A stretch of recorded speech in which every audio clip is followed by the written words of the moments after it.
Bourne Dominion by Robert Ludlum. Written by Eric von Lustbader. Read by Jeremy Davidson.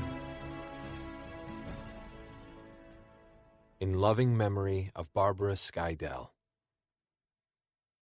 Prologue. Phuket, Thailand. Jason Bourne eeled his way through the mob. He was assaulted by the bone-juddering, heart-attack-inducing, soul-shattering blast of music coming from 10-foot-tall speakers set on either end of the enormous dance floor. Above the dancers' bobbing heads, an aurora borealis of light splintered, coalesced, and then shattered against the domed ceiling like an armada of comets and shooting stars. Ahead of him, across the restless sea of bodies, the woman with a thick mane of blonde hair made her way around gyrating couples of all possible combinations. Bourne pressed after her. It was like trying to push his way through a soft mattress. The heat was palpable. Already the snow on the fur collar of his thick coat had melted away. His hair was slick with it. The woman darted in and out of the light, like a minnow under the sun-beaten skin of a lake. She seemed to move in a shuddering jerk step, visible first here, then there. Bourne pushed after her, over-amplified bass and drums having hijacked the feel of his own pulse. At length, he confirmed that she was making for the ladies' room, and, having already plotted out a shortcut, he broke off his direct pursuit and plowed the new route through the melee. He arrived at the door just as she disappeared inside. Through the briefly opened door, the smells of weed, sex, and sweat emerged to swirl around him. He waited for a pair of young women to stumble out in a cloud of perfume and giggles. Then he slid inside. 3 women with long, tangled hair and chunky, jangling jewelry huddled at the line of sinks, so engrossed in snorting coke they didn't see him. Crouching down to peer under the doors, he went quickly past the line of stalls. Only one was occupied. Drawing his Glock, he screwed the noise suppressor onto the end of the barrel. He kicked open the door, and as it slammed back against the partition, the woman with ice-blue eyes and a mane of blonde hair aimed a small silver-plated .22 Beretta at him. He put a bullet through her heart, a second in her right eye. He was smoke by the time her forehead hit the tiles. Bourne opened his eyes to the diamond glare of tropical sunshine.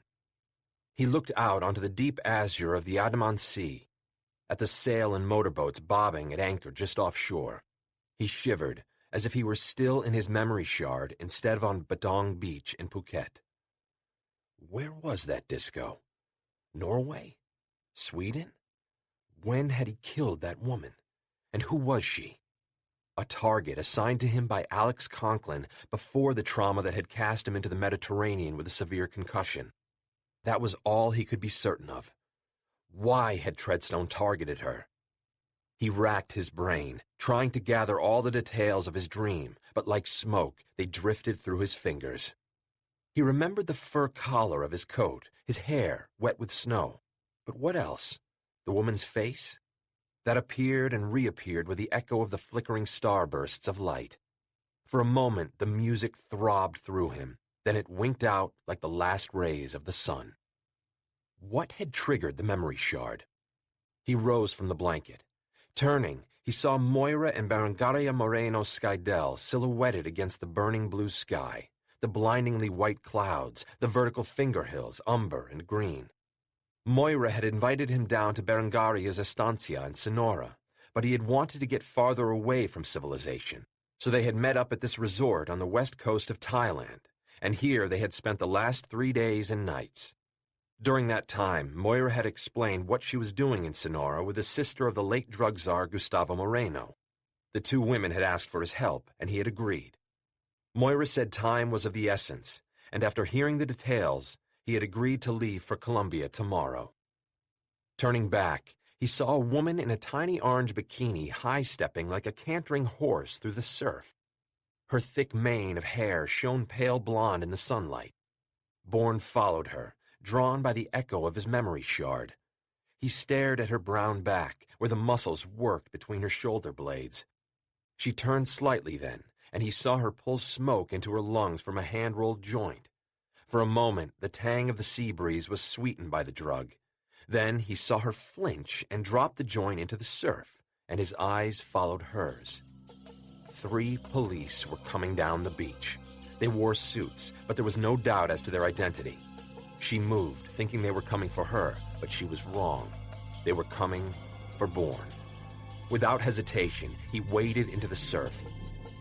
He needed to get them away from Moira and Berengaria because Moira would surely try to help him and he didn't want her involved. Just before he dived into an oncoming wave, he saw one of the detectives raise his hand as if in a salute. When he emerged onto the surface, far beyond the surf line, he saw that it had been a signal. A pair of Wave Runner FZRs were converging on him from either side. There were 2 men on each, the driver and the man behind him clad in scuba. These people were covering all avenues of escape. As he made for the Parole, a small sailboat close to him, his mind was working overtime. From the coordination and meticulous manner in which the approach had been made, he knew that the orders had not emanated from the Thai police, who were not known for either. Someone else was manipulating them, and he suspected he knew who. There had always been the chance that Severus Domna would seek retribution for what he had done to the secret organization. But further speculation would have to come afterward. First, he had to get out of this trap and away to keep his promise to Moira to ensure Berengaria's safety. Within a dozen powerful strokes, he'd come to the Parole, hoisting himself over the side. He was about to stand up when a fusillade of bullets caused the boat to rock back and forth. He began to crawl toward the middle of the boat, grabbing a coil of nylon rope. His hands gripped either gunwale. The Wave Runners were closer when the second fusillade came, their violent wakes causing the boat to dance and shudder so violently it was easy for him to capsize it. He dived backward over the side, arms pinwheeling, as if he'd been shot. The pair of Wave Runners crisscrossed the area around the overturned boat, their occupants looking for the bobbing of a head. When none appeared, the 2 scuba divers drew down their masks and, as the drivers slowed their vehicles, tumbled over the side, one hand keeping their masks in place. Completely invisible to them, Bourne was treading water under the overturned boat, the trapped air sustaining him. But that respite was short-lived. He saw the columns of bubbles through the transparent water as the divers plunged in on either side of the boat. Quickly, he tied off one end of the nylon rope to the starboard cleat. When the first of the divers came at him from below, he ducked down, wrapped the cord around the diver's neck, and pulled it tight. The diver let go of his spear gun to counter Bourne's attack, and Bourne ripped off his mask, effectively blinding him. Then he grabbed the spear gun as it floated free, turned, and shot the oncoming second diver through the chest. Blood ballooned out in a thick cloud, dispersed by the current rising from the deep. Bourne knew it wasn't wise to stay in these waters when blood was spilled. Lungs burning, he rose, breaking the surface under the overturned boat. But almost immediately, he dived back down to find the first diver. The water was dark, hazy with a gout of blood. The dead diver hung in the mist, arms out to the sides, fins pointing straight down into darkness. Bourne was in the midst of turning when the nylon rope looped around his neck and was pulled tight. The first diver drove his knees into the small of Bourne's back while he hauled on the rope from both sides. Bourne tried grabbing at the diver, but he swam backward out of the way. Though it was clamped shut, a thin line of bubbles trailed from the corner of Bourne's mouth. The rope was cutting hard into his windpipe, holding him below the surface. He fought the urge to struggle, knowing that this would both pull the rope tighter and exhaust him. Instead, he hung motionless for a moment, like the diver not 3 feet away, twisting in the current, playing dead. The diver pulled him close as he drew his knife to deliver the coup de grace across Bourne's neck. Bourne reached back and pressed the purge button on the regulator. Air shot out with such force it caused the diver to loosen his mouth, and, with a thick plume of bubbles, Bourne tore the regulator free. The cord loosened around his neck. Taking advantage of the diver's surprise, Bourne freed himself. Turning, he tried to pinion the diver's arms, but his adversary drove the knife toward his chest. Bourne knocked it away, but as he did so, the diver wrapped his arms around Bourne's body so he couldn't surface to get air. Bourne pressed the diver's octopus, the secondary regulator, into his mouth and sucked air into his fiery lungs. The diver scrabbled for his regulator, but Bourne fought him off. The man's face was white and pinched. He tried again and again to position the knife so that it would cut Bourne or the octopus, to no avail. He blinked heavily several times, and his eyes began to turn up as all the life drained out of him. Bourne lunged for the knife, but the diver let it go. It spiraled down into the deep. Though Bourne was now breathing normally through the octopus, he knew that following a purge, there would be very little air left in the tanks. The diver's legs were locked around him, ankles crossed. In addition, the nylon cord had become entangled with both of them, building a kind of cocoon. He was working on freeing himself when he felt the powerful ripple. A chill rolled through him, rising from the depths. A shark came into view.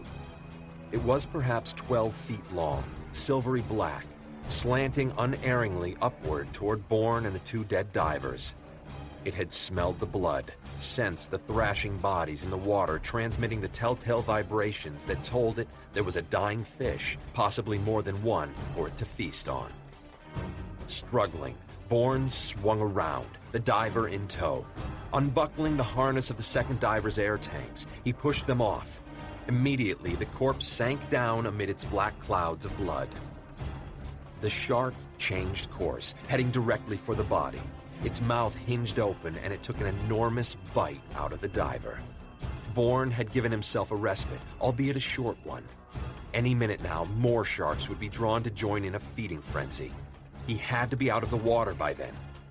He unsnapped the first diver's weight belt, then pulled off his tanks. Then he fitted the mask over his face. Taking one last aborted breath, he let the tanks go. They were out of air anyway. The two of them, locked in a macabre embrace, began to rise toward the surface. As they did so, Bourne worked on the nylon cord, unwinding it from around them. But the diver's legs were still imprisoning his hips. Try as he might, he couldn't unlock them.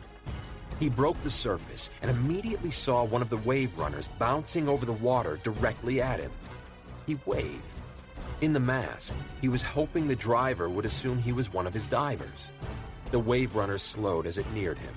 By this time, he'd managed to untangle the rope. As the craft swung around, he grabbed onto its back. When he tapped the driver on the knee, the wave runner took off. Bourne was still half in the water, and the vehicle's speed loosened the diver's death grip. Bourne pounded on the diver's knees, heard a crack of bone, and then he was free. He swung up onto the wave runner and broke the driver's neck. Before he tossed him into the water, he unhooked the spear gun from his belt. The driver of the second wave runner had seen what was happening and was in the process of turning when Bourne drove directly at him. The driver made the wrong choice. Drawing a handgun, he squeezed off 2 shots, but it was impossible to aim accurately on the bucking vehicle. By this time, Bourne was close enough to make the leap. He swung the spear gun, launching the wave runner's driver off the vehicle, even while he took control of it. Alone now, on the sapphire water, Bourne sped away. Book 1, Chapter 1. 1 week later. They're making us look like fools. The President of the United States glared around the Oval Office, fixing his eyes on the men standing almost at attention. Outside, the afternoon was bright and sunny, but in here, the tension in the room was so oppressive, it felt as if the President's own private thunderstorm had rolled in. How did this sorry state of affairs happen? Chinese have been ahead of us for years, said Christopher Hendricks, the newly minted Secretary of Defense. They've begun building nuclear reactors in order to wean themselves off oil and coal, and now, as it turns out, they own 96% of the world's production of rare earths. Rare earths? The President thundered. Just what the hell are rare earths? General Marshall, the Pentagon's chief of staff, shifted from one foot to the other, clearly uncomfortable. They are minerals that, with all due respect, General, Hendricks said, rare earths are elements. Mike Holmes, the National Security Advisor, turned to Hendricks. What's the difference, and who the hell cares? Each of the rare earth oxides exhibits its own unique properties, Hendricks said. Rare earths are essential for a host of new technologies, including electric cars, cell phones, windmills, lasers, superconductors, high-tech magnets, and, to many in this room, especially you, General, most important of all, Military weaponry in all areas crucial to our continued security. Electronic, optical, and magnetic. Take, for example, the Predator unmanned aircraft, or any of our next-generation precision-guided munitions, laser targeting, and satellite communications networks. They all depend on rare earths we import from China. Well, why the hell didn't we know about all this before? Holmes fumed. The president plucked a number of sheets off his desk, holding them up like washing on a line. Here we have Exhibit A. 6 memos dated over the last 23 months from Chris to your staff, General, making the same points Chris has made here. The president turned one of the memos around and read from it. Is anyone at the Pentagon aware that it takes 2 tons of rare earth oxides to make a single new energy windmill? That those windmills we use are imported from China? He looked inquiringly at General Marshall. I never saw those, Marshall said stiffly. I have no knowledge. Well, at least someone on your staff does, the president cut in. Which means that, at the very least, General, your lines of communication are fucked. The president hardly ever used foul language, and there ensued a shocked silence. At worst, the president continued, there's a case to be made for gross negligence. Gross negligence? Marshall blinked. I don't understand. The president sighed. Clue him in, Chris. As of 5 days ago, the Chinese slashed their export quotas of rare earth oxides by 70%. They are stockpiling rare earths for their own use, just as I predicted they'd do in my second Pentagon memo 13 months ago. Because no action was taken, the president said, we're now good and screwed. Tomahawk cruise missiles, the XM-982 Excalibur precision-guided extended-range artillery projectile, the GBU-28 bunker buster smart bomb. Hendricks counted the weaponry off on his fingers. Fiber optics, night vision technology, the multi-purpose integrated chemical agent detector known as MICAD and used to detect chemical poisons. Saint-Gobain crystals for enhanced radiation detection, sonar and radar transducers. He cocked his head. Shall I go on? The general glared at him, but wisely kept his venomous thoughts to himself. So, the president's fingers drummed the tattoo on his desk. How do we get out of this mess? He did not want an answer. Depressing a button on his intercom, he said, Send him in. A moment later, a small, round, balding man bustled into the Oval Office. If he was intimidated by all the power in the room, he didn't show it. Instead, he gave a little head bow, much as someone would when addressing a European monarch. Mr. President, Christopher. The president smiled. This gentleman is Roy Fitzwilliams. He's in charge of Indigo Ridge. Besides Chris, has any of you heard of Indigo Ridge? I thought not. He nodded. Fitz, if you would. Absolutely, sir. Fitzwilliams' head bounced up and down like a bobblehead. In 1978, Unocal bought Indigo Ridge, an area in California with the largest deposit of rare earths outside of China. The oil giant wanted to exploit the element deposits, but with one thing and another, they never got around to it. In 2005, a Chinese company made a bid for Unocal, which Congress stopped because of security concerns. He cleared his throat. Congress was worried about oil refining getting into Chinese hands. It had never heard of Indigo Ridge or, for that matter, rare earths. So, the president said, simply by the grace of God, we retain control of Indigo Ridge. Which brings us to the present, Fitz said. Through the efforts of you, Mr. President, and Mr. Hendricks, we have formed a company called Neodyme. So much money is needed that Neodyme is being taken public tomorrow in an enormous IPO. Some of what I've told you is, of course, in the public domain. Interest in rare earths has quickened with the Chinese announcement. We've also been taking the Neodyme story on the road, talking the IPO up to key securities analysts, so we hope that they will be recommending the stock to their clients. Neodyme will not only begin the mining of Indigo Ridge, which should have begun decades ago, but also ensure the future security of the country. He pulled out a note card. To date, we have identified 13 rare earth elements in the Indigo Ridge property, including the vital heavy rare earths. Shall I list them? He looked up. No, maybe not. He cleared his throat again. Just this week, our geologists delivered even better news. The latest test bores have given indications of the presence of a number of so-called green rare earths, a tremendously significant find for the future, because even the Chinese mines don't contain these metals. The president rolled his shoulders, which he did when coming to the crux of the matter at hand. Bottom line, gentlemen, Neodyme is going to become the most important company in America, and possibly, I assure you this is not an overstatement, in the entire world. His piercing gaze rested on everyone in the room in turn. It goes without saying that security at Indigo Ridge is a top priority for us now and into the foreseeable future. He turned to Hendricks. Accordingly, I am this day creating a top-secret task force, codenamed Samaritan, which will be headed by Christopher. He will liaise with all of you, draw resources as he sees fit from your domains. You will cooperate with him in every way. The president stood. I want to make this crystal clear, gentlemen. Because the security of America, its very future, is at stake, we cannot afford even one mistake, one miscommunication, one dropped ball. His eyes caught those of General Marshall. I will have zero tolerance for turf wars, backbiting, or interagency jealousies. Anyone holding back intelligence or personnel from Samaritan will be severely disciplined. Consider yourselves warned. Now, go forth and multiply. Boris Ilyich Karpov broke the arm of one man and jammed his elbow into the eye socket of the second.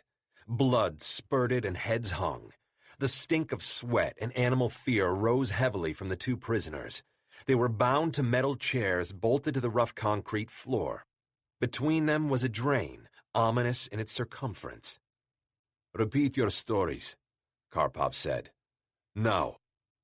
As newly appointed head of FSB-2, the Russian secret police arm built by Viktor Cherkasov from an anti-narcotics squad into a rival of Russia's FSB, inheritor of the KGB's mantle, Karpov was cleaning house.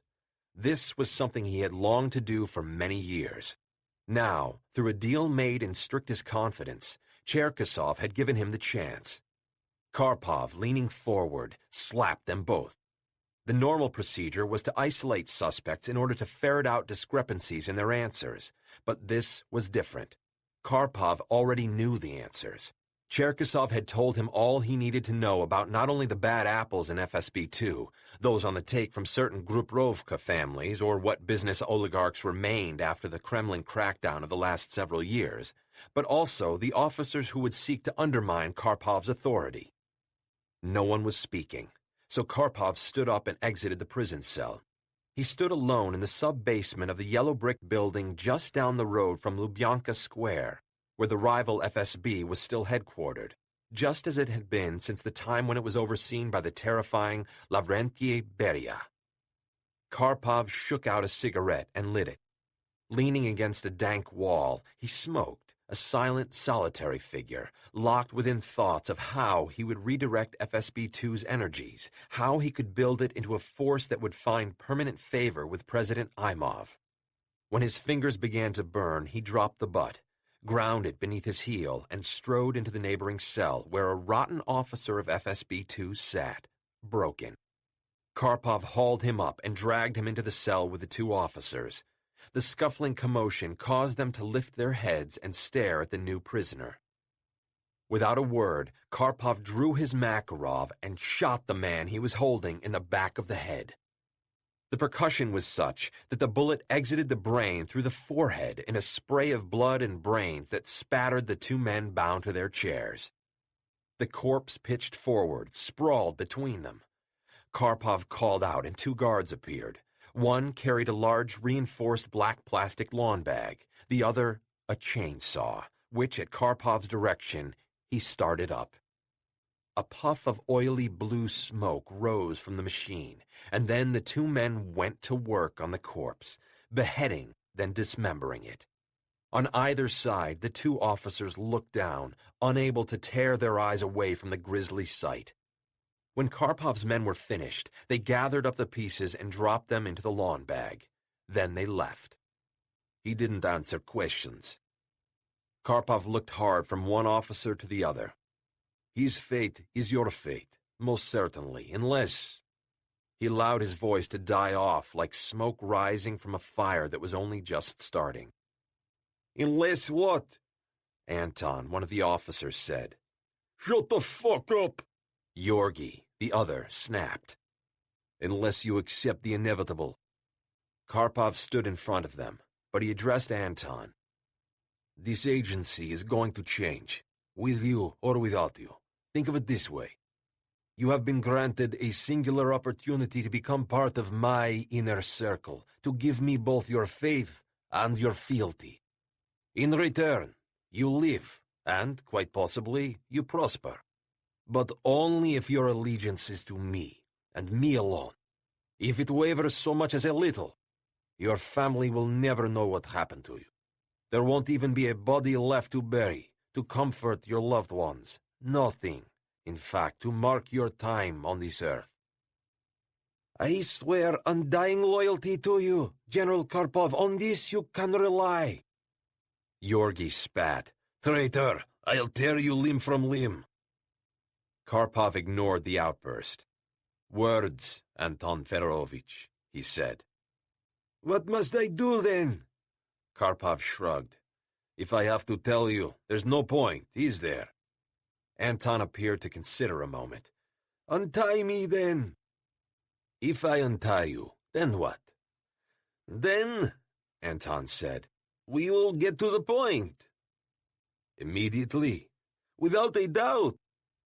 Karpov nodded, and moving around behind the two, untied Anton's wrists and ankles. Anton stood up. He was careful not to rub the rawness of his wrists. He held out his right hand. Karpov stared fixedly into his eyes. Then, after a moment, he presented his Makarov butt first. "Shoot him!" Yorgi cried. "Shoot him, not me, you fool!" Anton took the pistol and shot Yorgi twice in the face. Karpov looked on without expression. "And now, how shall we dispose of the body?" This was said in the manner of an oral exam, a final, the culmination, or perhaps the first step in indoctrination. Anton was as careful with his answer as he was thoughtful.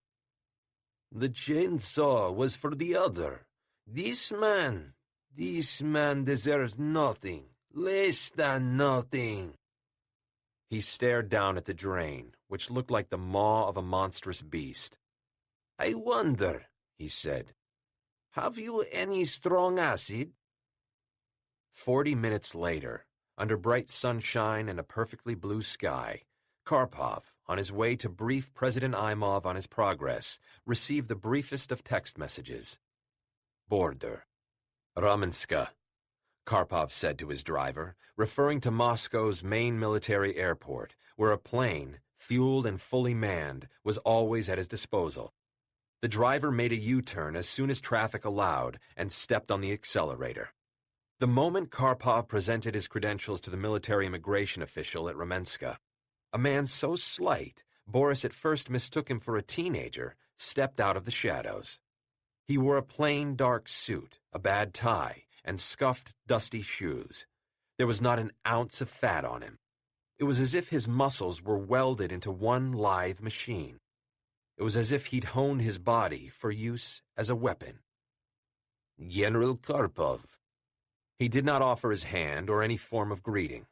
"My name is Zechek." He offered neither a first name nor a patronymic. "What?"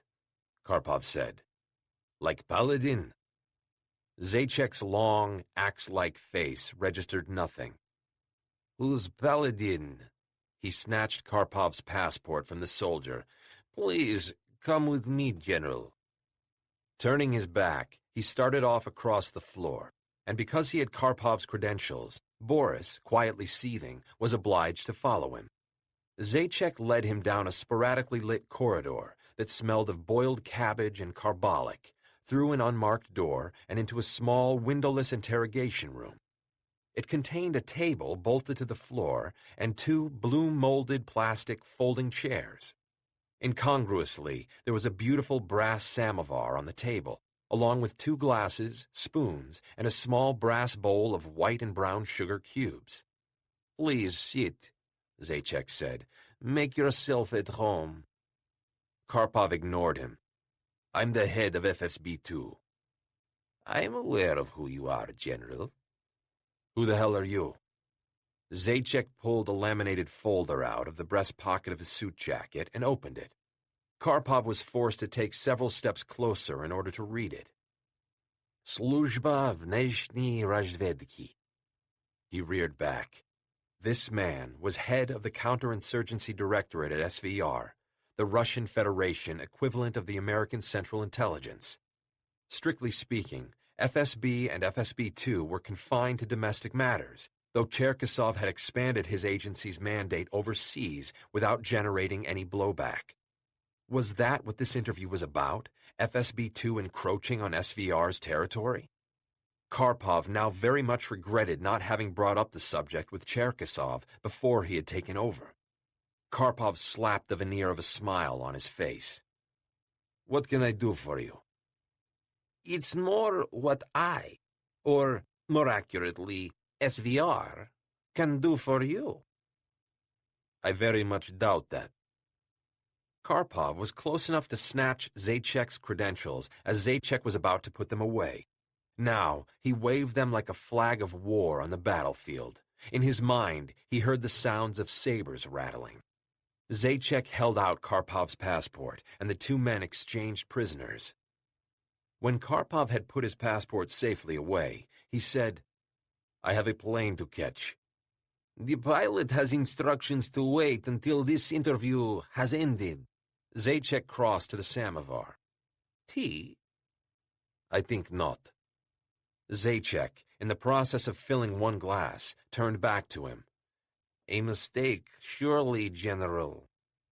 We have here the finest Russian caravan black tea. What makes this particular blend of oolong, kimong, and lapsang souchong so special is that it was transported from its various plantations through Mongolia and Siberia, just as it was in the 18th century when the camel caravans brought it from China, India, and Ceylon." He took the filled glass by his fingertips and brought it up to his nose, breathing in deeply.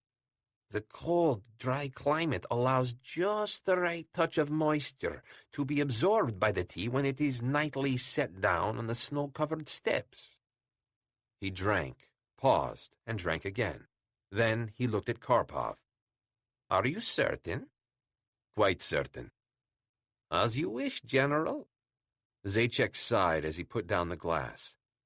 "It has come to our attention." "Our?" "The SVR's attention. Do you prefer that?" Zajac's fingers waggled. "In any event, you have piqued the SVR's attention." "In what way?" Zajac put his hands behind his back. He looked like a cadet on the parade ground. "You know, General, I envy a man like you." Karpov decided to let him talk uninterrupted. He wanted this mysterious interview over with as soon as possible. "You're old school. You came up the hard way, fought for every promotion. Bodies of those weaker than you littered behind you." He pointed at his own chest. "I, on the other hand, had it comparatively easy. You know, it occurs to me that I could learn a lot from a man such as yourself." He waited for Karpov to respond, but when only silence ensued, he continued. "How would you like that, General? Mentoring me?" "You're like all the young technocrats who play video games and think that's a substitute for experience in the field." "I have more important things to do than play video games." "It pays to familiarize yourself with what the competition is up to." Boris waved a hand. "Now get to the point. I don't have all day." Zajac nodded thoughtfully. "We simply want to ensure that the arrangement we had with your predecessor will continue with you."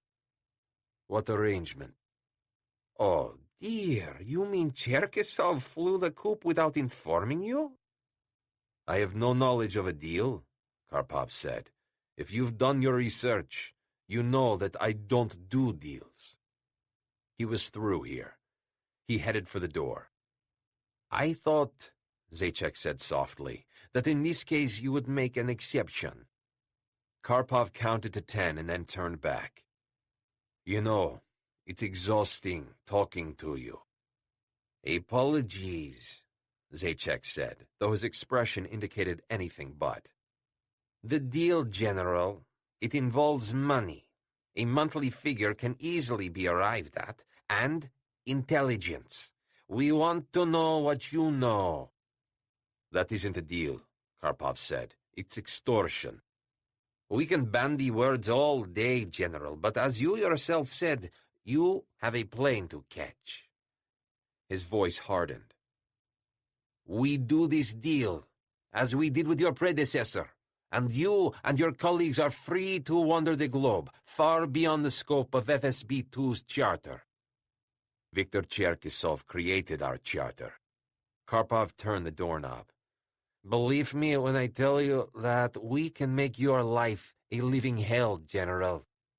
Boris opened the door and strode out. It was just over 665 miles from Ramenska to the Uralsk airport in western Kazakhstan, a flat and ugly stretch of land, barren, brown, desiccated. Viktor Delyagovich Cherkasov was waiting for him, leaning against a dusty military vehicle, smoking a black Turkish cigarette. He was a tall man with thick, wavy hair, graying at the temples. His eyes were dark as coffee and unreadable. He'd seen too many atrocities, had given too many orders, had himself participated in too many crimes. Karpov walked over to him with a quickening pulse. Part of his deal with this devil was that in return for the keys to FSB-2, he would, from time to time, grant favors. Of what sort he had not bothered to ask. Cherkasov would not have told him. But now the first summons had arrived, and Karpov knew that his obligation to the former head of FSB-2 had come due. Denying him his request was not an option. Cherkasov offered a cigarette, and Karpov took it, leaned in to catch the flame from Cherkasov's lighter. He despised the harshness of Turkish tobacco, but he wasn't about to refuse his former boss anything. "You look good," Cherkasov began. "Ruining other people's lives suits you." Karpov cracked a wry smile. "And your new life suits you?" "Power suits me."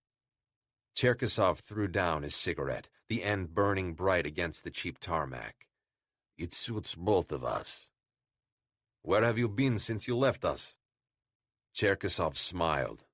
"Munich? Nowhere." "Munich is nowhere," Karpov affirmed. "If I never see that city again, it will be too soon." Cherkasov shot out another cigarette and lit it.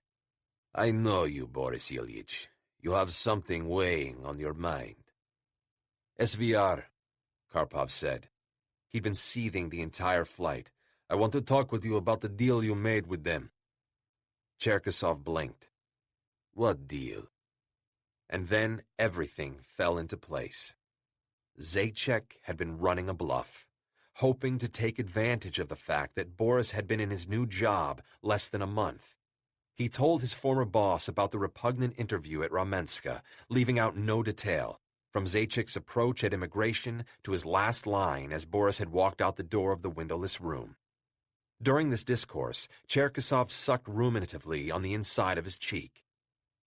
"I'd like to say I'm surprised," he said at last, "but I'm not. You know this man Zajac. There's something smarmy about him. All flunkies are smarmy. Zajac does Beria's bidding. Beria is the man you need to watch out for." Konstantin L. Beria was the current head of SVR and, like his notorious forebear, had amassed a reputation for violence, paranoia, and malevolent trickery. Konstantin was every inch as feared and despised as Lavrenti Pavlovich Beria had been. "Beria was afraid to come near me," Cherkasov said. "He sent Zajac on a fishing expedition to see if you could be turned." "Fuck Beria." Cherkasov's eyes narrowed. "Careful, my friend. This is not a man to be taken lightly. Advisement taken. Cherkasov gave a curt nod. If relations deteriorate, contact me. He flicked his lighter open and closed, the clicking like that of an insect moving through a field of grass. Now, to the matter at hand. I have an assignment for you. Karpov watched the other man for any sign of what he was about to say. He found none.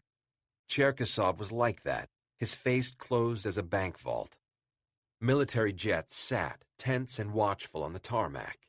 Now and again a mechanic would appear. No one came near the two Russians. Cherkasov plucked a bit of tobacco off his lip, ground it to powder. I need you to kill someone. Karpov let out a breath he had not been fully aware he'd been holding. Was that all? He felt a wave of relief flood through him, and he nodded. Just give me the details, and it will be done. Immediately. Karpov nodded again. Of course, immediately. He took a drag on his cigarette, one eye slitted against the smoke. I assume you have a photo of the victim. Cherkasov, smirking, drew a snapshot out of his breast pocket and handed it over. He watched, curious and avid, as all the blood drained from Karpov's face. He met Karpov's eyes with a knowing smile. You have no choice. None whatsoever. His head tilted. What? Is the price of your success too high? Karpov tried to speak, but he felt as if Cherkasov were throttling him. Cherkasov's smile broadened. No, I thought not. Chapter 2. Jason Bourne, in a hotel on the edge of the Colombian jungle, awoke into darkness, but he did not open his eyes. He lay on the thin, lumpy mattress for a moment, still wrapped in the strange web of his dream. He'd been in a house of many rooms, with corridors that seemed to lead to places in which he was blind. Like his past. The house was on fire and filled with smoke. He was not the only one in it. There was someone else who moved with the stealth of a fox, someone who was looking for him, someone who, with murderous intent, was very close, though the thick, choking smoke hid him completely from view. At what precise moment dream became reality, he couldn't say. He smelled smoke. It was what had awakened him. Rolling out of bed, he was engulfed in it, and once again his dream reared up in his mind. He made for the door and stopped. Someone was waiting for him, just on the other side of the door. Someone armed, someone with murderous intent. Bourne backed up, grabbed a scarred wooden chair, fragile seeming as kindling. Opening the door, he hurled the chair through the doorway. Even as he heard the answering gunshots, he exploded across the threshold. He struck the gunman's wrist with such force that a bone snapped. The weapon hung by nerveless fingers, but the gunman wasn't done yet. His kick caught Bourne in the side, slamming him against the opposite wall. The gunman, having given himself breathing room, moved through the smoke like a wraith, swinging the butt of the gun, now gripped in his other hand, into the side of Bourne's head. Bourne went down and stayed down. The smoke was thickening, and he could feel the heat as the flames licked closer. Down on the floor, the air was clearer. It gave him an edge his opponent had not yet figured out. He kicked out at Bourne, who grabbed the shoe in mid-flight, twisted it so that the ankle cracked. The gunman shouted in pain. Bourne, on his knees, punched him hard in the kidneys, then, as the body started to crumple, grabbed the back of the gunman's head and slammed the chin against his knee. Smoke engulfed the hallway. The flames had reached the head of the stairs and threatened to turn the second floor into an inferno.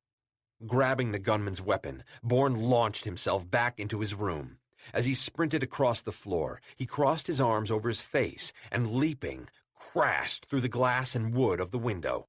They were waiting for him on the other side. There were 3 of them, converging on him as he hurtled to the ground from the second-floor window in a hail of shattered glass. He caught one, in a bright wink of blood, the barrel of his gun scoring a line down the man's cheek. He buried his fist into the belly of the second man, who doubled over. Then a gun muzzle pressed hard into the back of his neck. Bourne raised his hands, and the man with a gashed cheek ripped the gun from his grip, then punched him in the jaw. "Basta," the man behind Bourne commanded. "Él no quiere ser lastimado." He's not to be hurt. Bourne calculated that he could take these three, but he remained unmoving. These people weren't out to kill him. They had started the fire. The one lurking outside his door could have kicked it down and tried to shoot him, but he didn't. The fire was to hurt him, as were the shots fired in the hallway. He hadn't been expected to engage the gunmen in the hallway. Bourne had a strong suspicion who had sent these men, so he allowed them to tie his hands behind his back and jam a hemp sack over his head. He was bundled into a hot, cramped vehicle that stank of gasoline, sweat, and oil. They rumbled off into the jungle, the lack of shocks telling him that he was in some sort of run-down military vehicle. Bourne memorized the turns, counting to himself to get a rough approximation of how far they had come. All the while, he used the sharp metal edge behind his back to begin sawing through the flex that bound his wrists together. After perhaps 20 minutes, the vehicle came to a halt. For some time, nothing happened, except the sharp and sometimes vitriolic exchange in idiomatic Spanish. He tried to make out what was being said, but the thick hemp and the peculiar acoustics of the vehicle's interior made it virtually impossible. He was summarily hauled out into the coolness of deep shade. Flies and mosquitoes buzzed. A falling leaf brushed against the back of his hand as he was pulled forward. The acrid stench of a latrine, then the odors of gun oil, cordite, and sour sweat. He was pushed down onto what felt like the rough canvas of a folding camp stool, and there he sat for another half an hour, listening. He could hear movement, but no one spoke, a sign of ironclad discipline. Then, abruptly, the hemp sack was removed, and he blinked in the dusky light of the forest. Looking around, he found himself in a makeshift camp. He noted 13 men, and that was just in his field of vision. One man approached, flanked by two uniformed counterparts, heavily armed with semi-automatics, handguns, and ammo belts. Bourne recognized Roberto Correos from Moira's detailed description. He was handsome in a rough, hard-muscled way, and with his dark, smoldering eyes and intensely masculine presence, he possessed a certain charisma that was certain to resonate with these men. "So," he drew his cigar from the breast pocket of his beautifully embroidered Guayabera shirt, bit off the end, and lit up, using a heavy Zippo lighter. "Here we are, hunter and prey." He blew out a cloud of aromatic smoke. "But which is which, I wonder?" Bourne studied him with great care. "Funny," he said. "You don't look like a convict." A grin split Correos' face, and he made a broad gesture. "That, my friend, is because my friends at FARC were good enough to spring me from La Modelo." FARC, Bourne knew, stood for Revolutionary Armed Forces of Colombia, the left-wing guerrillas. "Interesting," he said. "You're one of the most powerful drug lords in Latin America." "In the world," Correos corrected. His cigar lifted high. Bourne shook his head. "Left-wing guerrillas and right-wing capitalists, I don't get it." Correos shrugged. "What's to get? FARC hates the government, so do I. We have a deal. Every now and again we do each other favors, and as a result, the government fuckers suffer. Otherwise, we leave each other alone." He puffed out another fragrant cloud. "It's business, not ideological. I make money. I don't give a fuck about ideology. Now, to business." Correos bent over, hands on knees, his face on a level with Bourne's. "Who sent you to kill me, senor? Which of my enemies, eh?" This man was a danger to Moira and to her friend Berengaria. In Phuket, Moira had asked him to find Correos and deal with him. Moira had never asked him for anything before, so he knew this must be extremely important, possibly a matter of life or death. "How did you find out I was sent to kill you?" Bourne said. "This is Colombia, my friend. Nothing happens here that I don't know about." But there was another reason he hadn't hesitated.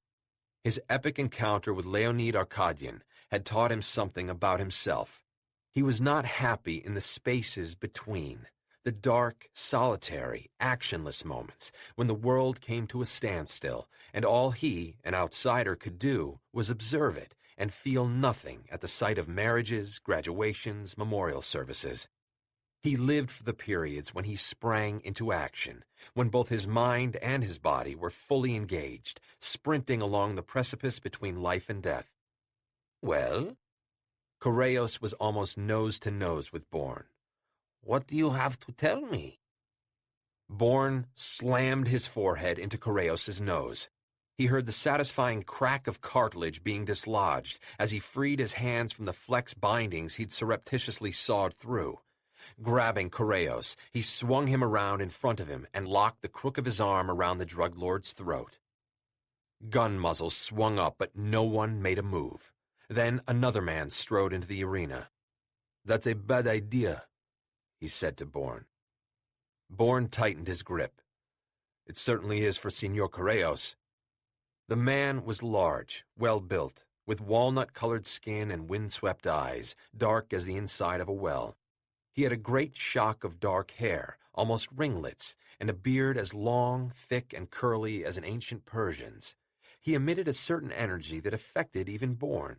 Though he was much older, Bourne recognized him from the photo he'd been shown so many years ago. "Halal Isai," Bourne said now. "I'm wondering what you're doing here in the company of this drug lord. Is Severus Damna moving heroin and cocaine now? We need to talk, you and I." "I doubt that will happen." "Mr. Bourne," Asai said slowly and carefully, "I murdered Frederick Willard." "Why would you tell me that?" "Were you an ally of Mr. Willard's? No, I think not. Not after he spent so much time and energy pitting you against Leonid Arkadyin." He waved a hand. "But in any event, I killed Willard for a very specific reason. He'd made a deal with Benjamin El-Arian, the head of the Domna." "That's difficult to believe." "Nevertheless, it's true. You see, Willard wanted Solomon's gold as badly as your old boss at Treadstone, Alexander Conklin, did. He sold his soul to El-Arian to get a piece of it." Bourne shook his head. "This from a member of the Domna?" A slow smile spread across Isai's face. "I was when Conklin sent you to invade my house," he said, "but that was a long time ago. Now, Benjamin El-Arian and the Domna are my sworn enemies." His smile turned complicit. "So, you see, we have a great deal to talk about after all." "Friendship," Ivan Volkin said as he took down 2 water glasses and filled them with vodka. "Friendship is highly overrated."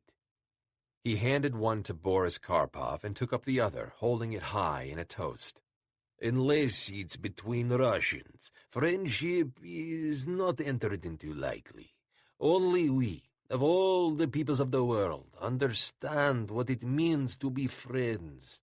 Nostrovia." Volkin was old and gray, his face sunken in on itself, but his blue eyes still danced merrily in his head, proof, if any was needed, that even in his retirement he retained every fiber of the superbly clever mind that had made him the most influential negotiator among the heads of the Gruprovka, the Russian mafia. Boris poured himself more. "Ivan Ivanovich, how long have we known each other?" Volkin smacked his livery lips and held out his empty glass. His hands were large, the veins on their backs ropey, popped out, a morbid blue-black. "If memory serves, we wet our diapers together." Then he laughed, a gurgling sound in the back of his throat. Boris nodded. A wistful smile lifted the corners of his mouth. Almost. The 2 men stood in the cramped, overstuffed living room of the apartment in central Moscow where Volkin had lived for the last 50 years. It was a curious thing, Boris thought. With the money Yvonne had amassed over the years, he could have had his pick of any apartment, no matter how large, grand, or expensive, and yet he chose to stay in this insular museum of his with its hundreds of books, shelves stocked with souvenirs from around the world, expensive gifts bestowed on him by grateful clients. Vulcan stretched out an arm. "Sit, my friend, sit and put your feet up.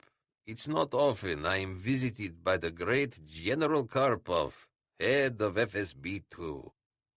He sat in his usual spot, an upholstered wing chair that had been in desperate need of recovering 15 years ago. Now its oxblood hue had all but receded into formless, colorless mass. Boris sat opposite him on the chintz sofa, mildewed and battered as if it had been salvaged from a shipwreck. He was shocked by how thin Yvonne had grown, how stooped, bent like a tree battered by decades of storm, sleet, and drought. "How many years has it been since we last saw each other?" he asked himself. He was dismayed to discover that he couldn't recall. "To the general, a peasant's death to his enemies," Yvonne cried. "Yvonne, please." "Toast, Boris, toast! Revel in your time. How many men in their lifetime have achieved what you have? You are at the pinnacle of success." He rolled his thin shoulders. "What, you're not proud of what you have accomplished?" "Of course I am," Boris said. "It's just that—" He let his voice trail off. "Just what?" Yvonne sat up straight. "What's on your mind, old friend? Come. We shared too much for you to be reticent with me." Boris took a deep breath and another slug of the fiery vodka. "Yvonne, I find myself, after all these years, in the jaws of a trap, and I don't know whether I can extricate myself." Vulcan grunted. "Well, there is always a way out of a trap, my friend. Please, go on." As Boris described the deal he had made with his former boss and what Cherkasov had asked for, Vulcan's eyes turned yellowish, feral, his innate cunning rising like a deep-sea creature to the surface. At length, he sat back and crossed one leg over the other. "The way I see it, Boris Ilyich, this trap exists only in your mind. The problem is your relationship with this man Bourne. I have met him several times. In fact, I even helped him. But he is an American. Worse still, he's a spy. In the end, how can he be trusted?" "He saved my life." "Ah, now we get to the nub of the problem." Vulcan nodded sagely. "Which is, you are a sentimentalist at heart. You think of this man Bourne as your friend. Maybe he is, maybe he isn't, but are you prepared to throw away everything you've worked toward for the last 30 years to save his skin?" Vulcan tapped the side of his nose. "Consider that this is not a trap at all, but a test of your will, your determination, your dedication. All great things require sacrifices. This, in essence, is what sets them apart from the ordinary, what makes them great, out of the reach of ordinary civilians, attainable by only the very few individuals willing and capable of making such sacrifices." He leaned forward. "You are such an individual, Boris Ilyich." Silence engulfed them. An ormolu clock ticked the minutes off like the beating of a heart pulled from a victim's chest. Boris's gaze fell upon an old Tsarist sword he'd given Vulcan many years before. It was in beautiful shape, well-oiled, lovingly rubbed, its steel glowing in the lamplight. "Tell me, Ivan Ivanovich," he said, "what if it were you Cherkasov ordered me to kill?"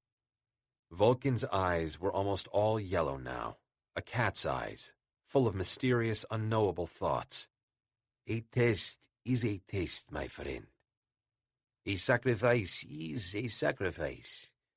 I would trust you to know that."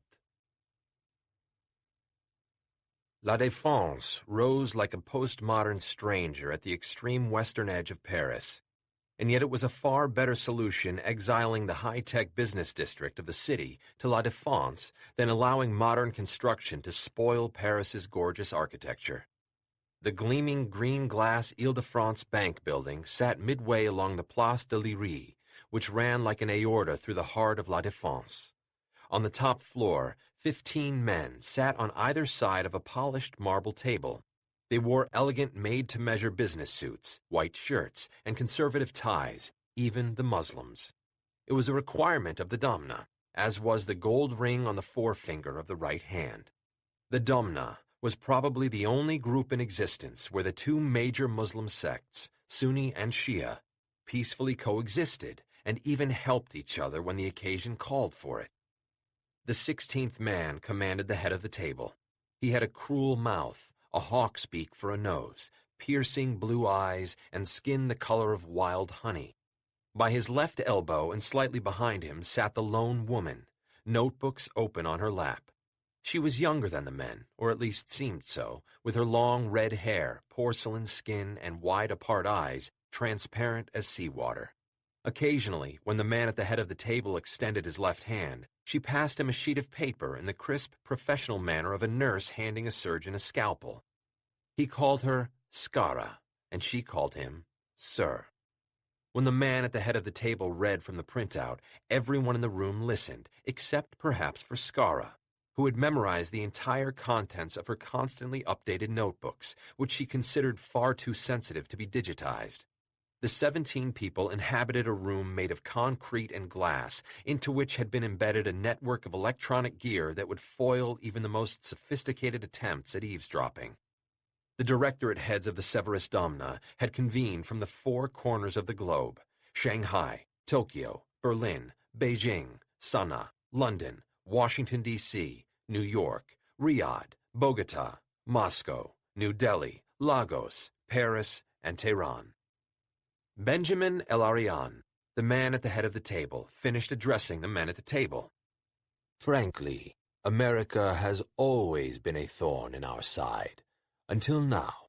He curled his hand into a fist. Our goal is within our grasp. We have found another way. For the next 10 minutes, El-Arian explicated every detail of the new plan. This will, by design, put a great deal of pressure on myself and the other American members, but I have every confidence that this new plan will gain us far more than what was in place before Jason Bourne derailed it. He continued with a few more words of summation, then called an adjournment. The others filed out, and El-Arian, using the intercom to call in Marlin Etana, the Domna's most powerful and therefore influential field agent. "I trust you are about to assign someone to terminate Bourne," Etana said as he approached his leader. "He murdered our people in Tenagir, including Idir Sifax, who was beloved by all of us." El-Arian smiled toothily. Forget Bourne. Your assignment is Halali Sai. Since betraying his sacred trust to us, he has caused us considerable inconvenience. I want you to find him and terminate him. But through Bourne's interference, we lost our chance at Solomon's gold. El-Arian frowned. Why do you remind me of something I already know? Etana's hand curled into a ball. I want to kill him. And leave Asai free to do more damage? He placed a hand on the other's shoulder. Trust in these decisions, Marlin. Carry out your assignment. Remember the Dominion. The Domna is counting on you. Etana nodded, turned, and without a backward glance, left the room. All was silence in the vast echoless place until Skara rose. 5 minutes, she said, without looking at her watch. El-Arian nodded and stepped to the north-facing window. He stared down at the wide road, the foreshortened people. He was a scholar, a professor of archaeology and ancient civilizations, a formal man with an almost regal bearing. This will work, he said almost to himself. It will work, Skara said as she came up beside him. What color? Black. A Citroën. She breathed against his shoulder. Her scent was curious, cinnamon and something slightly bitter, burnt almond perhaps. 3 minutes from now, no one will remember it. El-Arian nodded again, almost absently. The familiar frisson coming off her still made him slightly uncomfortable. He thought fleetingly of his wife and children, safe, protected by many layers, but so far away. Who will I be tomorrow? He turned to see her slender hand extended. Reaching into the breast pocket of his jacket, he produced a thick packet. Opening it, Skara found a passport, her new legend, a first-class air ticket with an open return, credit cards, and 3,000 American dollars. Margaret Penrod, she read off the open passport. Maggie, Elarian said. you call yourself Maggie. He tilted his head slightly as his gaze returned to the street below them. It's all in the legend. Skara nodded, as if satisfied. I'll memorize it tonight on the plane. There's Laurent, Elarian said, indicating a figure in a dark suit exiting their building. He could not keep a certain excitement out of his voice. Skara drew out a disposable cell phone and punched in Laurent's number. At once, a pre-programmed code was transmitted. Elarian had already commenced his mental countdown. Laurent gave a little shiver, and drawing out his cell, checked its screen. What's he doing? Elarian said. Nothing, Skara assured him. He must have felt the pulse, that's all. Elarian frowned. He shouldn't have felt anything. Skara shrugged. Can he do anything about it? Not a thing. At 0-15, a blur appeared in his peripheral vision, and he shifted his gaze to the oncoming black Citroën. Elarian craned his neck. Is he calling someone? Skara's shapely shoulders lifted and fell. There's no need to worry. The next instant, Elarian understood her certainty. The Citroën struck Laurent so hard, he flew perhaps 10 feet in the air. He hit the ground, lay there for several seconds, then, astonishingly, began to move, trying to crawl back to the curb. The car swerved to allow its right-hand tires to crush his head. Then it sped off so fast that by the time bystanders started to rush out into the street, it had vanished.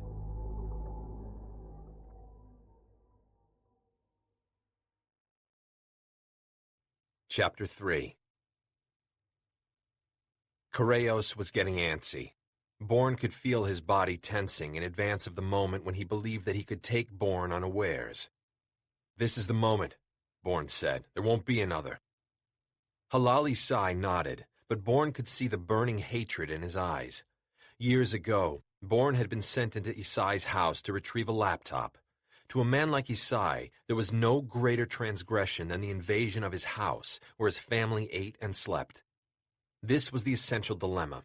Isai could not forgive Bourne, and yet he was being forced to put aside his bitter enmity in order to get what he now wanted.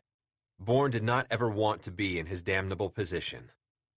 All around Bourne, Correios' men put down their weapons. Hombre, do you know what you're doing? Correios' voice was drawn tight as a bowstring. I'm doing what needs to be done, Isai said. You can't trust this bastard. He was sent here to kill me. The situation has changed. Now, Mr. Bourne realizes that killing you will be counterproductive. He cocked his head inquiringly. Am I correct, Mr. Bourne? Bourne dropped his hold on Roberto Correios, who took one staggering step away, then stood under Isai's stern gaze, trembling with barely suppressed emotion. Blood dripped from one nostril.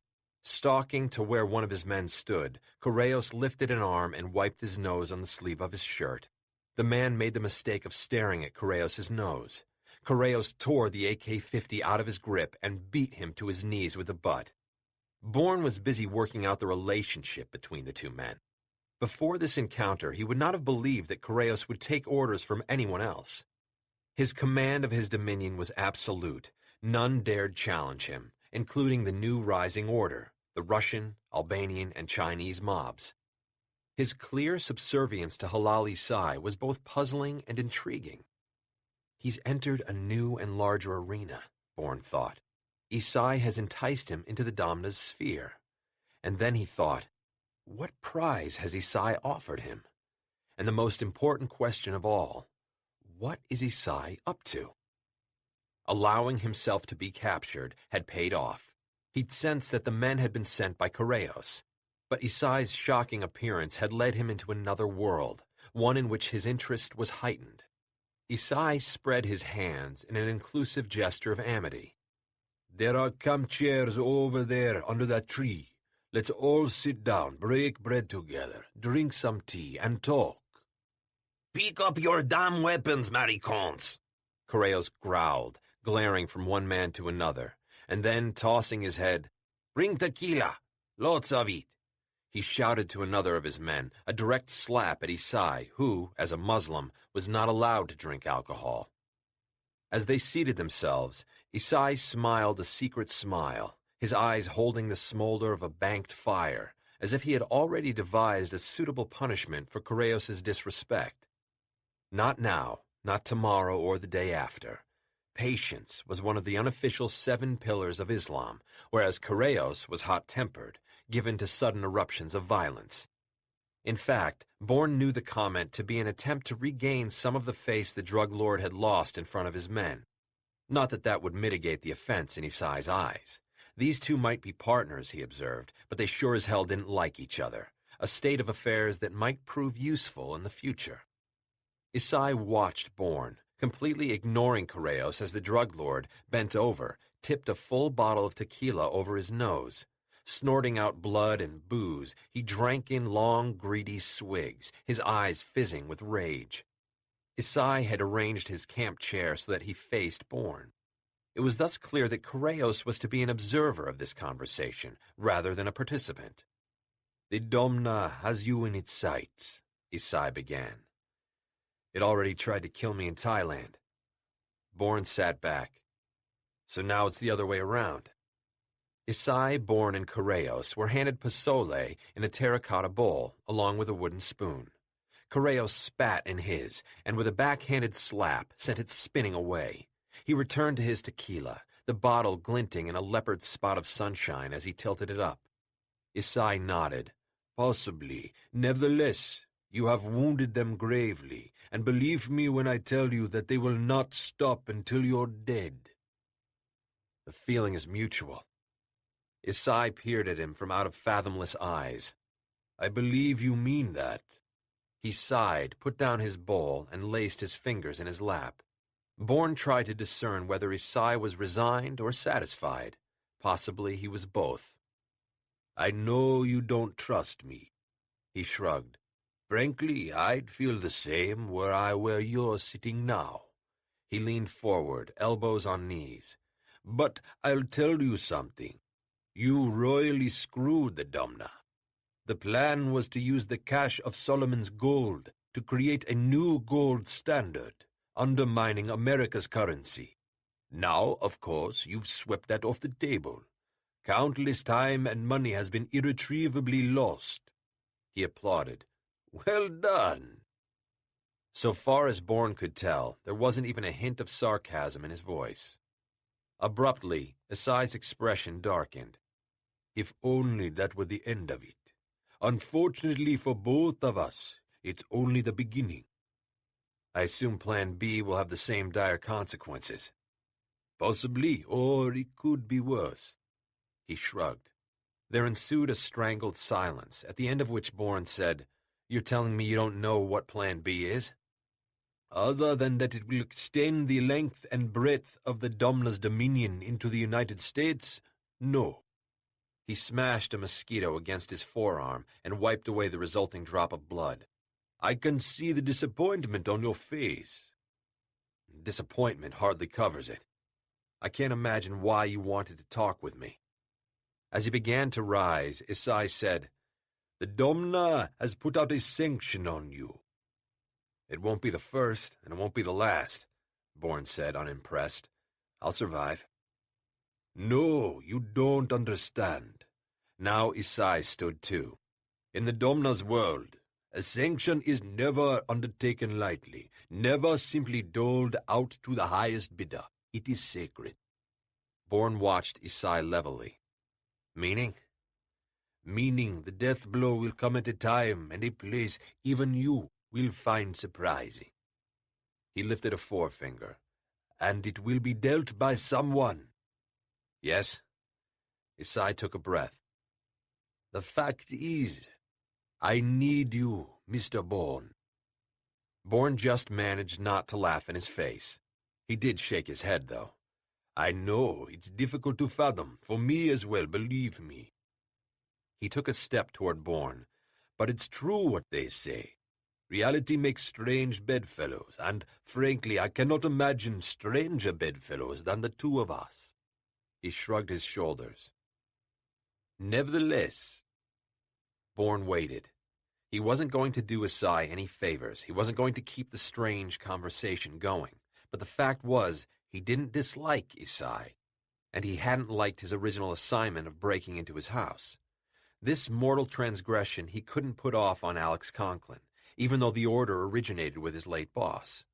Conklin either had no inkling what the consequences of Bourne's assignment would be, or didn't care.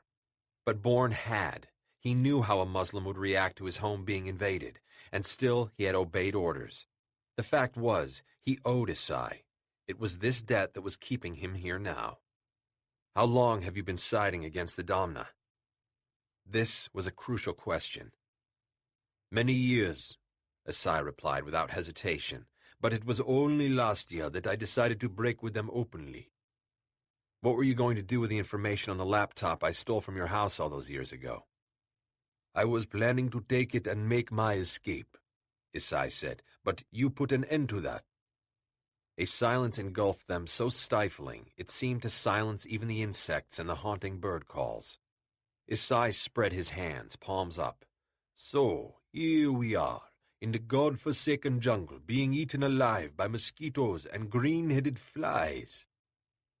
He stepped away from the now drunken Correos, who was clutching the near-empty tequila bottle like it was a $10 whore.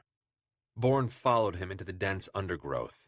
A couple of Correos' men eyed them with ill-disguised contempt, then, growing bored, spat and went to get beers out of a cooler. These Colombians, Isai said in that conspiratorial tone he could turn on and off at the drop of a hat. That's all he said, as if those two words spoke volumes, and they did. Bourne was aware that Isai felt he was better than these people, and maybe he was right. He was certainly better educated, more aware of the outside world, but perhaps that was missing the point. These Colombians, even the least educated of the lot, possessed a concentration of energy that, like a cyclone, could leave devastation in its wake in a heartbeat. Death cared nothing for education or self-awareness. It was the great leveler. There was something crucial Bourne needed to know. I was under the impression that once you were in Severus Domna, you were in for life. What led you to break with it? At one point the Domna stood for something genuine. A meeting of the minds between East and West. It was a noble undertaking, a bold design, but it was like trying to mix oil and water. Gradually, so subtly that virtually no one was aware of it, the Domna changed. He shrugged.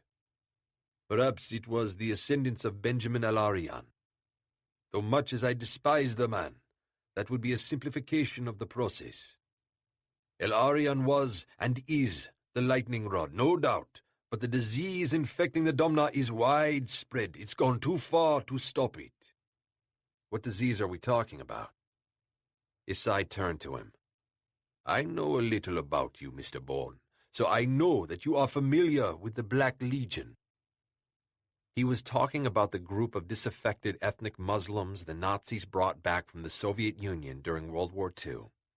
The Muslims, who deeply hated Stalin, were trained by the SS, formed into units, and sent to the Eastern Front, where they fought with uncommon ferocity against the troops of their former motherland.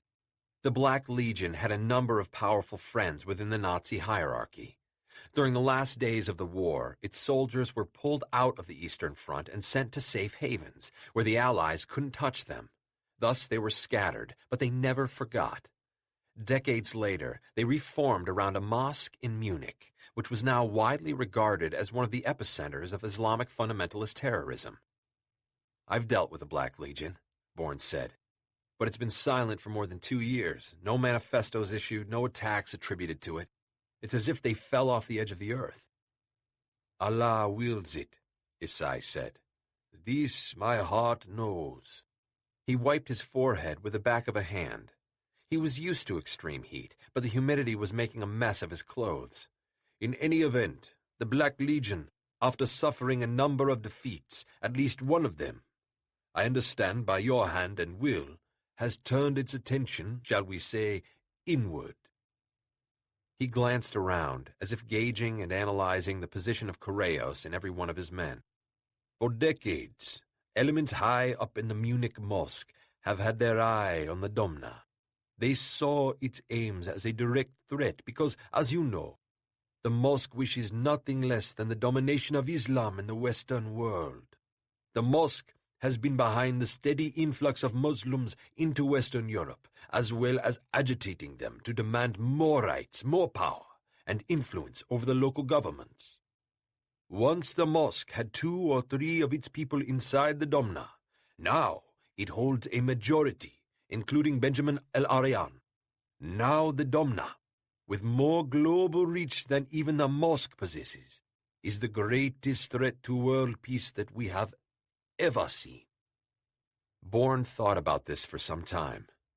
You're a family man, Isai. You're playing a too dangerous game. You of all people know how dangerous. A slow smile spread across Isai's face. But the die has been cast. The decision made. I cannot live with myself if I stand by and do nothing to stop the Domna. His eyes blazed like black fire. The Domna must be stamped out, Mr. Bourne. There is no other alternative for me, for you, for your country. Bourne could see the hatred in Isai's eyes as well as hear it in his voice. This was a man of rigid principle, indomitable spirit, fierce in action, clever in thought. For the first time, Bourne found a measure of respect for the man, and again he thought about how he had broken into his home, principally because he felt sure that Isai would never forgive him. My sense is we don't have much time to find out what the Domna's new plan is, Isai said. There was another silence between them, just the whir of insects, the chitter of tree frogs, the leathery sound of bats swooping through the treetops. Isai rose and walked a bit away from the encampment. After a time, Bourne joined him. Isai stared off through the trees. I have 4 children, he said after a long time. 3 now, actually. My daughter is dead. I'm sorry. It was years ago, like another lifetime. Isai bit his lip, as if pondering whether or not to go on. She was a willful girl, not, as you can imagine, the best of traits in a Muslim household. As a child, I could control her, but there came a time when she rebelled. She ran away 3 times. The first 2, I was able to bring her back. She was only 14. But then, 4 years later, she ran away with an Irani boy. Can you imagine? I imagine it could have been worse, Bourne said. No, Isai said. It couldn't. He began to peel the bark off a tree, digging into the tree's flesh with his long scimitar nails. The boy was engaged to be married, and quite stupidly, he took her back to Iran with him. Don't ask me why, because to this day I have no idea. Perhaps he truly loved her. Isai shook his head. The things humans do. His voice trailed off for a moment, but his nails never stopped stripping the tree. Then he took a deep breath, and when he let it out, the words came like water over spilling a dam. The inevitable happened, of course. My daughter was taken away from him and imprisoned. They were going to stone her to death. Can you imagine? Iranis, what barbarians. He meant Sunni, of course, because though Iranis weren't Arabs like him, they were nevertheless Muslim. Sunni, rather than Shia, like him. The enmity that accompanied the schism between Islam's 2 main sects was as poisonous as it was irreparable. Fucking animals is what they are. It was the first time he had used an expletive, and Bourne could see how much it took out of him, but his vehemence dictated he expel the curse from his system like an infection. So I went in, myself. I got her out of prison, got her out of Tehran, got her out of Iran. I was on my way back home with her, on a ship crossing the Mediterranean, when the Domna appeared. Quite suddenly, he turned his eyes on Bourne. 6 men. 6. That's how many they determined was needed. The Domna had warned me not to go to Iran, not to interfere, that peace needed to be kept within the High Council. To do that, they said, both Shia and Sunni were required to respect each other's traditions. But this is my daughter, I said, my flesh and blood. Otherwise, they said, a sectarian war would break out within the Domna, and we would be no better than those we sought to control. I doubt they heard me, or if they did not care. We remind you of the Dominion, they said. Nothing is more important. His head swung away again. There was bark under his nails, and dirt. An ant crawled along one finger, wandering, lost. That was the last I saw of her, my daughter. Nothing more was said. I did nothing because then I was Domna, and there was nothing to be done in the face of its collective will. It's true that I had lost a lot of blood and I was in pain. He raised his right hand so Bourne could see the ugly white knot, the scar in the center of his palm. I had no strength left. I told myself I was loyal, I told myself. But when I returned home and saw the look on my wife's face, the lies I told myself evaporated like mist in sunlight. His eyes sought Bourne's. Everything changed. Do you understand? You crossed the Rubicon. Isai let that sink in. Then he nodded. I came home a different man, a man of war, a man with a blackened heart. My colleagues, those I had considered friends, had betrayed me. They had slipped away when I wasn't paying attention. They no longer belonged to the Domna, at least the Domna I had once admired. This was a new Domna, enthralled to the mosque and its hideous Black Legion. Now all I can think of is revenge. The information on the laptop you stole was to be that revenge. I was going to steal the gold from under the Domna's nose, but that is no longer possible. Bourne was about to reply when Isai waved away his words. But Allah is great, Allah is good, because in the fullness of time you have reappeared, you, the instrument of my revenge.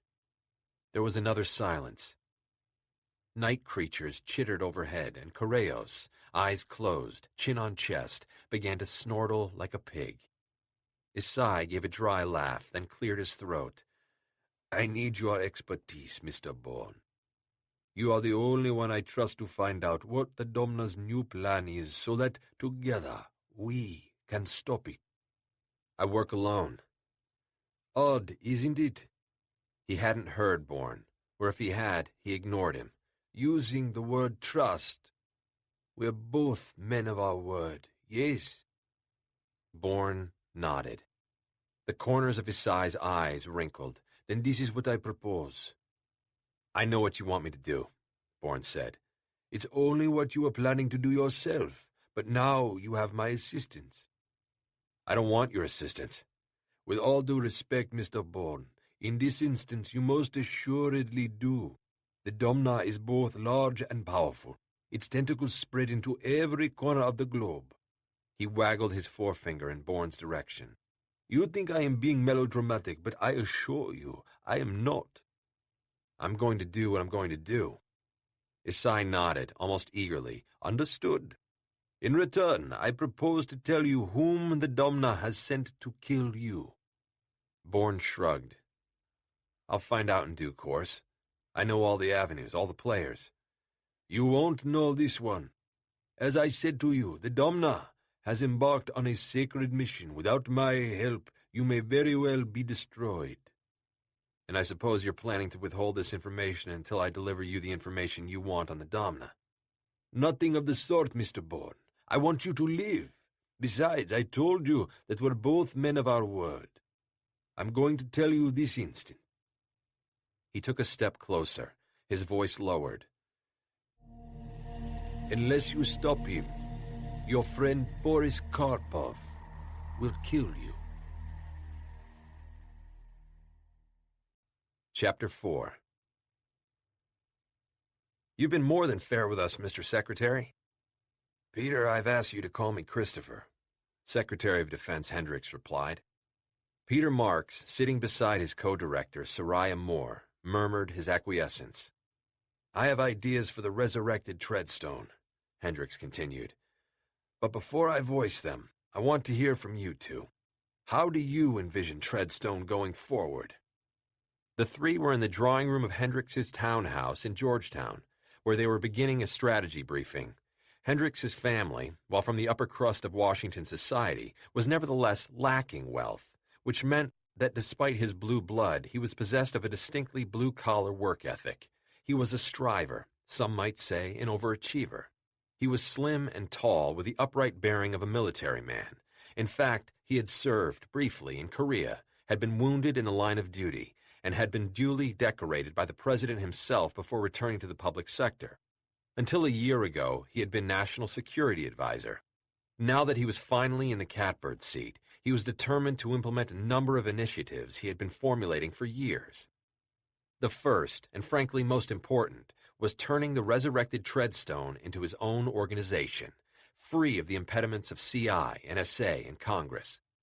Hendricks had no great desire to circumvent the law. Nevertheless, he had observed that from time to time there was a need for a group of people, small, tightly knit, intensely loyal to one another and to America, to operate in areas impossible for those subject to oversight and scrutiny to go. Now, with the country under attack from various extremist terrorist factions, both foreign and homegrown, was such a time. To that end, Hendricks had hired Soraya Moore and Peter Marks.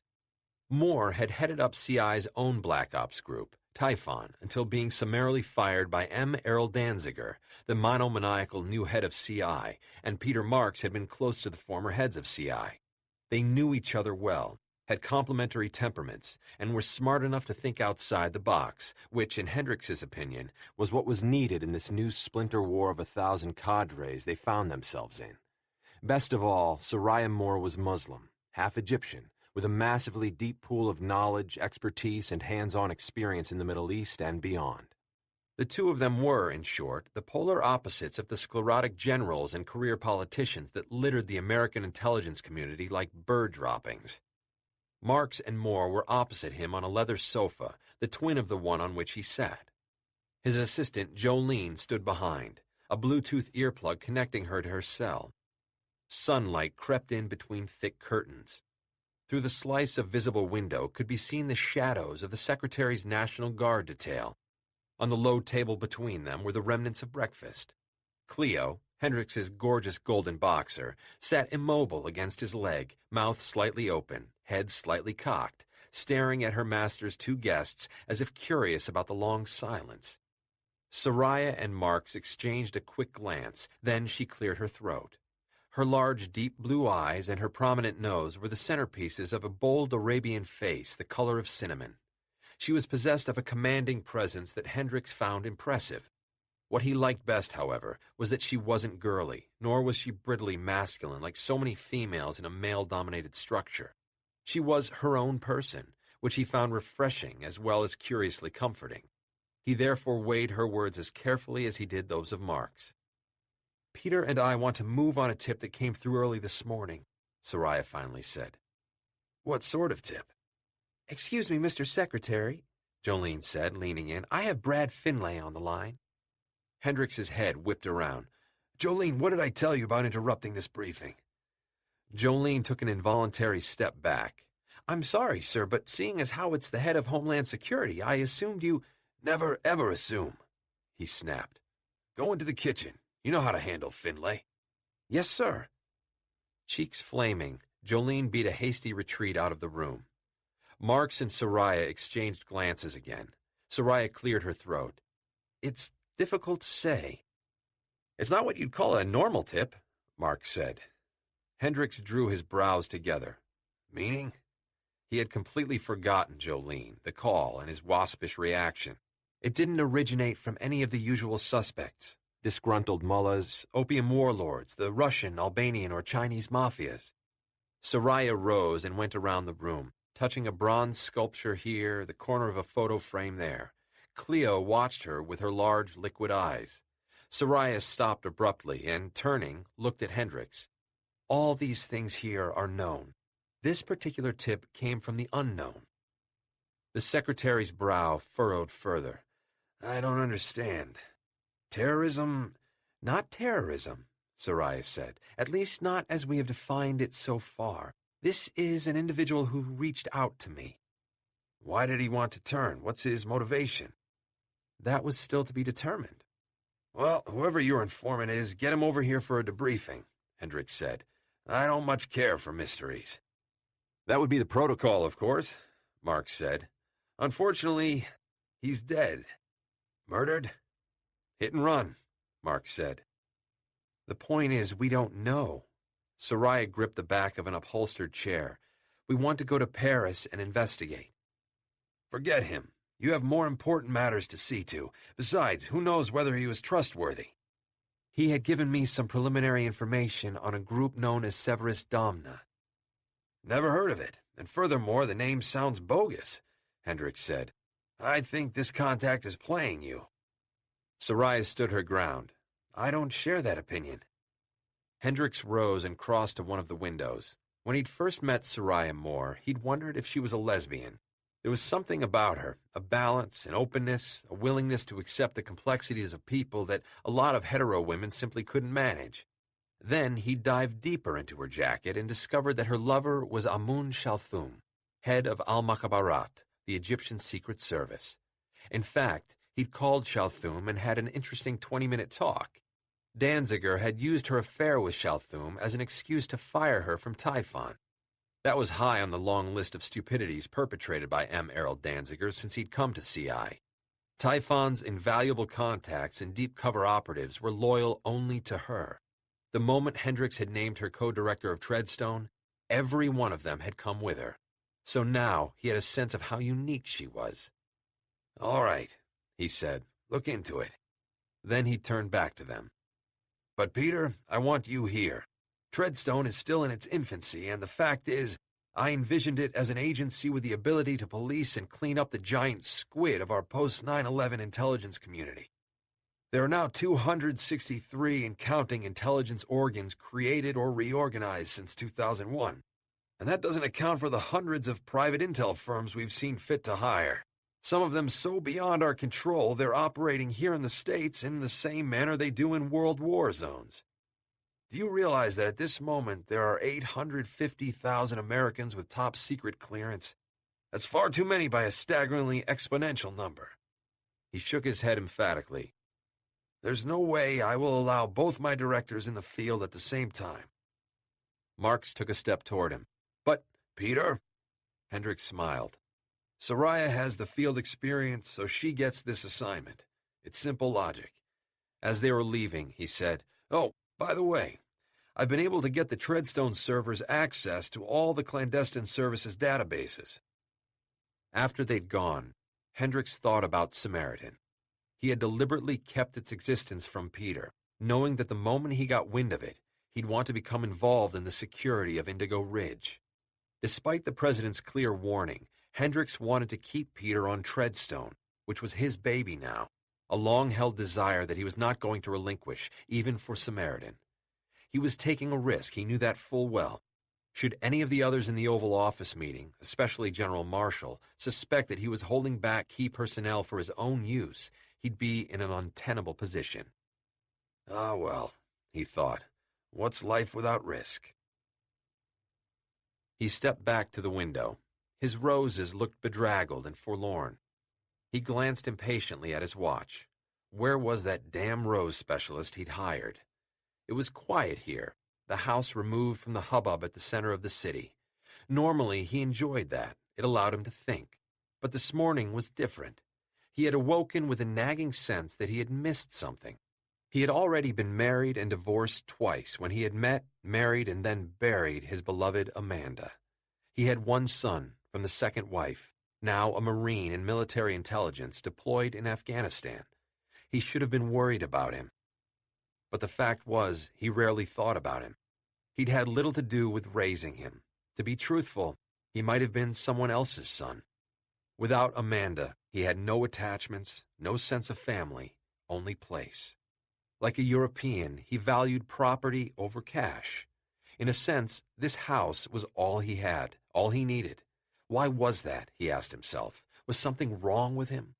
In restaurants, at official functions or the theater, he encountered colleagues with their wives, sometimes with their grown children. He was always alone, even though from time to time he had one woman or another on his arm, widows desperate to remain part of the social scene inside the Beltway. They meant nothing to him, these women of a certain age with tight, poreless faces, breasts pushed up to their carefully sculpted chins, and their long gowns manufactured to impress. Often they wore gloves to hide their age spots. He was pulled away from his ruminations by the sharp sound of the bell. Opening the front door, he was confronted by a woman in her mid to late 30s, her hair pulled back from her heart-shaped face in a tomboyish ponytail. She wore round, steel-rimmed glasses, denim overalls atop a plaid man's shirt, frog green clogs, and a floppy canvas sun hat. She introduced herself as Maggie Penrod and presented her credentials just as she had with the bodyguards patrolling the property. Hendricks studied them. She was trained at the Sorbonne and at Trinity at Oxford. Her father, deceased, had been a social worker. Her Swedish mother, also deceased, a language teacher in the Bethesda school district. There was nothing memorable about her except, as she leaned forward to take back her ID, her scent, which had a decided tang. What was it? Hendricks asked himself. He sniffed as inconspicuously as possible. Ah, yes. Cinnamon and something slightly bitter. Burnt almond, maybe. As he led the way outside to the sad-looking rose bed, he said, "What's an art history major doing in a place like this?" She laughed, a soft, mellow sound that somehow stirred something inside him, long hidden. "Art history was a totally unrealistic career choice. Besides, I don't do well in academia, too much skullduggery and intrigue." She had a slight accent, doubtless a product of her Swedish mother, Hendricks thought. She paused at the edge of the rose bed, hands on hips. "And I like being my own boss. No one but me to answer to." Listening more closely, he became aware that her accent softened her words, lending them an unmistakable sensuality. She knelt down, her soft, strong fingers pushing aside stillborn flowers, their edges tight, ruffled and brown. Blood streaked her skin, but she seemed unmindful of the thorns. "The roses are bald, and the leaves are being eaten." She stood up and turned to him. "For one thing, you're overwatering them. For another, they need to be sprayed once a week. Not to worry. I use only organics." She smiled up at him, her cheeks aflame in sunlight. "It'll take a couple of weeks, but I think I can get them out of intensive care." Hendricks gestured. "Whatever you need." The sunlight slid over her forearms like oil, illuminating tiny white gold hairs that seemed to stir beneath his gaze. Hendricks's breath felt hot in his throat. And then, without his knowing quite how the words slipped out, he said, "Care to come inside for a drink?" She smiled sweetly at him, the sun in her eyes. "Not today." "I don't believe it," Bourne said. "It simply isn't possible." "Anything is possible," Isai said. "Everything is possible." "No," Bourne said firmly. "It's not." Isai smiled, his enigmatic smile. "Mr. Bourne, you are now in the dominion of Severus Domna. Please believe me in this." Bourne stared into the fire. Darkness had come, and with it a fresh wild pig, which Correos' men had trapped, scraped free of hair, and spitted. The rich odor of its melting fat suffused the campsite. He and Isai sat near the fire, talking. Some distance away, Correos was talking animatedly to his lieutenant. "Petty victories," Isai said, eyeing him. Bourne looked at him inquiringly. "You see how it is. He knows I can't eat pork, and yet this is what he offers for dinner. If you ask him, he'll say it's a treat for his men." Let's return to Boris Karpov. The enigmatic smile returned. Benjamin Alarian, our enemy, is a master chess player. He thinks many moves ahead. He planned for the eventuality that you might succeed in keeping the Domna from finding Solomon's hoard of gold. He turned his head, the firelight glinting off his eyes. You've heard of Viktor Cherkasov, yes? Until several months ago, he was the head of FSB-2. He left under mysterious circumstances, and Boris took his place. Boris told me all this. Cleaning up FSB-2 has been a long-held dream of his. A good man, your friend Boris. Did he happen to tell you why Cherkasov abdicated his powerful throne? Mysterious circumstances, Bourne repeated. Not so mysterious to me. Benjamin Elarian contacted Cherkasov through the appropriate intermediary and made him an offer he couldn't refuse. Bourne's muscles tensed. Cherkasov is part of the Domna now? Isai nodded. And now I can see by your expression that you have intuited the rest of it. Cherkasov offered your friend Boris a deal. He'd give him FSB-2 in return for future favors. And the first one is killing me. Isai saw that Correos, having finished giving orders, was coming toward them. He sat forward, and lowering his voice, said with some urgency, You see what a clever fellow Benjamin Alarian is. The Domna is no ordinary cabal. Now you know the extent of what we are up against. As Correos pulled over a camp chair, Bourne said, There's still the matter of why I came here in the first place. Correos stared at him with stainless steel eyes. Above him, a tree grew with bark peeling off like strips of flayed skin. The air shimmered and danced with mosquitoes. Assurances, Bourne said. It was clear he was addressing both Isai and the drug lord. Correos made a soundless laugh, bared his teeth, and snapped his jaws together like a villain in a Tarantino film. My dead partner's sister is paranoid. I mean her no harm. All assurances given. The business was Gustavo's and yours, Bourne said. Now it belongs to you. That's the line she fed you? She has no use for blood money derived from drugs. Correos spread his hands wide. Then why did he want her to take it over? Family, but she's not like him. You don't know her. Bourne made no reply. There was something about the drug lord that brought out an instinctive animosity, like seeing a scorpion or a black widow spider. The creature might not be threatening you at the moment, but what about in the future? Bourne studied him. He was the polar opposite of Gustavo Moreno, whom Bourne had met years ago. Whatever else he might have been, Moreno was a gentleman. That is, when he gave his word, it meant something. Bourne did not have that sense with Correos. Berengaria was right to be afraid of him. During this buzzing lull, Correos sat back, lounging in his chair so that it creaked like an old man's bones. So, what does the puta want? Berengaria wants only to be left alone. Correos threw his head back and laughed. Bourne could see the thick red welt from where he'd begun to strangle him. Bueno, okay, we go to the next step. How much does she want? I told you, Bourne said evenly. Nothing. Now I know you're fucking with me. Come on, give it. A thin breeze stirred the swarms of mosquitoes. The forest was dense with the sounds of insects, tree frogs, and small nocturnal mammals. Bourne wanted nothing more than to bury his fist in Correos' face. Now that he had met him, he suspected that Moreno had left his half of the business to his sister to piss his partner off. They could not have gotten on personally. You might believe the bitch, Correos said. Doesn't mean I do. Just leave her alone and this will be at an end. Correos shook his head. She has all my contacts. This came directly off her hard drive. Bourne handed him the computer printout Berengaria had given him before he left Phuket.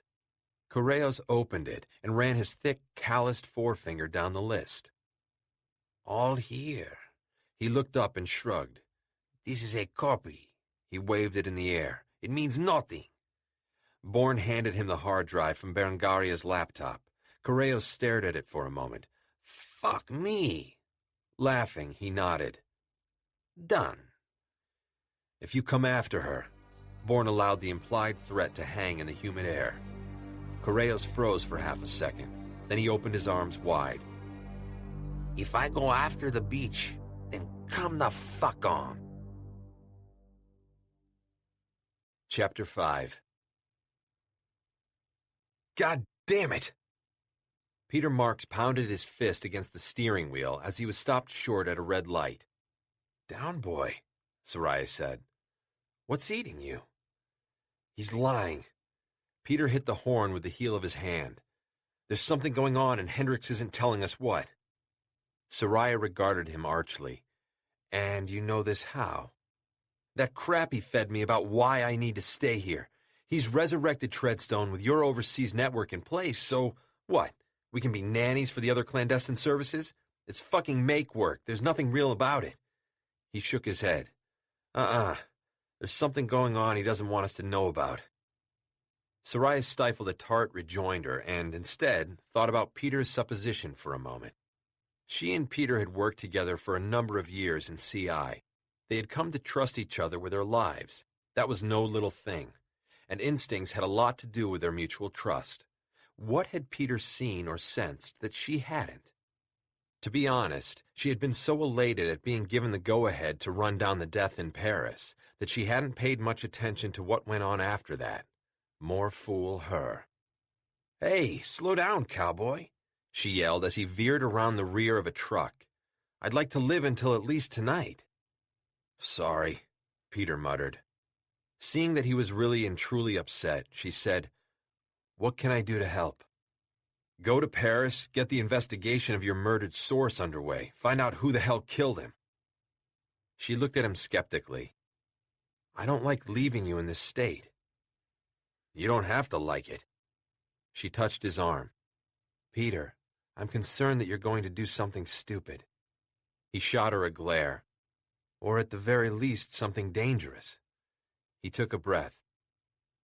Do you think your being here would change any of that? She frowned. No, but then be on the first plane to Paris. You're planning something. No, I'm not. Damn it, I know that look. He bit his cheek. And before you leave, why don't you give Amun a call? Soraya immediately bridled, thinking he was needling her. But then, when she thought further, she saw the wisdom of his suggestion. You might be right. Amun could provide a different perspective on this mysterious group.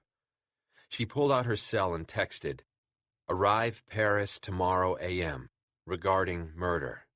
Can you? She found her heart beating fast. She hadn't seen Amun in over a year, but it was only now, reaching out to him, that she realized how much she had missed him, his bright smile, his certain touch, the brilliance of his mind. She frowned. What time was it in Cairo? Almost 10:30 p.m. As she was calculating, her cell buzzed. A text had come in. Arrive Paris 8:34 a.m. local, day after tomorrow. Soraya felt a warmth suffuse her body. She flexed her hands. What's up? Peter asked. My fingertips are tingling. Peter threw his head back and laughed. A sigh drove Bourne away from Correos' encampment. The headlights were on, illuminating the dirt track through the dense forest of the Bosque de Niebla de Chicaque. But already a pinkish-blue light stole through the branches, snatching shadows from along the ground. Birdsong, which had been missing during the depths of the night, ricocheted back and forth above their heads. We're heading west instead of east, Bourne said. Back to Bogota. We are going to the regional airport at Perales, Isai said, where I'll take a flight to Bogota, and you'll take the car. You need to go farther west, to Ibagué. It's in the mountains, about 60 miles southwest of El Colegio. And why do I want to go there? In Ibagué, you'll seek out a man named Esteban Vegas. He's a member of the Domna, a weak link, as you might say in idiomatic English, yes? I was going to speak with him about defecting, but now that you're here, I expect you'll have a better chance than I would. Explain yourself, Isai. With pleasure. Now that they were away from Correos' camp, Isai seemed more relaxed, almost jovial, if such a word could be applied to this taciturn, revenge-obsessed man. It's simple, really. I'm a known quantity within the Domna, a pariah, a traitor. Even with a man like Vegas, with shaky loyalty to the group, my presence will be problematic. In fact, it might backfire, providing him with a reason to become defensive, intractable. While I am an unknown quantity, Bourne said, Vegas will be more inclined to listen to me. That will depend entirely on your powers of persuasion. From what I know of you, another excellent reason for you to take my place.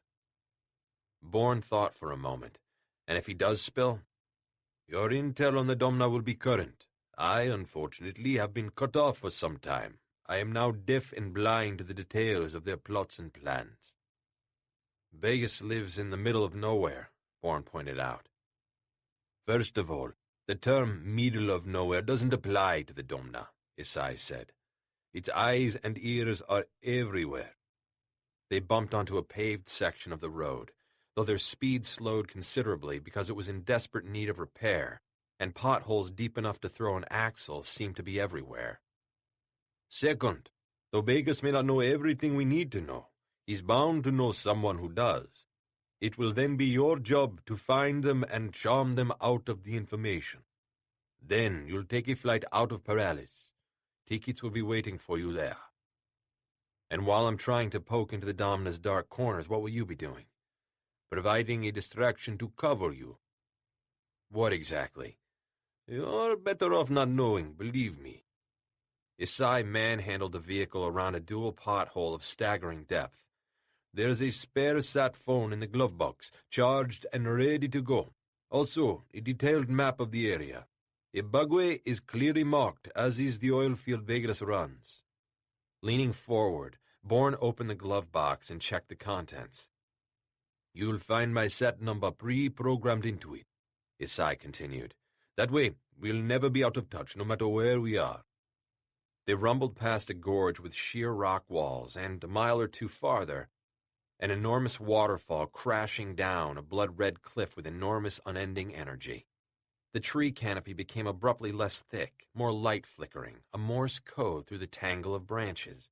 They burst through the western edge of the trees.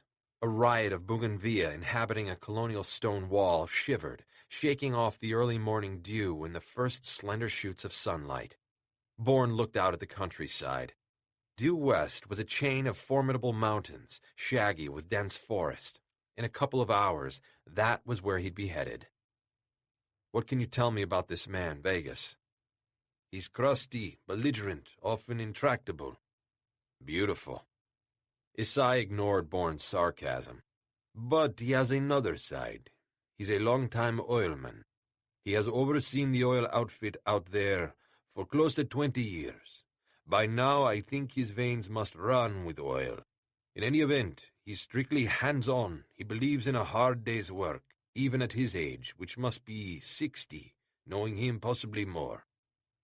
He's hard-drinking, buried 2 wives, lost a daughter to a Brazilian who seduced her, then spirited her away.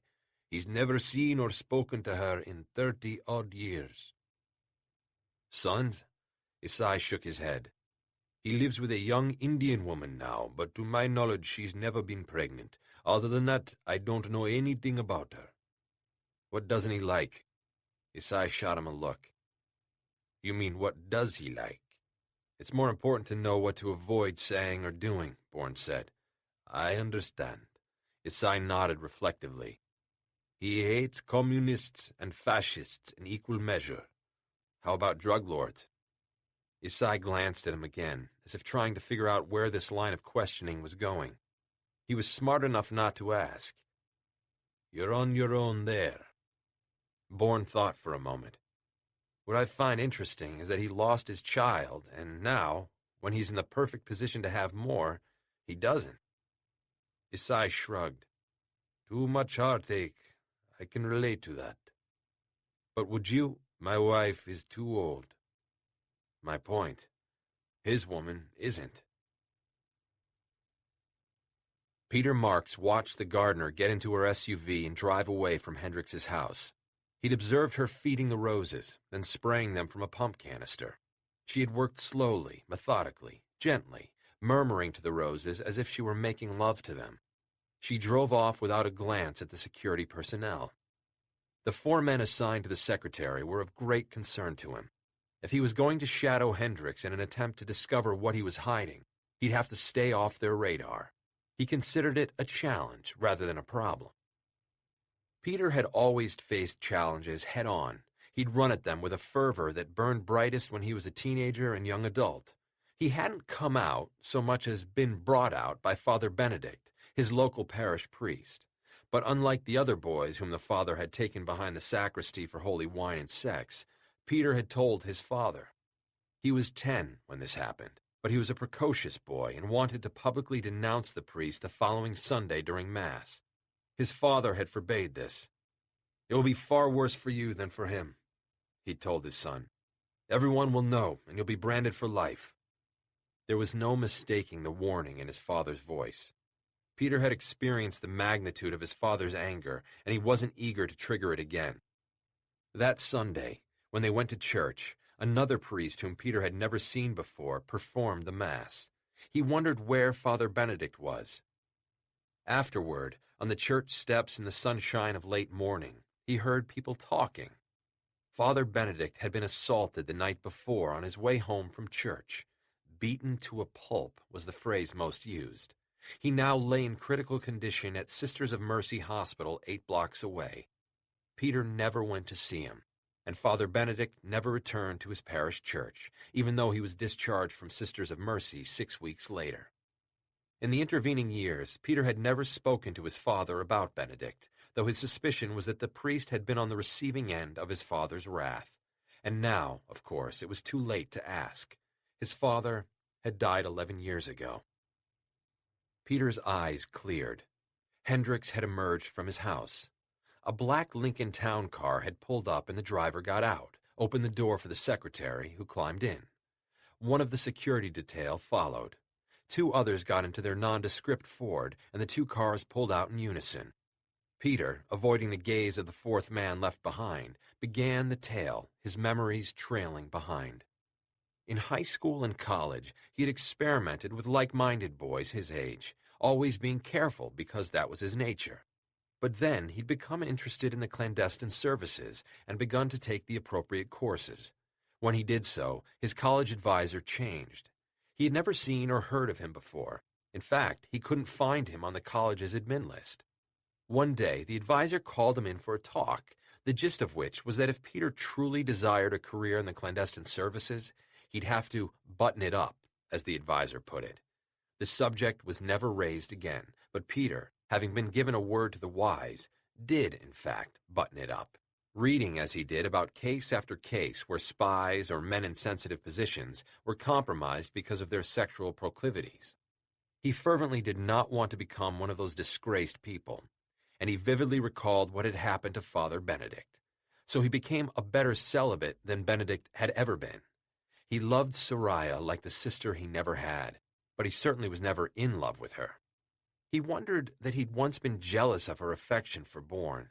He scoffed at that now. How could he have ever been jealous of Jason Bourne? He couldn't bear to have that man's shadowy life. The cars rolled out of the tree-lined streets of Georgetown, heading due east toward the heart of Washington. Dusk was forming, filled with haze and uncertainty. He checked his car's clock. Any moment now, Soraya would be in the air, on her way across the Atlantic to Paris and her rendezvous with Amun Chalthum. He'd call his friend Jacques Robinet to give him the particulars of her visit. Robinet, whom he'd met through Jason Bourne, was the French Minister of Culture. Robinet was also one of the new leading lights of the Quai d'Orsay, the French equivalent of Central Intelligence, and so wielded enormous power both inside and outside France. Robinet had assured Peter that he'd extend Soraya every courtesy in cutting through the Gordian knot of French red tape. The 2 cars were slowing as they approached East Capitol Street. They passed 2nd Street southeast and stopped in front of the Folger Shakespeare Library, one of the capital's more remarkable institutions. Henry Clay Folger had been chairman of Standard Oil, now ExxonMobil. He was cut from the same cloth as the great industrial robber barons John D. Rockefeller, J.P. Morgan, and Henry E. Huntington. However, Folger spent much of his later years amassing a staggering collection of first folios of Shakespeare's plays. In addition, the library housed, in the original edition or facsimile, every important volume on Shakespeare from the invention of the printing press to the end of the 17th century, including a copy of every book on history, mythology, and travel that had been available to the playwright. In fact, the library possessed 55% of all known books printed in the English language before 1640. But the crown jewels of the collection were the first folios, the sole textual source of over half of Shakespeare's plays. As Peter watched Hendricks emerge from his bulletproof car, he wondered what the secretary was doing at the Folger. It wasn't as if he'd come to write a dissertation on Shakespeare or the England of the Tudors and the Stuarts. Even more intriguing, none of his bodyguards accompanied Hendricks up the steps and into the building. Checking his watch, Peter saw that it was after 4, which meant that the building was closed to the public for the day. Peter was familiar with the premises. There was a side entrance used by the staff, and on occasion, the flock of scholars and fellows who were, at any given time, in residence. He drove around the block, parked, and approached the side door, which was discreetly tucked away behind a line of sheared boxwood.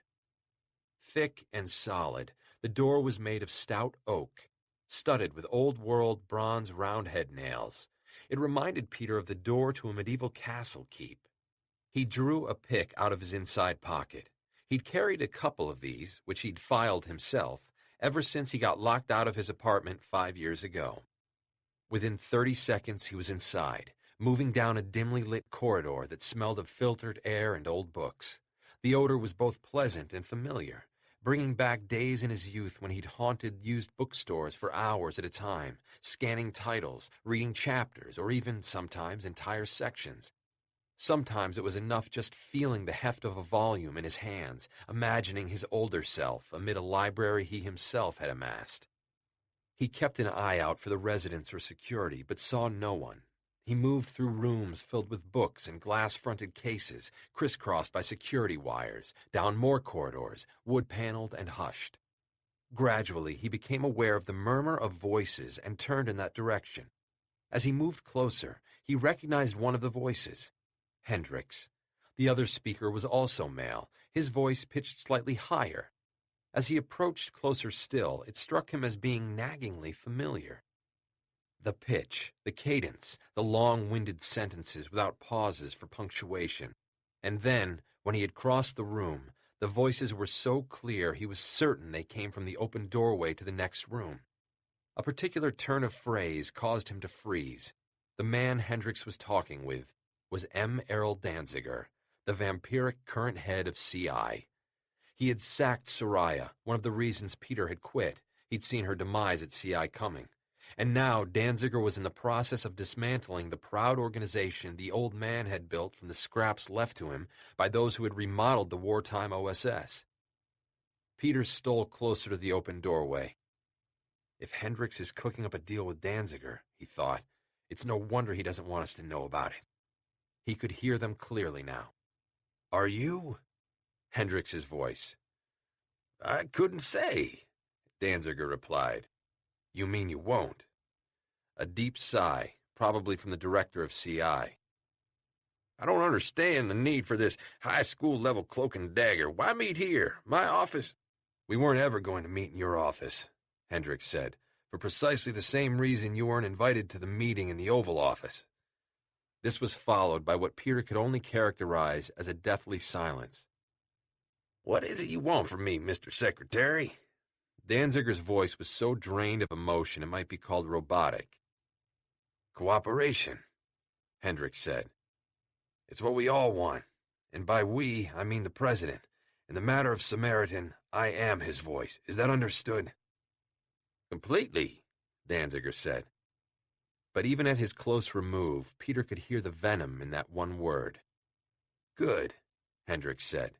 Whether he had noted the bitterness in the director's voice or he'd chosen to ignore it was impossible for Peter to say. "Because I won't be saying any of this twice." There was a soft rustling. "Samaritan is on the strictest need-to-know basis. That means even the people you choose won't know about it until they arrive at Indigo Ridge. Samaritan is the President's #1 priority. which means that from this moment forward, it's our #1 priority. Here are your orders. Have your people rendezvous with the others at Indigo Ridge 48 hours from now. 48 hours? Danziger echoed. How do you expect? I mean, for God's sake, look at this list. What you're asking is impossible to mobilize in that time frame. Directors are trained to accomplish the impossible. Hendrix's implied threat was clear enough. That will be all, Mr. Danziger. Peter heard first one set of footsteps echoing on the polished floorboards, then, some moments later, another. Both faded away into the distance. Peter leaned back against the wall. Samaritan, Indigo Ridge. 2 clues he would have to follow. Samaritan is the president's #1 priority, he thought. Why did Hendrix agree to let Soraya go to Paris? Why didn't he involve us in Samaritan? These were questions Peter knew he had to answer, and the sooner, the better. He had an urge to text Soraya, briefing her on what he had just learned and asking her to come back to Washington, but his trust in her stayed his hand. If she thought this death was important enough to investigate personally, that was good enough for him. He'd learned that her instincts were impeccable. Then his mind turned to happier thoughts.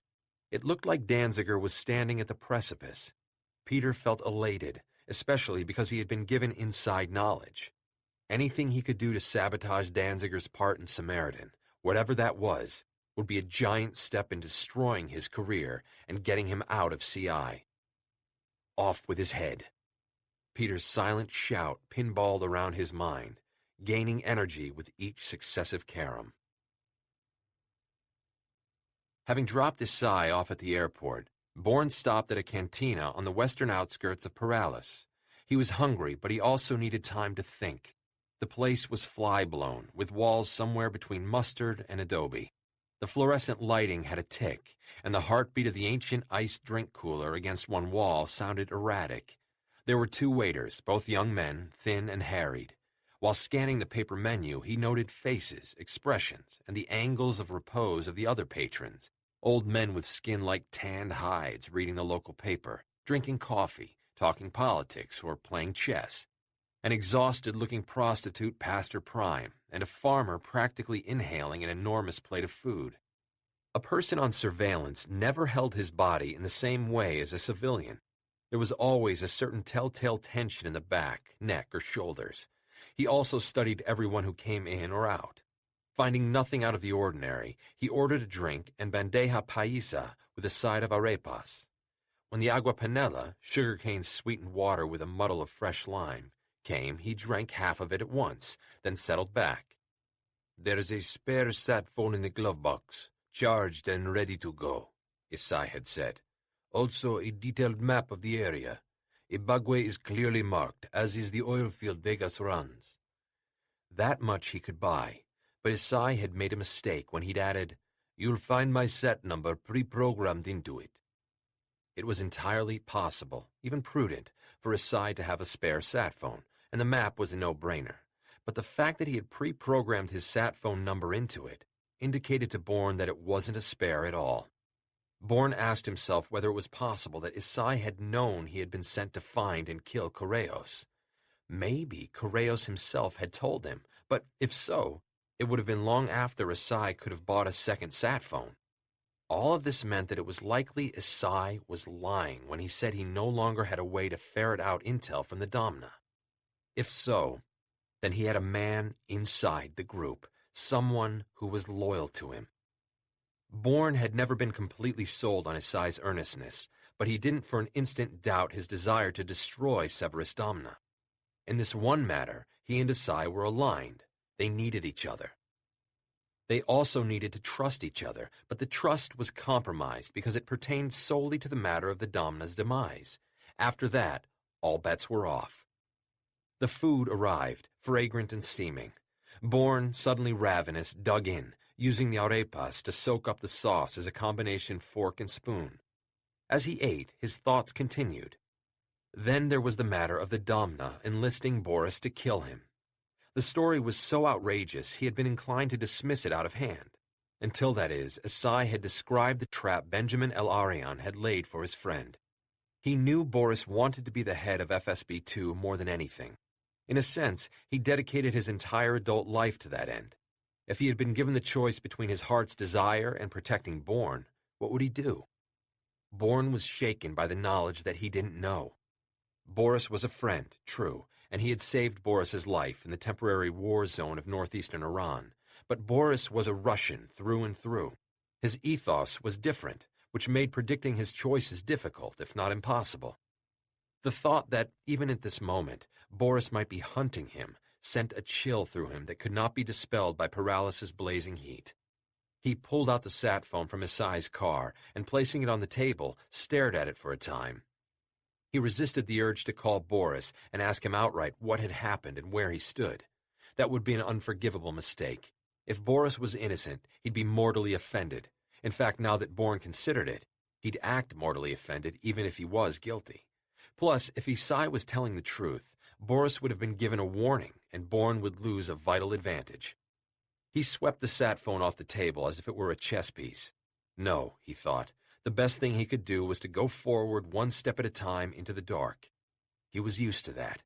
He had burst from the darkness of an unknown life into this shadow world, where everything in front of him was black as night. There was a pain inside him, the agony of unknowing, that he had lived with so long he often forgot it was there. And yet every now and again it rushed back at him with the power of an express train. Nothing in his past was real, nothing he had once done or accomplished, nothing he had felt, no one he had known or cared about. All had been obliterated by his fall into the void. He kept looking for the things that were now impossible to find. The occasional shards that came back to him from time to time only increased his sense of isolation and helplessness. Often they were disturbing in their own right. At once, he saw again the woman in the stall of the Nordic disco, the sheen of sweat on her face, the sardonic smile, the muzzle of the handgun she aimed at him. What make and model was it? He strained to remember, but all he could see was her face, devoid of fear or even resignation. He felt the fur collar against his cheeks. Her mouth had opened, those red lips parting. She had said something to him in the moment before he had killed her. What was it? What had she said? He had the impression that it was somehow important, though he was at a loss to say why. And then the memory slithered away from him, back into the blackness of a past that felt as if it belonged to someone else. To lose everything, your very life, was an unspeakable agony. He was wandering in an unknown land. The stars overhead were arrayed in unfamiliar constellations, and the sun never rose. He was alone, the impenetrable darkness ahead, his sole companion. The darkness, and of course, the pain.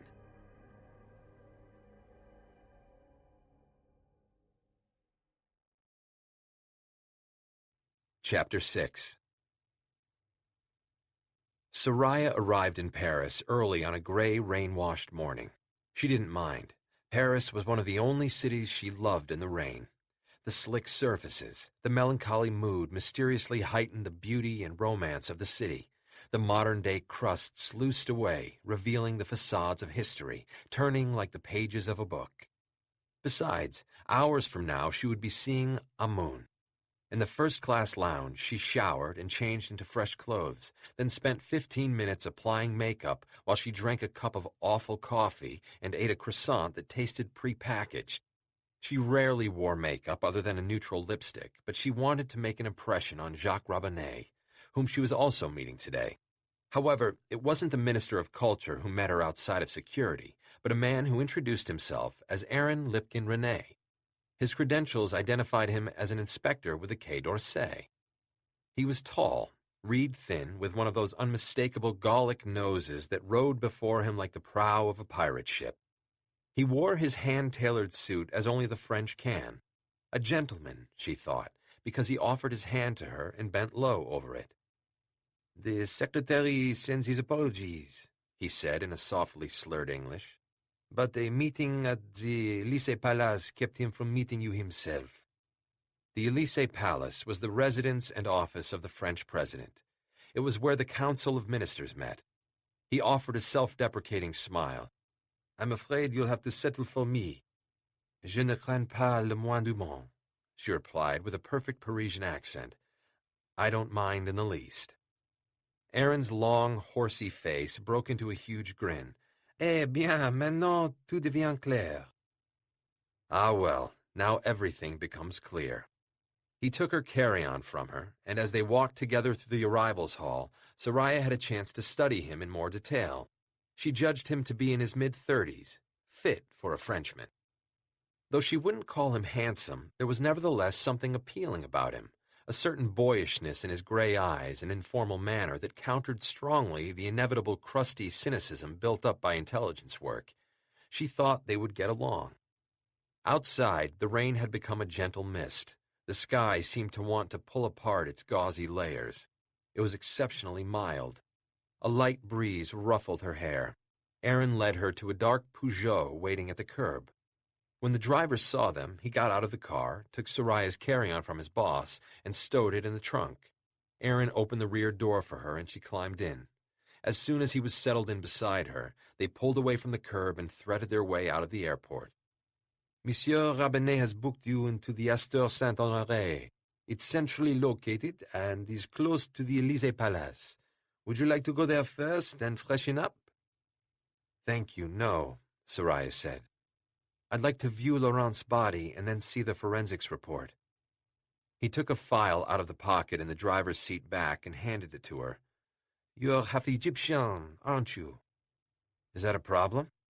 She looked into his gray eyes, searching for a sign of prejudice. Not for me, is it for you? Not at all. She smoothed her hackles back down. Now she understood. Aaron was Jewish. With the recent huge influx of Muslims, Jews were having a harder time in France, especially Paris. Jewish children were being particularly targeted in schools. Almost every day, there was a report of a Jewish child being beaten by a gang of Muslim children. She'd recently read an alarming report that many Jewish families were leaving France altogether because increasingly they found the charged atmosphere unsafe for their children. He smiled at her, and she could very clearly see herself in him. The Semitic heritage that Arabs and Jews shared, but tragically could not bear to contemplate. She smiled back and hoped that he saw the same. Then she opened the file and looked through the pages.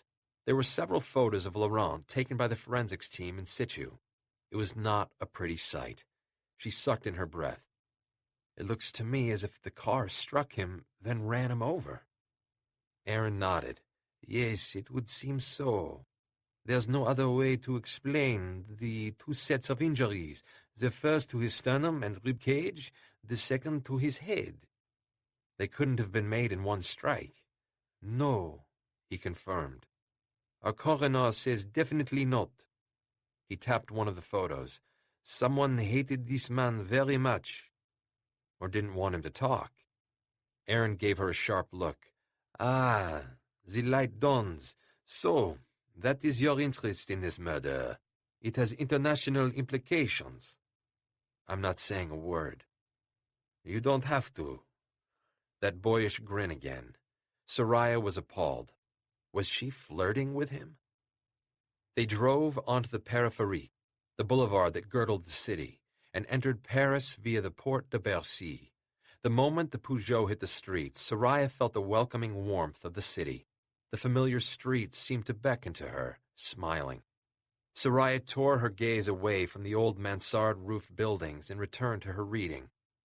The body exhibited no marks other than those consistent with being run over. His blood work was still being parsed, but the preliminary results noted no elevated alcohol levels or noticeable foreign substances. She returned to the photos, looking more closely at the ones that showed an overall view of the crime scene. She pointed to a small, vaguely oblong-shaped blob in the lower right-hand corner of photo number 3. "What's this?"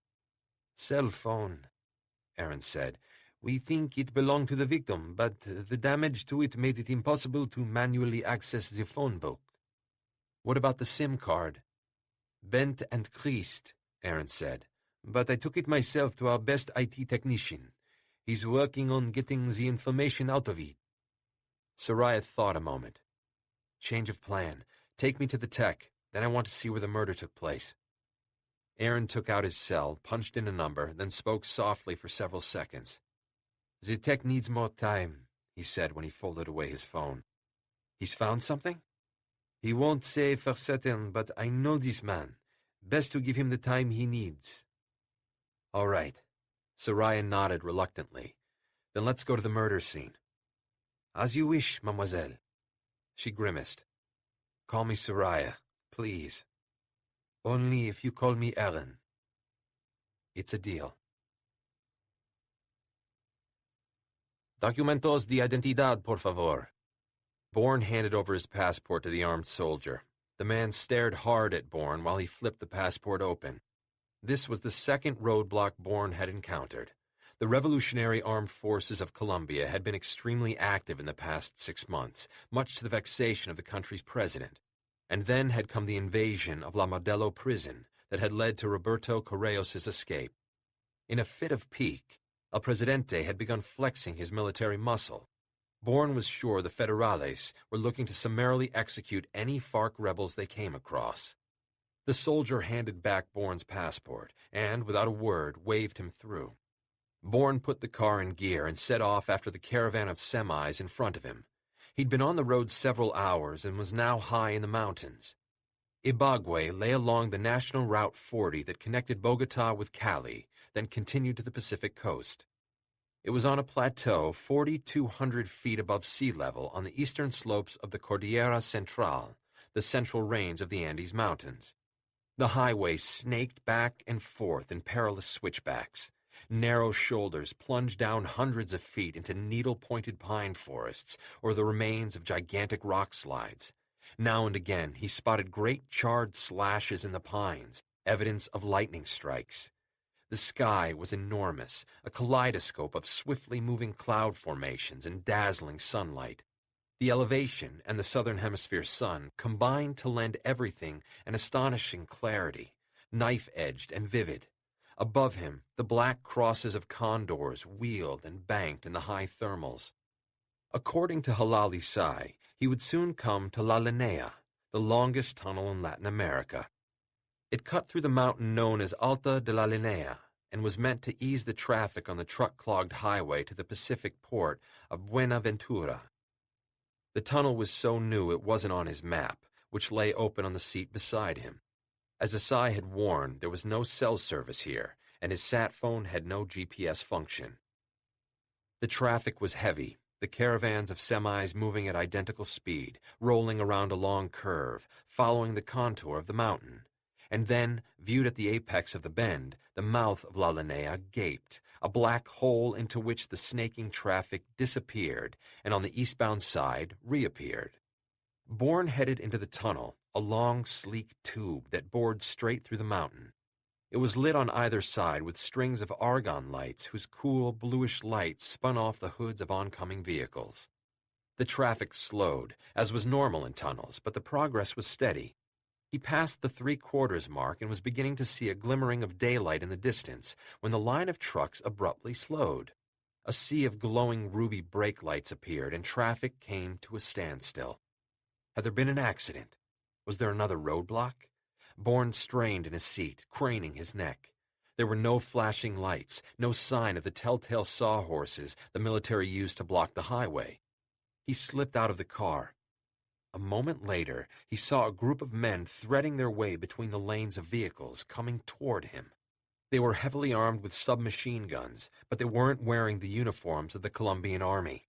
A cadre of FARC insurgents had stopped the traffic. Why? He saw the leader now, a broad-shouldered man with a full beard and coffee-colored eyes even the lurid glow thrown by the argon lights couldn't wash out. One man stopped at each vehicle, holding up a faxed photo to show the driver, while the others checked out the car's back seat and trunk. The trucks took longer, as the soldiers compelled the drivers, often at gunpoint, to open the back so they could inspect the contents. Bourne cautiously walked closer, passing other drivers who had climbed down from their cabs and were talking nervously among themselves. All at once, he saw the fax sheet clearly. He was staring at himself. The rebels were looking for him. No time to wonder why. Turning on his heel, he walked back to his car and rummaged through the glove box, which offered up a screwdriver and a wrench, both useful weapons. Retreating on foot, he ducked down, slid underneath a semi, crawling backward. 3 vehicles behind him, he came out at the rear of an open-bed truck. Grabbing onto the nylon cords that tied down a canvas cover, he swung up onto the rear. From that vantage point, he saw more FARC soldiers approaching from the rear. Ahead or behind, there was no exit. Untying a section of canvas, he dropped down into the truck bed. The hemp sacks were stamped with the name of a well-known plantation. He used the screwdriver to rip open a corner. The truck was transporting green coffee beans. Leaving the items he'd taken from his car, he reemerged onto the canvas and took a cautious look ahead. The FARC rebels were making headway. They were almost at his car. Once they saw that it was empty, they'd know their prey was somewhere close at hand. He needed to be on his way before then. Stealing down to the tarmac of the highway, he crept along the side of the open-bed truck. The driver was standing against the side of the semi in front, talking nervously with another man, probably the driver of the semi or his relief. The door to the cab was open, and Bourne slithered in. As Bourne watched, the driver took out a pack of cigarettes, shook one out, and put it between his lips. He dug in his pocket for a light, but couldn't find one. He turned around and began to walk back toward the cab of his truck. Bourne froze. Aaron stood in the street on Place de la Rue. "This is where Monsieur Laurent was hit," he said. "Anything on the car that hit him?" "Not much. The eyewitnesses disagree on the manufacturer, BMW, Fiat, Citroën. None of those cars look alike." "Eyewitnesses," he lamented. "But we did get black paint off the victim." Soraya was studying the roadbed. Not much help there, either. Aaron crouched down beside her. "The same eyewitnesses claimed he had just stepped off the sidewalk." "He stepped out into traffic without looking?" Soraya looked doubtful. Aaron shrugged. "He might have been distracted. Maybe someone called to him. Maybe he remembered he had to pick up the dry cleaning." He shrugged in that totally Gallic manner. "Who knows?" "Someone knows," she said. "The person who killed him." Something occurred to her, and she stood suddenly. Where was his cell phone found? Aaron showed her, and she went back onto the sidewalk several paces. "Now, when I step down into the street, run into me." "What?" "You heard me," she said a bit impatiently. "Just do it." She took out her phone and put it to her ear, then walked at a brisk pace to the edge of the curb and down onto the street, whereupon Aaron, running, hit her. Her right arm flew diagonally out, and if she had not held on to it, her phone would have hit the street more or less where they found Laurent's. A slow smile spread across her face. He was talking on his cell when he was hit. "So what? Business people are on their cell phones constantly." Aaron appeared unimpressed. "It was a coincidence." "Maybe it was," Soraya said. "Maybe it wasn't." She turned toward his car. "Let's talk to your tech and see if he managed to pull anything from the phone or its SIM card." As they were walking back to Aaron's car, she stopped and turned around.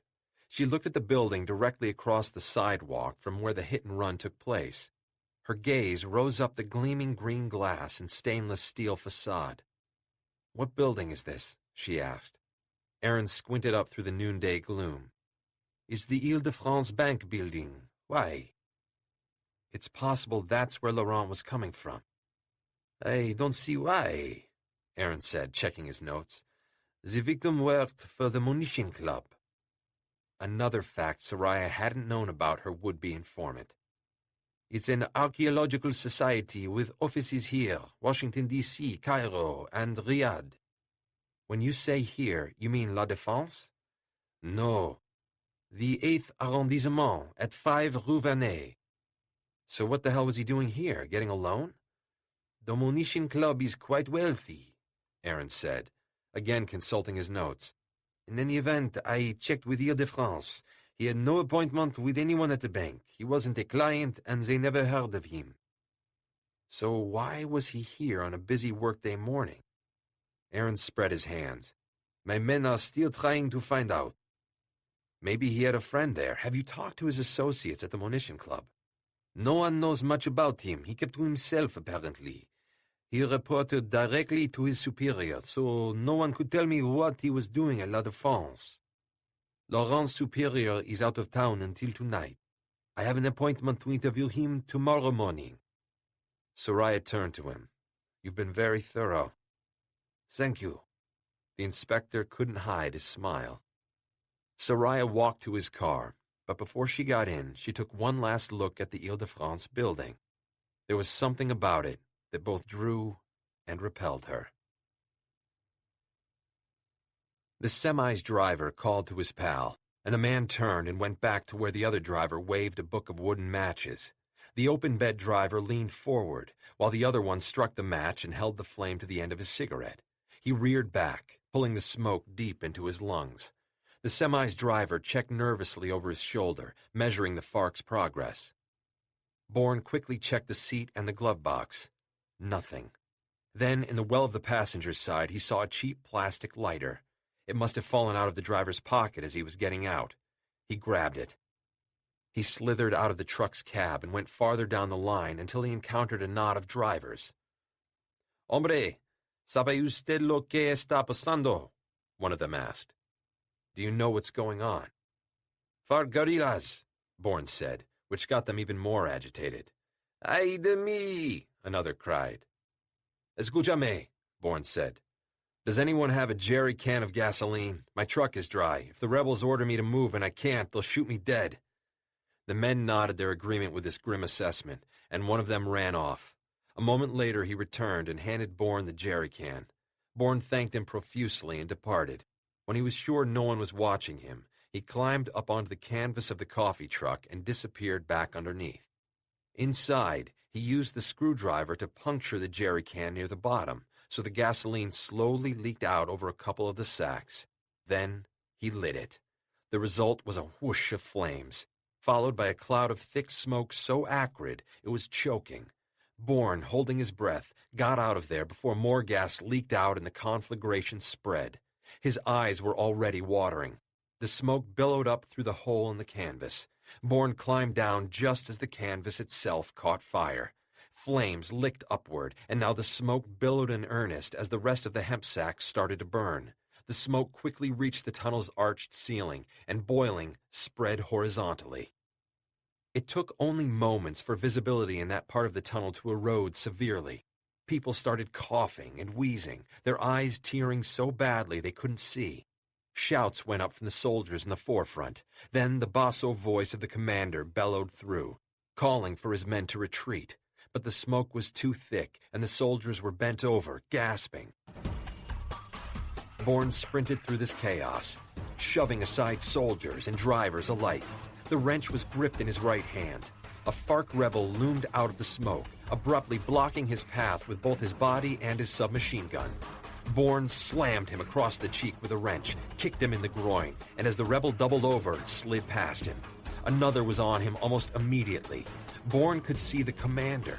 He had no time to waste.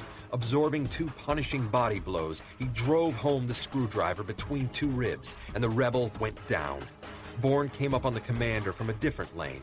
Sliding across the hood of a vehicle, he grabbed the man, disarmed him, and, jerking him hard, pulled him, stumbling toward the light at the far end of the tunnel. The commander was gasping and trying to spit out the smoke. His red-rimmed eyes continued to brim with tears, which rolled down his pockmarked cheeks.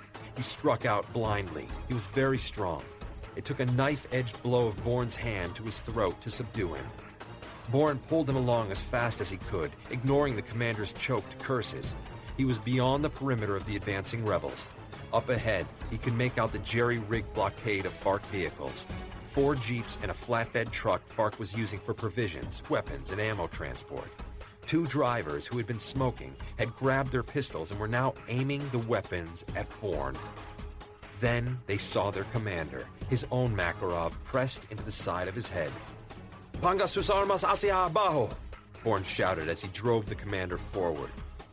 When they hesitated, he slammed the barrel into the soft spot behind the commander's right ear. Blood spurted and the commander cried out. The rebels put their pistols down on the hood of the flatbed truck. Ahora se alejan de los jeeps. Haz lo que dice, the commander shouted through a fit of coughing. The men backed away from the jeeps. Bourne shoved the commander forward into one and climbed in beside him. A rebel lunged for his pistol, and Bourne shot him in the shoulder. As he spun away and fell to the ground, Bourne said, "Tu turno." Your turn? The other rebel raised his hands and did not budge. "Si vienen después de nosotros." Bourne called back to the men as he started the vehicle and put it into gear. "Lo mato. If you come after us, I'll kill him." He stepped on the accelerator, and they sped away from the smoking tunnel.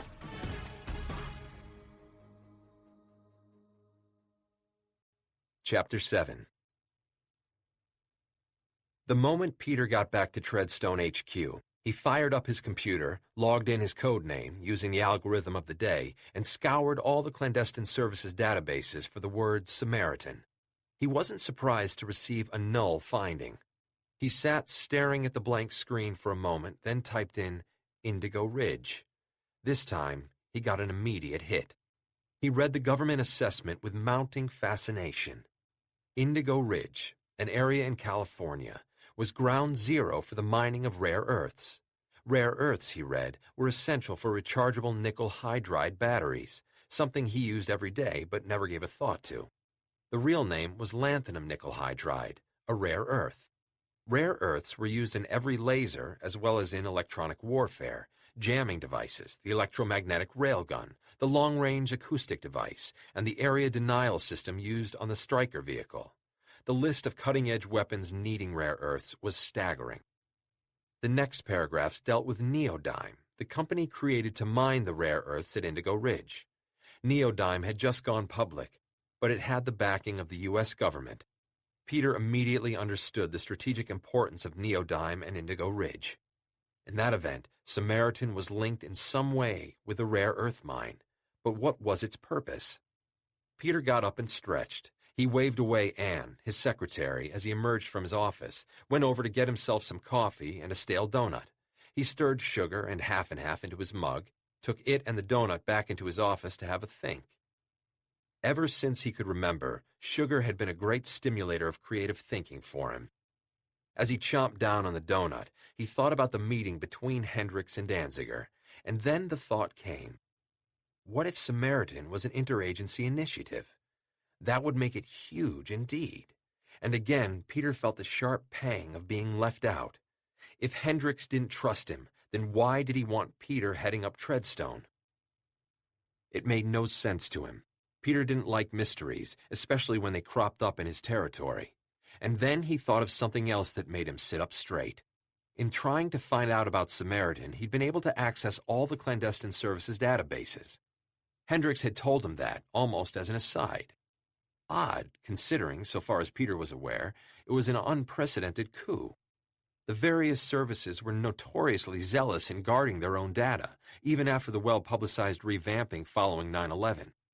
Being on the inside, Peter knew that plan was for PR purposes because the American public had to be calmed and soothed. The fact remained that when it came to interagency intel sharing, nothing much had changed. The clandestine services community was still a feudal nightmare of separate fiefdoms, lorded over by political-minded mandarins jockeying for congressional funding while desperately staving off budget cuts and staff downsizing forced by the current economic climate. Dusting off his fingertips, he took a swig of coffee and dived back into the top-secret soup he had at his fingertips, courtesy of his boss. At some point, he wondered whether Hendricks had had an ulterior motive in getting this access for Treadstone. He couldn't help but wonder why Hendricks had told him about it in such an offhand manner. He was trained in suspicion, to see ulterior motives, to peer into the dim interiors of what people said and did. Had Hendricks been giving him a subtle clue to hunt around the database soup? But for what? What if it had to do with Hendricks himself? He navigated to Hendricks' own computer and sat there for a moment, staring at the blinking box that asked for a security code. He thought about words that his boss might use. Sitting back, he closed his eyes, pondering the briefing at Hendricks' house this morning. He went over everything that had been said, every move the secretary had made. Then he recalled Hendricks' curious parting line. "Oh, by the way, I've been able to get Treadstone access to all the clandestine services databases." He frowned. No, that wasn't quite it. His frown deepened as he struggled to recall the secretary's exact phrasing. "Excuse me, Director?" He looked up to see Anne standing in the doorway. "What is it?" he snapped. She flinched. She was not yet used to her boss's moods. "I'm sorry to bother you, but there's a problem at school with my son, and I need a couple of hours off." "Of course," he said, waving at her vaguely. "Go on." His mind had already returned to its original train of thought. Anne was about to leave when she turned back. "Oh, I almost forgot. Before she left, Director Moore asked for an additional server to be added to her—" "She asked for what?" Peter had swiveled toward her and was half out of his seat. She turned pale, clearly scared half to death. Through his mounting excitement, he recognized this and willed his voice to modulate more normally. "Anne, did you say that Soraya asked for another server?" "Yes, it's going to be installed tonight, so on the off chance you're going to be working late." "Thank you, Anne." He forced himself to smile at her. "As for your son, take as much time as you need." "Thank you, Director." Slightly bewildered, she turned, grabbed her coat and handbag, and left. Peter, turning back to his computer screen, thought long and hard about Hendrix's precise words. Then he had it. "Oh, by the way, I've been able to get the Treadstone servers access to all the clandestine services databases." Servers. Peter's eyes flew open. Why on earth had he said that when the servers had nothing to do with access? The Treadstone servers were where its own data was stored. He stared at the blinking box in the middle of the screen, asking its mysterious question. Jesus Christ, he thought. Could it be that simple? His fingers trembling slightly, he typed in the word, servers. At once, the box was replaced by a file tree. Peter stared in disbelief. He was inside Hendrix's computer. The secretary wanted him there. He was absolutely certain of that. He delivered a coded message to Peter. Why hadn't he been able to tell Peter outright? Peter's first thought was that Hendrix was afraid his house was bugged, but he immediately dismissed the thought. The secretary's house and offices were electronically swept twice a week, so Hendrix was afraid of something else. Was it someone on the inside? One of his own people? Peter stared at the screen. He had a sense that he would find the answer somewhere within the secretary's file tree. Leaning forward, he got to work with a feverish intensity. "This is utter madness," the FARC commander said as Bourne hurtled the stolen jeep down National 40. "How did you know I was in the tunnel?" Bourne said. "You will be followed to the ends of the earth." His name was Suarez. He hadn't been reticent about telling Bourne his name or the ways in which he was certain Bourne would die. Bourne smiled. "There isn't one of your men who could get out of Colombia." Suarez laughed, even though it caused him some pain in the area behind his right ear. "Do you think FARC is my only affiliation?" Bourne glanced at him, and that was when he saw the gold ring gleaming on the thick forefinger of his right hand. "You're a member of Severus Domna." "And you are a dead man," the commander said flatly. All at once he grabbed at the wheel. Bourne smashed the barrel of his Makarov down on the back of his hand, and Suarez bellowed like a maddened bull. He snatched his hand away, cradling it with the other. Fuck, fuck, fuck, he cried. "You've broken it." "Relax." Bourne hummed to himself as they rocketed along. He deftly moved the jeep around lumbering semis and laden flatbeds. Suarez, rocking back and forth in pain, said, "What the hell are you so happy about, maricon?" For some time, Bourne occupied himself by flying past vehicles. Then he said, "I know how you knew where I was." "No," Suarez said. "You don't." "Someone at the last roadblock before the tunnel made me and radioed you. Someone also with a Domna." "This is true, but I am not following orders. Your death is a gift to a friend of mine, an enemy of yours." He was whey-faced, the pain causing beads of sweat to break out at his hairline. He stared fixedly ahead until his gaze strayed to the side mirror. A smile flickered across his lips, and in the space of a heartbeat was gone. Bourne, who had been checking the rear-view mirror every minute or so, saw the two motorcycles flicking in and out of the traffic behind him. Roberto Correos has expended a lot of capital with us to have you killed. So Correos was taking revenge for Bourne having lost him face in front of his men. Now they were mortal enemies. "You'd better buckle up," Bourne said. He waited for the motorcycles to break free of the other vehicles behind him. Then he accelerated. Putting on speed, they closed the distance between them. At the moment of their maximum acceleration, Bourne trod on the brakes so hard that the Jeep laid a layer of rubber onto the macadam of the highway. The vehicle swerved violently from side to side as he threw it into neutral, its transmission traveling down through the gears as its tires fought to grip the road. The motorcycles shot past him and then, swerving mightily, braked, turning in a wide circle. Bourne forced the transmission back up the ladder and stomped on the accelerator.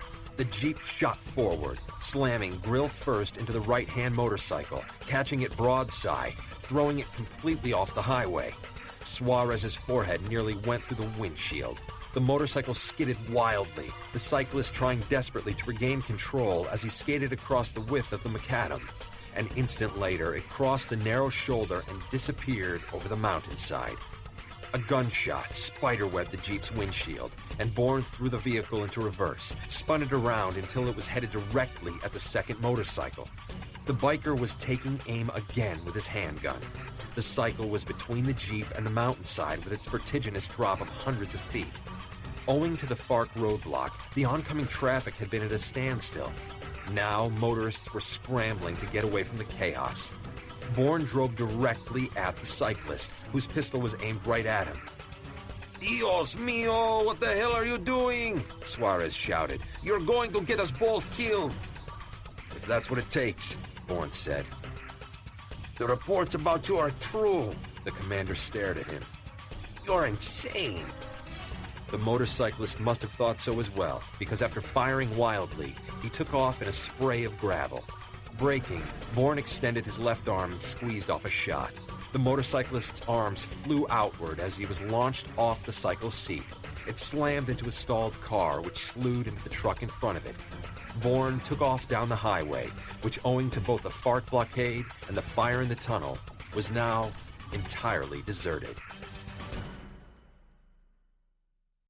Chapter 8. 30,000 feet in the air, Boris Karpov sat in the jetliner and watched the dove-gray clouds scroll past the Perspex window. As always, he had mixed feelings about leaving Russia. A Russian, he mused, was never truly comfortable outside the motherland. This was to be expected. The Russian people were special. Extraordinary, really, once you took into account the terrible history they'd had to endure first under the Tsars, the Cossacks, then Stalin and Beria. A darkness constantly stalking his beautiful country. Altruism was not a well-known quality in the Russian mindset. Deprivation had made self-preservation the primary motivating factor for so long, it was now hardwired into the Russian psyche. But in this respect, Boris was different from his fellows. His love of Russia motivated him to want a better life, not just for himself, but for those people who were continually looking up at a light they could never attain. The first-class cabin attendant asked if he had everything he needed. "We're baking chocolate chip cookies," she said, bending over him with a smile. She was blonde and blue-eyed, Nordic, he surmised, and had a slight accent. "You can have them with milk, chocolate milk, coffee, tea, or any of a dozen liquors." Cookies and milk, Karpov thought with a wry smile. How all-American. "The classic," he said, making the attendant laugh softly. "Mr. Stonyfield, you Americans," she said affectionately, using Karpov's legend name. And with a hushed whoosh of fabric against pantyhose, she returned up the aisle. Karpov sank back into his ruminations. Of course Americans were born into the light, so they were used to looking down on everyone else. But what else could you expect from such a privileged people? Karpov did not know what to make of being mistaken for one of them. He waited for the reaction to come, and when it did, he realized that he was somehow humiliated, as if he were a country hick who had by some miracle been momentarily mistaken for a Yale graduate. The attendant's error had diminished him in some way he couldn't quite grasp, holding up to him the mirror of everything he had lacked from the moment he'd been born. His parents had had little time for him, being locked in grim and silent combat to determine who could have the most affairs during the course of their marriage. There was never any thought of divorce. That would negate the rules of the game. Consequently, they scarcely noticed when Karpov's sister, Alex, died of an uncontrollable brain fever. Karpov had taken care of her, nursing her through her terrible and debilitating illness, first after school, then cutting school entirely to be with her. When she was transferred to the hospital, he went with her. He formed the impression that his parents were relieved to have both the children out of the house. "So gloomy," his mother would mutter as she made breakfast. "So damn gloomy." But most mornings she failed to appear. Karpov sensed that she had never come home during the night.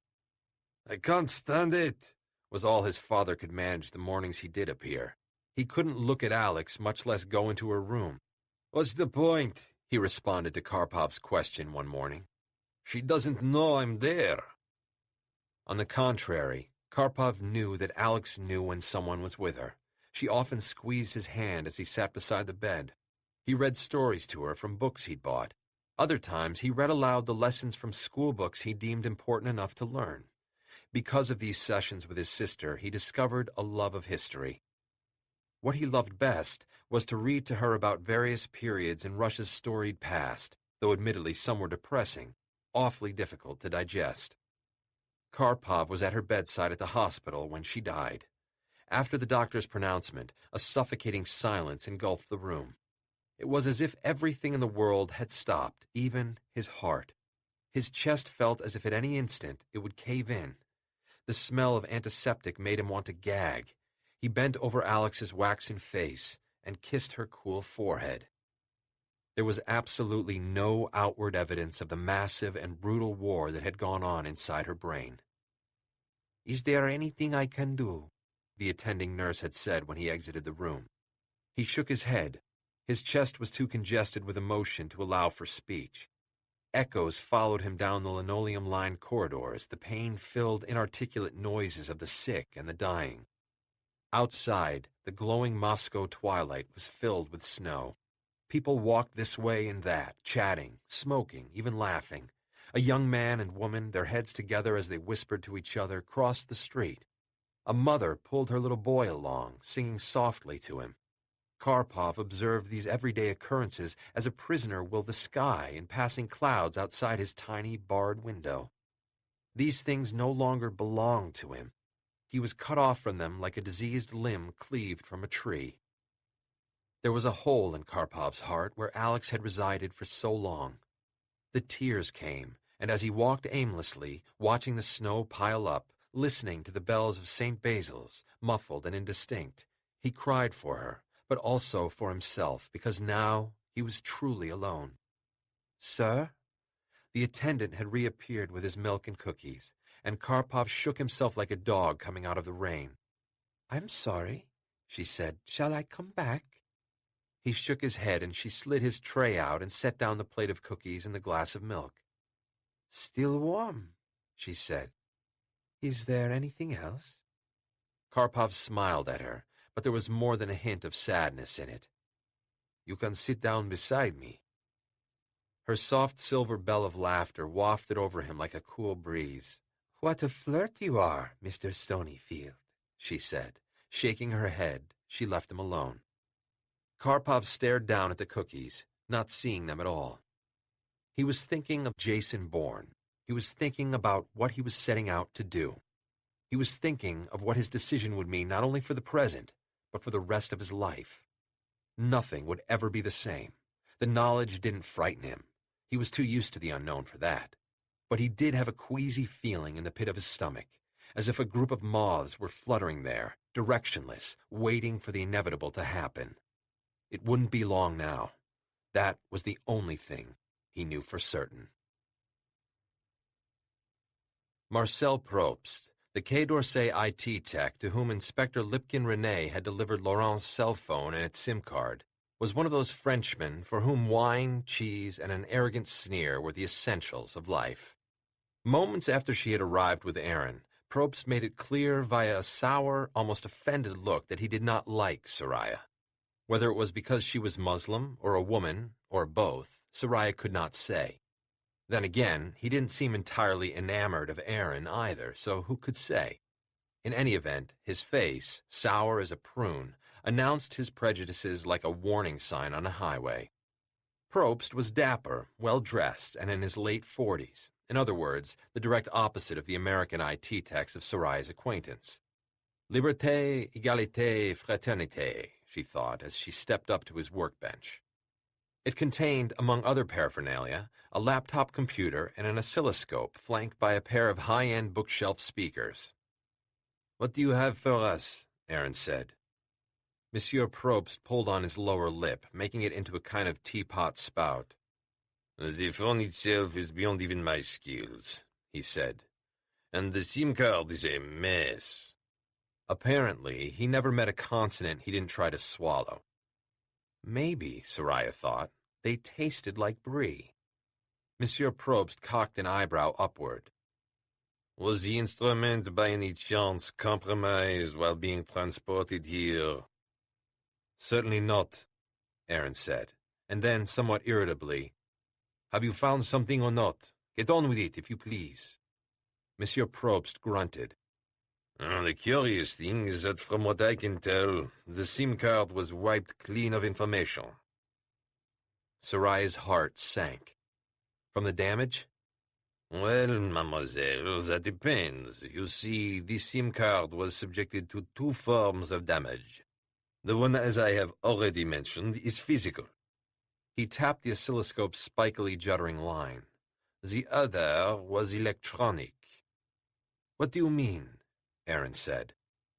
"I can't be 100% sure," Monsieur Probst said, "but there is a strong indication that the card was subjected to an electronic pulse that wiped it clean." He cleared his throat. "Well, almost. There was only one thing salvageable," he said. "There is no doubt that it was entered after the electronic pulse, but before the phone was rendered useless." "You mean in the instant before Laurent was struck by the car?" Soraya said, and immediately regretted the interruption. Monsieur Probst glared at her as if she were a rat that had crawled into his sanctum sanctorum. "I believe that is what I said," he said stiffly. "Moving on," Aaron said gamely. "Let's get to what you salvaged." Monsieur Probst sniffed like a character out of Victor Hugo's Les Miserables. "It's a good thing you came to me, Inspector. I very much doubt anyone else could have brought up so much as a kilobyte of information." For the first time, a smile curved Monsieur Probst's bloodless lips, thin as a miser's coat. It was clear he felt he had put the interlopers in their place. "Here is what was transferred to the SIM card in the last moment of the victim's life." On the laptop screen, a single cryptic word appeared. Denoig. Aaron shook his head and turned to Soraya. "Do you know what that means?" Soraya looked at him and said, "I'm starving. Take me to your favorite restaurant." Miles away from La Linea, Bourne pulled off the highway into a dense copse of trees and overgrown brush. Exiting the jeep, he came around to the other side and hauled Suarez bodily out of his seat. "What are you doing?" Suarez said. "Where are we going?" He was a mess. The right side of his head was bloody. A huge bruise, standing up like a fist, scarred his forehead, and he cradled his bruised and swollen right hand. Bourne dragged him along, hauling him to his feet when he occasionally stumbled. When they were completely hidden from the road, Bourne shoved Suarez against the trunk of a tree. "Tell me about your role in Severus Domna." "It won't help you." When Bourne came at him, he held up his good hand. All right, but I'm telling you, it won't do you any good. The Domna is completely compartmentalized. I move goods for the group when and if I'm asked to, but I don't know anything else." "What kinds of goods?" "The crates are sealed," Suarez said. "I don't know, and I don't want to know." "What are the crates made of?" Bourne asked. Suarez shrugged. Wood, sometimes stainless steel. Bourne considered for a moment. Who gives you your orders? A man, a voice on the phone. I never met him. I don't even know his name. Bourne snapped his fingers. Phone. Suarez dug awkwardly in his pocket with his left hand and drew out the phone. Call your contact. Suarez's head moved spastically back and forth on his shoulders. I can't. He'll kill me. Bourne took Suarez's swollen right hand in his and broke the pinky. Suarez screamed and tried unsuccessfully to pull his hand away. Bourne shook his head and took hold of the next finger on the hand. 5 seconds. Sweat was rolling freely down Suarez's face, staining his collar. Dios, no! 2 seconds. Suarez opened his mouth, but nothing came out. Bourne broke the second finger, and the commander nearly passed out. His knees gave out, and he slid down the tree trunk. Bourne slapped his cheek. Suarez's eyes watered, and he turned and vomited onto the ground. Bourne imprisoned his middle finger. 5 seconds. Basta! Suarez cried. Basta! All the color had drained from his face, and he was shaking in reaction to the trauma. He stared at his cell phone, clutched in his sweaty left hand. Then, as if snapping out of a trance, he looked up at Bourne. What? What do you want me to say, hombre? I want his name, Bourne said. You'll never give it to me. Bourne tightened his grip on the middle finger of Suarez's ruined right hand. Find a way, hombre, or we continue where we left off. Suarez licked his lips and nodded. He punched a button, and a number popped up on the screen. Wait, Bourne said, and reaching over, killed the connection. What? Suarez said, in that slightly dazed tone of voice that had come out of him ever since his fingers had been broken. What is it? I did what you asked. Don't you want me to call him? Bourne sat back on his haunches, thinking. He knew who Suarez's contact was. He recognized the digits. Suarez was calling Halali-size satellite phone. Chapter 9. Chez Georges, the restaurant to which Aaron took Soraya, was a block from the Bourse, Paris' stock exchange. As such, lunch was attended mostly by suits, talking stocks, bonds, options, derivative swaps, grain, and pork belly futures. Nevertheless, the atmosphere was old-world Paris before the advent of the EU, the euro, and the slow disintegration of French culture.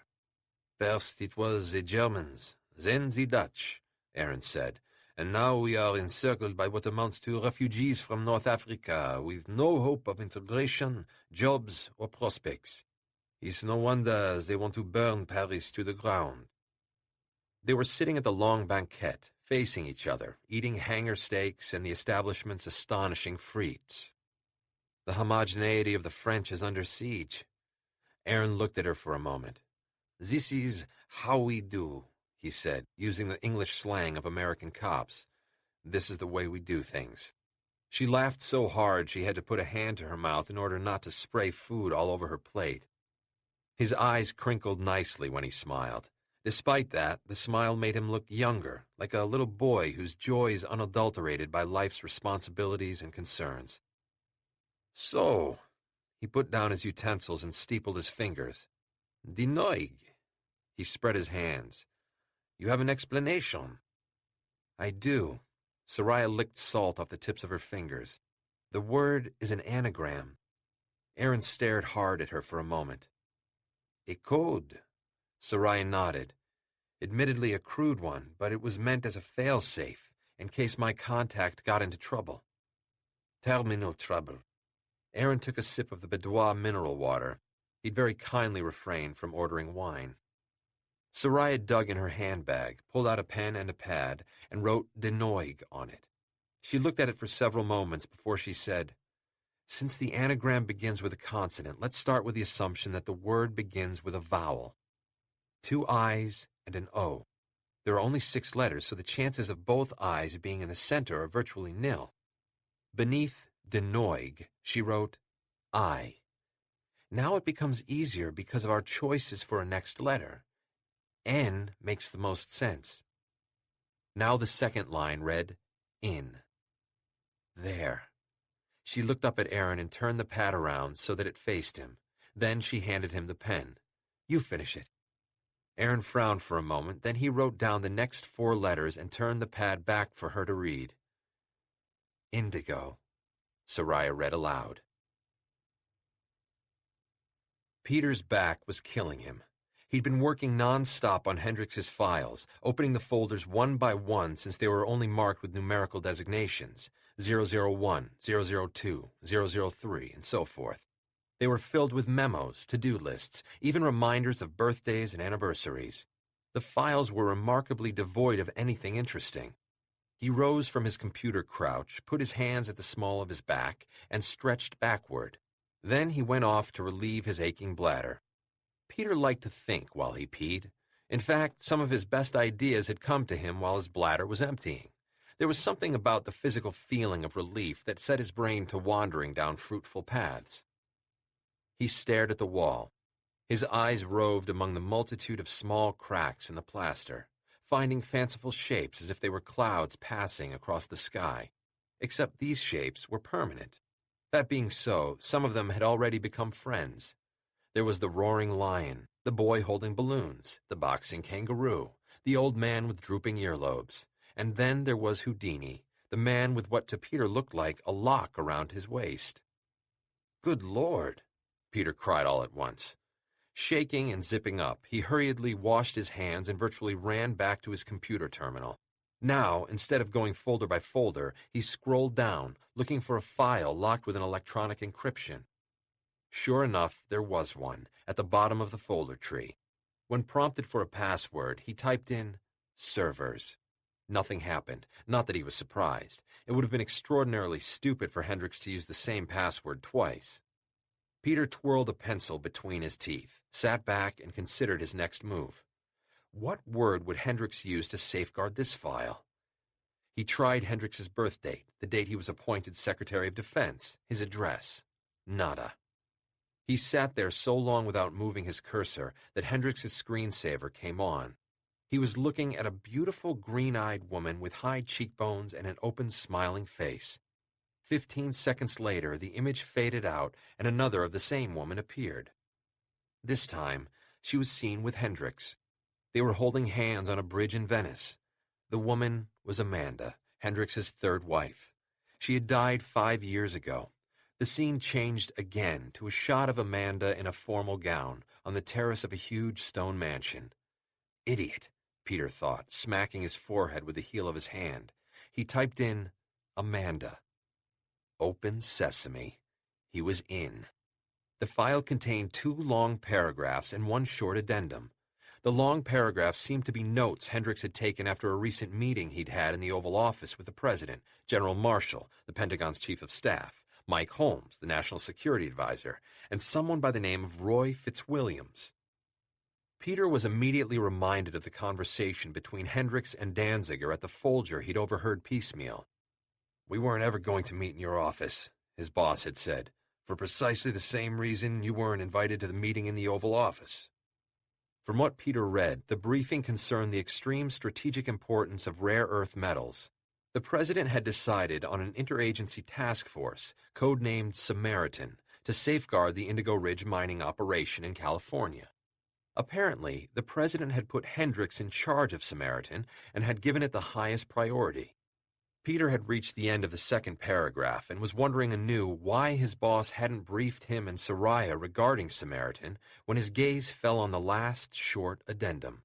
With a shock that went through his body, he discovered that the paragraph was addressed to him. "Peter, I know you're reading this. You're more curious than George the Chimp. There's something about this Fitzwilliams character that disturbs me. Can't put my finger on it, which is why I want you to investigate him. Strictly down low and off the clock. The POTUS has read us the riot act about non-compliance with Samaritan. The work I'm asking you to do certainly falls into that category, so I urge you to be exceptionally careful. I know you will be. If you're wondering, you're the only one I trust with this. Do not use any of the normal channels to contact me regarding your progress. Your findings here only. I can't stress enough how important your conclusions could prove. Good luck." Esteban Vegas. Bourne, having consulted his map, calculated that they were less than 5 miles from Vegas's home. He'd had to make a decision as to whether to try finding him at home or at the oil field. The long, dusty afternoon was fading, the sepia light like that in an old photograph. The day was dying, and in any event, he wanted to approach Vegas in the presence of his Indian mistress. "Oh," Commander Suarez said in a voice bleary with pain, fear, and the sour aftermath of adrenaline. "am I supposed to know this man?" He's a member of Severus Domna. "So what?" Suarez couldn't even shrug his porcine shoulders without wincing. "I told you, everything inside the Domna is tightly compartmentalized." He smacked his lips. "I need a beer. I bet you could do with one, too." Bourne, driving very fast, ignored him. They were still climbing through the Cordillera Mountains. He had rolled down his window. The air cooled the Jeep's stinking interior. Suarez sweated like a wild boar. "If you tell me one more time that you don't know who Esteban Vegas is," Bourne said, "I'll stop the car right now and throw you down the mountain." Okay. Suarez resumed his sweating. "So I know Vegas. Everyone in the area knows him. He's a character, so fucking what?" "Tell me about the woman he's living with." "I don't know a thing about her." Bourne pulled off the highway, put the Jeep in neutral, and turning, slammed his fist into Suarez's left ear. Suarez's head snapped back, and he let out a low groan. The rich scents of plants and loamy earth pushed into the Jeep. "You've already pulled the guts out of me," Suarez said. "What the fuck more do you want, hombre?" "You're making this hard on yourself." Bourne struck him again, and the commander gagged. He bent over with his head between his knees. Bourne hauled him back up by the collar of his sweat-stained shirt. "Shall we continue?" "Her name is Rosalita. Vegas calls her Rosie." He wiped blood and bile off his lips with the back of his good hand. "She's lived with him for, I think, 5 years now." "Why?" Suarez's eyes flared. "How the fuck?" His voice uncharacteristically petered out. "What I hear is that Vegas saved her from a Margay, a female who'd just given birth. Rosie had the bad luck to stumble across its den. She couldn't outrun it. It had mauled her pretty good, I heard, before Vegas, hearing her screams, shot the thing. He carried her back to his place and took care of her. She's been taking care of him ever since, so I hear." "Ever meet her?" "Who, Rosie? No, never. Why?" "I'm wondering why he never got her pregnant." Suarez was silent for several moments. Ahead of them, thick thunderheads, purple and yellow, the colors of the bruises on his face, were piling up. The air had turned heavy. There was a blue-white flash of lightning, and almost immediately, the silence was cracked open by a double rumble of thunder, followed faithfully as a dog follows its master. "This storm will be a son of a bitch," Suarez said. He put his head back and closed his eyes. A moment later, the first fat spatters of rain rolled down the windshield. In no time at all, the drumming began on the Jeep's roof. "My question has an answer," Bourne said. "Provide it." Suarez's eyes popped open, and he turned his head toward Bourne. "I hear there's a grave out behind their house. A very small one." Bourne put his hands on the wheel, gripped it hard. "How long did the baby live?" 9 days, so I'm told." "Boy or girl?" "I heard boy." Bourne thought about how fleeting life was, especially for some. 9 days was no life at all. But to Esteban Vegas and Rosie, it must have been everything. It had to be. That was all they had. He put the Jeep in gear and got back on the rain-pocked highway. They were very close to Vegas's house. He put on as much speed as he dared, with such poor visibility. Back when Amanda was alive, Hendricks looked forward to coming home after a long, hard day's work. These days, he went jogging in Rock Creek Park. He went every day and jogged the same 3-mile course. He liked jogging in the late afternoon, when the light was spent from the day's exertions and lay along the winding path he had chosen like a river of molten gold. He felt all the stronger for it. He also liked the repetition. He had discovered a curious comfort in passing the same trees, the same curves and S's. Of course, they were never quite the same. The season saw to that. He particularly liked jogging in the snow, his breath white in front of him, the frost in his nostrils and on his eyelashes. Cleo always accompanied him, her lithe golden body bounding, her black muzzle moist with saliva from her wagging pink tongue. She watched him with her liquid brown eyes, wanting to please him and at the same time, he imagined, feeling keenly the pleasure of her working muscles. Sometimes he wondered what it would be like to be her, to run ecstatically on all fours, to feel pure joy, to have no knowledge of your impending death. Of course, Hendricks and Cleo had company, his National Guard detail making certain the route in front and back of him was clear. He disliked their presence in this context, in a place of serene beauty when all he wanted was to be alone with his thoughts. In a way, his detail saw to that, though it was entirely inadvertent. Anyone on the length of his run during the time he was there was pulled aside and grilled to within an inch of their lives. Then they were held under surveillance, almost as prisoners, until he had completed the 3-mile course. Today, there were precious few people caught in the security net as he jogged by, Cleo loping beside him. But the sight of one person made him stop and turn back. When he approached the cluster, one member of the detail stepped in front of him and asked him for the sake of security to kindly keep his distance. "No, wait a minute. I know her," Hendricks said, looking beyond him. Stepping around the guard, Hendricks approached the young woman in jogging outfit and Nike sneakers. "Maggie," he said, "what are you doing here?" "Good afternoon," the woman he knew as Margaret Penrod said. "Same as you, I imagine, having a run." Hendricks smiled. "My mind says run, but my knees insist I jog." "Do I have to be kept here under guard?" "Of course not." He lifted a hand. "You can jog with me. That is, if you can stand my relatively slow pace." Maggie looked around at the grim faces of the detail. "Only if your hounds will let me." "My hounds follow orders." He looked at his detail. "Already body scanned, sir," one of them said. Hendricks could see the disapproval in his face. His jogging with someone not pre-approved weeks in advance was against protocol. To hell with their protocol, Hendricks thought. This is my time. By now, Cleo had come over, sniffing at Maggie's sneakers. "Find anything interesting?" Maggie asked. Cleo looked at her, and Maggie, crouched down, rubbed the boxer behind one ear. Cleo leaned against her in ecstasy, her sides panting. "She likes me." Hendricks laughed. "Cleo falls in love with anyone who scratches her ears." Maggie looked up at him. Her face had found the lowering sunlight, and her eyes seemed to glow. "What about you?" Hendricks felt his throat redden. Maggie rose. "That was a joke. Just a joke." "Come on." Hendricks rose up on the tips of his toes. "Let's go." They moved off, Maggie careful to keep to his pace. Cleo bounded at his side or between them, maintaining contact, bumping his legs in sheer joy. The guards followed, close behind.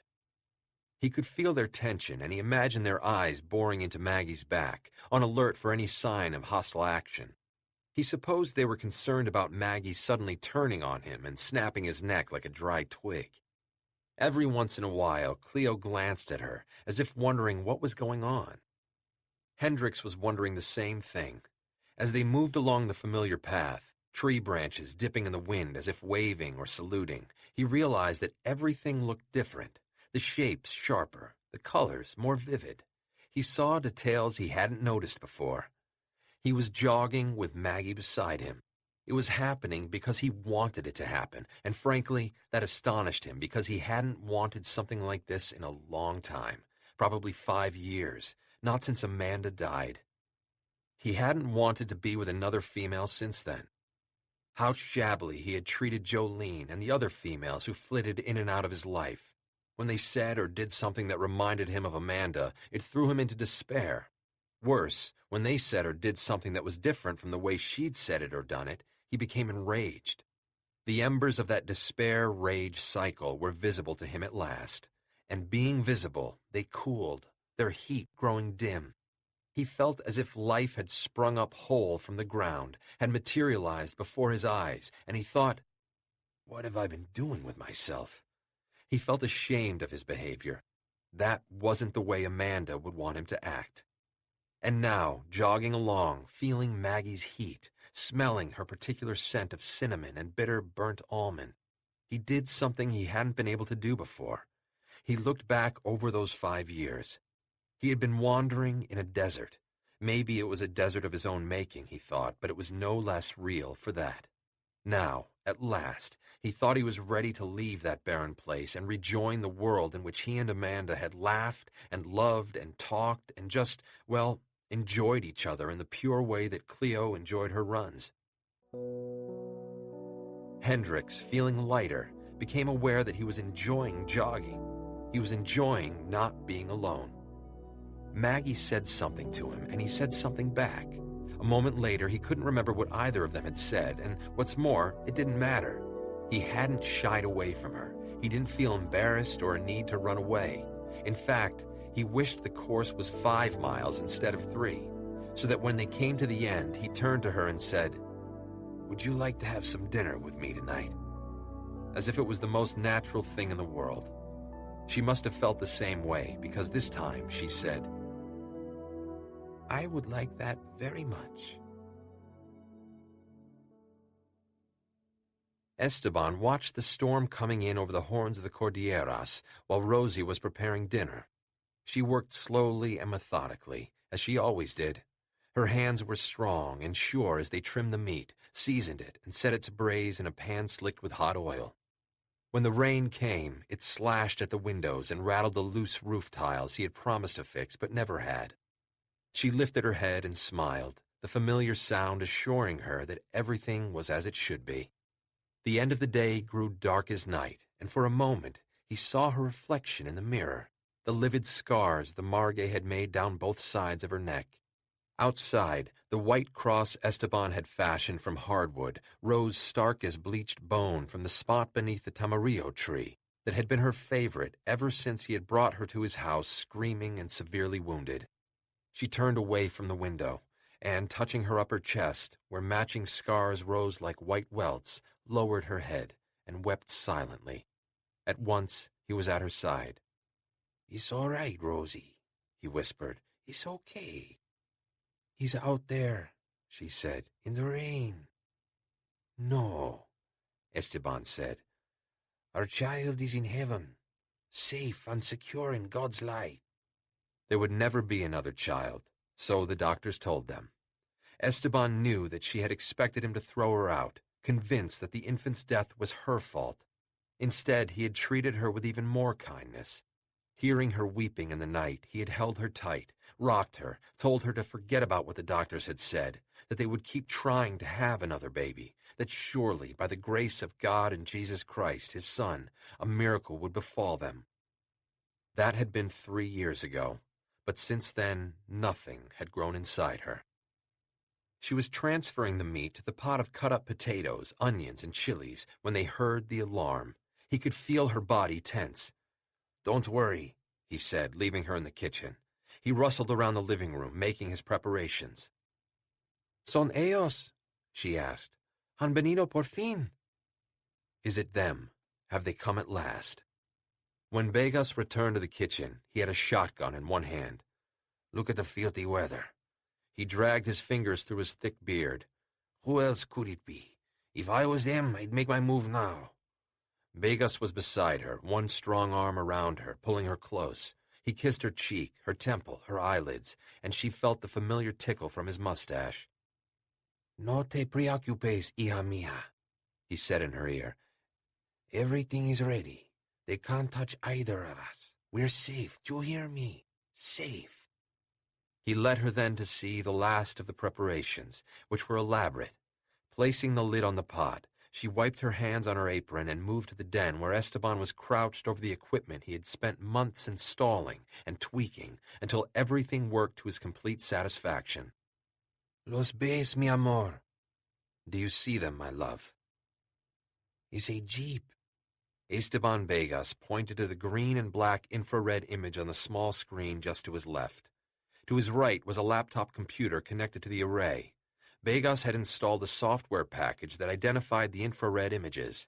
It currently showed a closed-top Jeep. "It's them," he said. "No doubt." "How long?" Vegas looked at the meter on top of the infrared projector. 300 yards, he said. "They're close now." Rosie placed her hands on his substantial shoulders. "Se acerca el final." It is the end. "Para ellos, sí, el final." For them, yes, the end. Vegas's fingers danced over the laptop's keyboard, and the image on the screen was wiped clean, to be replaced by images of the video cameras he had installed around the perimeter of the property. For a moment, all they could see were gray sheets of rain, and then, all at once, a shape, the Jeep cutting through the rain, jouncing along the road to Vegas's house. Rosie, feeling Esteban's muscles bunch in tension, leaned farther over him. She inhaled the raw oil smell of him, so ingrained that nothing could erase it. "Cerrar ahora," he said softly, almost to himself.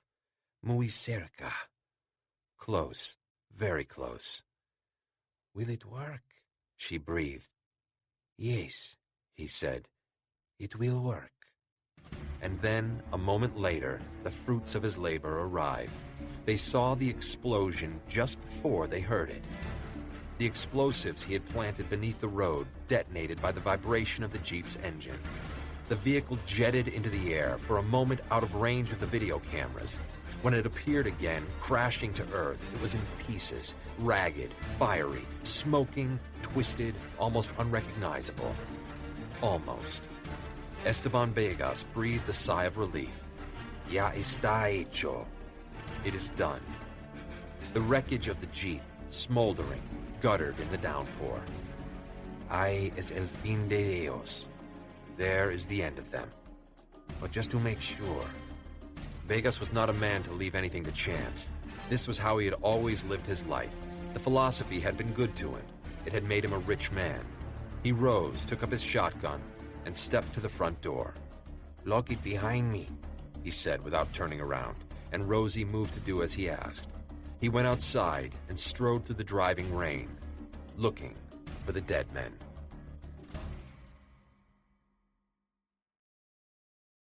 Book 2, Chapter 10. Boris Karpov found plenty to dislike about Munich. Like almost all Russians, he despised the Germans.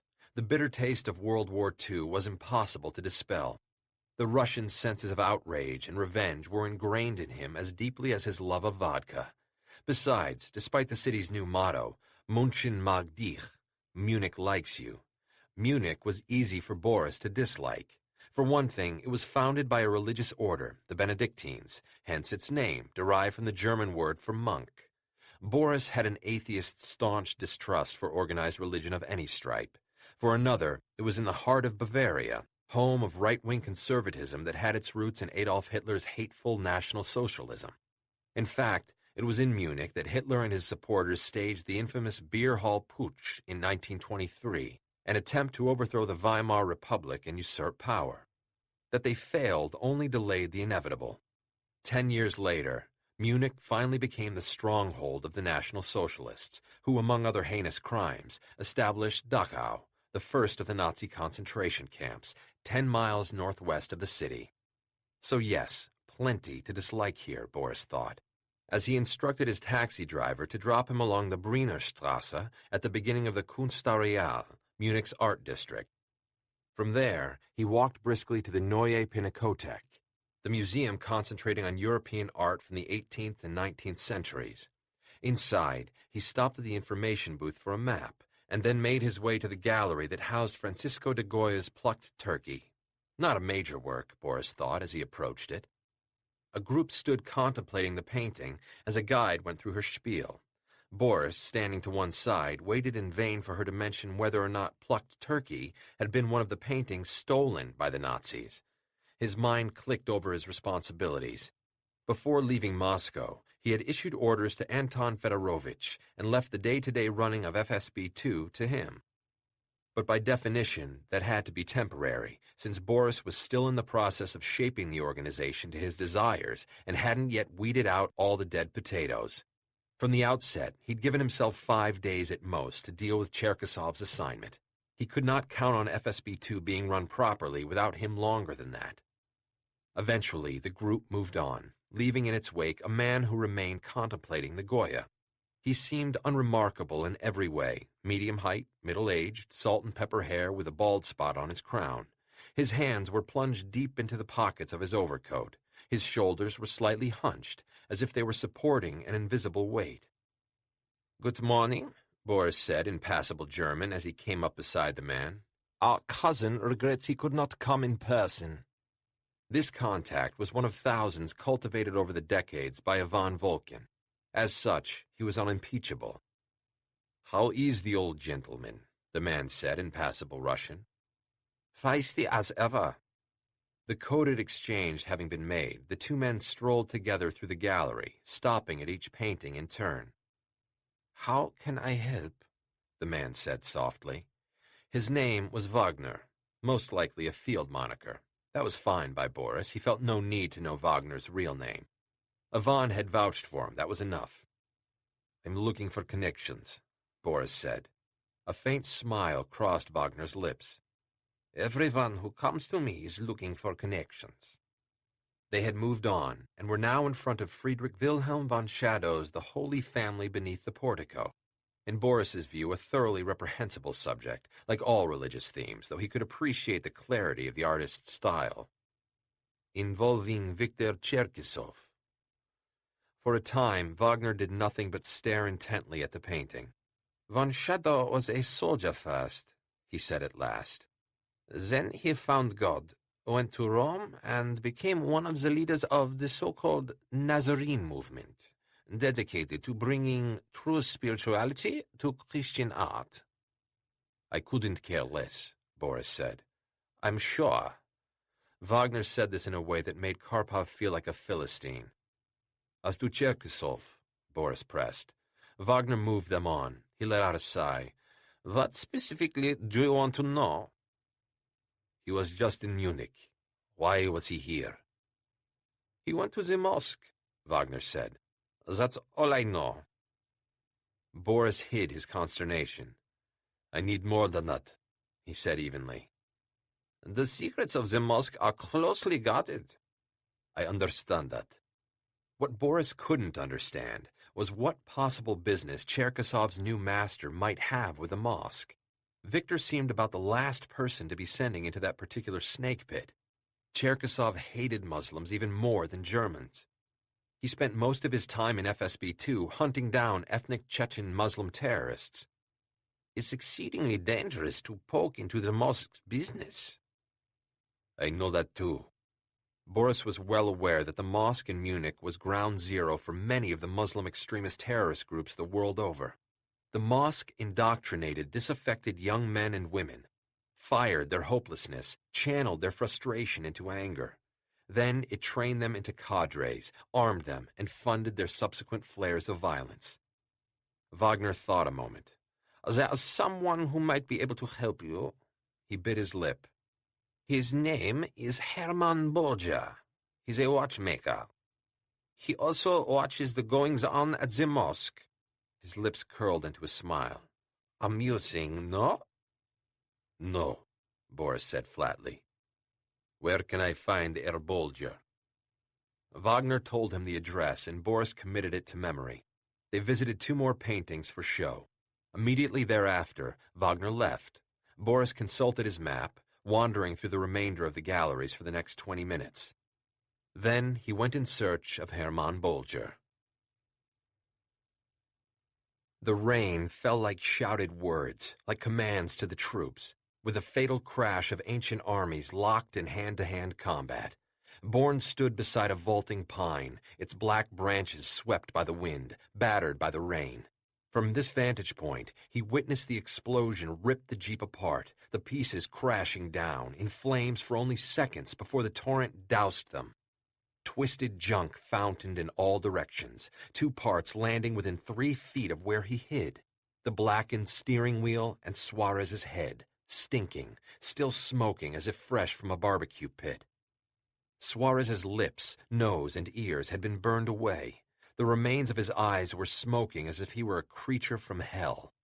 Bourne, seeing Vegas clomp down the front steps of his house, stepped back within the dense shadow of the looming pine. From this distance, he looked like he was wearing old-fashioned hobnailed boots. Bourne noted the shotgun he carried, but that was hardly his most dangerous aspect. Vegas's eyes were like living coals. His bloody-minded demeanor reminded Bourne of a grizzly he had observed in Montana, protecting her cubs from a marauding mountain lion. He wondered whom Vegas was protecting himself and Rosie from. This electronic setup must have been weeks in the making. It certainly wasn't meant for Bourne. Who then? "You're out of your mind," Suarez had said, when Bourne had stopped the jeep 1,000 yards from Vegas's house. "I'm not doing that." "It's the only way you're going to get some medical help," Bourne had replied. "Once you get out, what's to stop me turning the jeep around and getting the hell out of here?" "The only way out is back down the mountain," Bourne said. The rain was so torrential it felt like being inside a waterfall. "You'll be driving with one hand. You're welcome to kill yourself any way you want." Suarez had delivered a murderous glare, but a moment later he just looked glum. "What evil moon was I born under to have crossed paths with you?" Bourne opened the door, and a roar like the end of the world rushed into the jeep. "Just stick to the plan and everything will be fine. You make the direct approach. Vegas knows you. I'll come around from the rear. Are we clear?" Suarez nodded resignedly. "My hand is killing me. I can't feel the fingers you broke." "You're lucky," Bourne said. "Imagine how much worse the pain would be if you did." Slipping out of the jeep, he was completely drenched in seconds. He watched Suarez slide awkwardly over behind the wheel and move off down the road toward the house. Bourne had seen the first of the infrared camera posts and had immediately stopped the jeep, though he hadn't told Suarez why. It was disguised as a mile marker. He recognized the equipment because he'd come across the same scenario in a villa in the mountains of Romania several years ago. The system was highly sophisticated, state-of-the-art, but in the end, Bourne had defeated it and gained access to the villa. Even if Suarez had noticed the mile marker, Bourne doubted he'd know what he was looking at. The infrared setup was a surprise.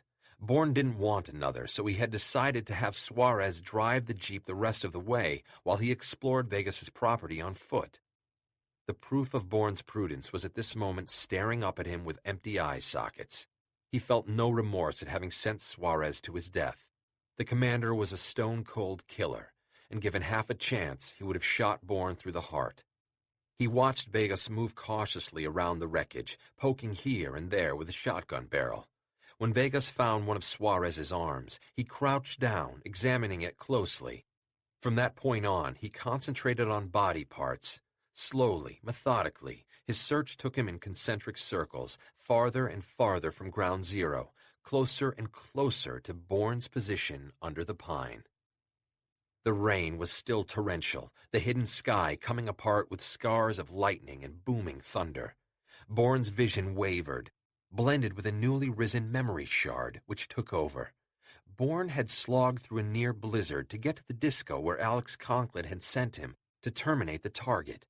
The fast-melting remnants lay on the fur collar of his coat as he made his way through the packed club. In the ladies' room, he had fitted the silencer to his handgun, kicked open the door. The icy blonde's face was set, almost resigned. Even though she was armed, she had no illusions about what was about to happen. Was that why she had opened her mouth? Why she had spoken to him just before he had ended her life? What was it she had said? He combed through the memory shard, trying to hear her voice. In Colombia, in the intense downpour, he heard a woman's voice shouting across the thunder. And now he heard the icy blonde's voice, so similar in pitch and in desperation. There is no what? Bourne asked himself. What had she been trying to tell him? He searched through what was left of the memory, but it was already breaking up, like an ice floe in summer, the images fading, becoming gauzy and indistinct. A sound close by startled him back into the present. Vegas had found one of Suarez's legs, and rising from his scrutiny of it, was looking around. He spotted Suarez's head and began to make his way toward it, a deep frown furrowing his brow. Bourne wondered whether he would recognize the burn-mutilated face. He didn't have long to wait. Vegas came upon Suarez's head. Using the end of the shotgun barrel, he turned the thing around so it faced him. Immediately, he reared back and, raising the shotgun to the ready, backed away, peering through the downpour with an ominous look in his eyes. That was all Bourne needed. Vegas had recognized Suarez and had been unsurprised by his presence in the jeep. If Isai had been telling the truth, it was possible that Vegas had been preparing himself for an assault by the Domna. If Bourne was reading the situation correctly, Vegas was quits with the Domna and had been preparing himself for their violent response. This would explain why he and Rosie hadn't cut and run. There was nowhere he could go that the Domna couldn't find him. At least here he was on familiar territory. He knew it better than anyone they would send, and he was prepared. Vegas was someone whom Bourne could respect. He was his own man. He'd made a difficult and obviously dangerous decision, but he'd made it nonetheless. "Esteban," he said, stepping out of the towering pine's shadow. Vegas swung the shotgun in his direction, and Bourne raised his hands, palms outward. "Easy," Bourne said, standing absolutely still. "I'm a friend. I've come to help you." "Help me? What you mean is help me into my grave." The noise of the rain was so great the two men were obliged to shout at each other, as if they were in a stadium filled with screaming fans. "We have something in common, you and I," Bourne said. "Severus Domina." In reply, Vegas hawked and spit at a spot almost exactly between them. "Yes," Bourne said. Vegas stared at him for a moment, and that was when Rosie appeared through the pines. She held a Glock in one hand. Her arm was extended, straight as an arrow, pointed at Bourne. Vegas's eyes opened wide. "Rosie!" But his warning came too late. She had let herself get too close to Bourne. He grabbed her outstretched arm, swung her around, and as he disarmed her, held her tight against him. "Esteban," Bourne said, "lower the shotgun." Bourne could see Vegas's love for Rosie in the older man's eyes, and he felt a fleeting twinge of envy. The normalcy of the world of sunlight would never be his. There was no point dreaming about it. The moment Vegas lowered the shotgun, Bourne released Rosie, who ran to her man. Vegas wrapped one arm around her. "I told you to stay inside."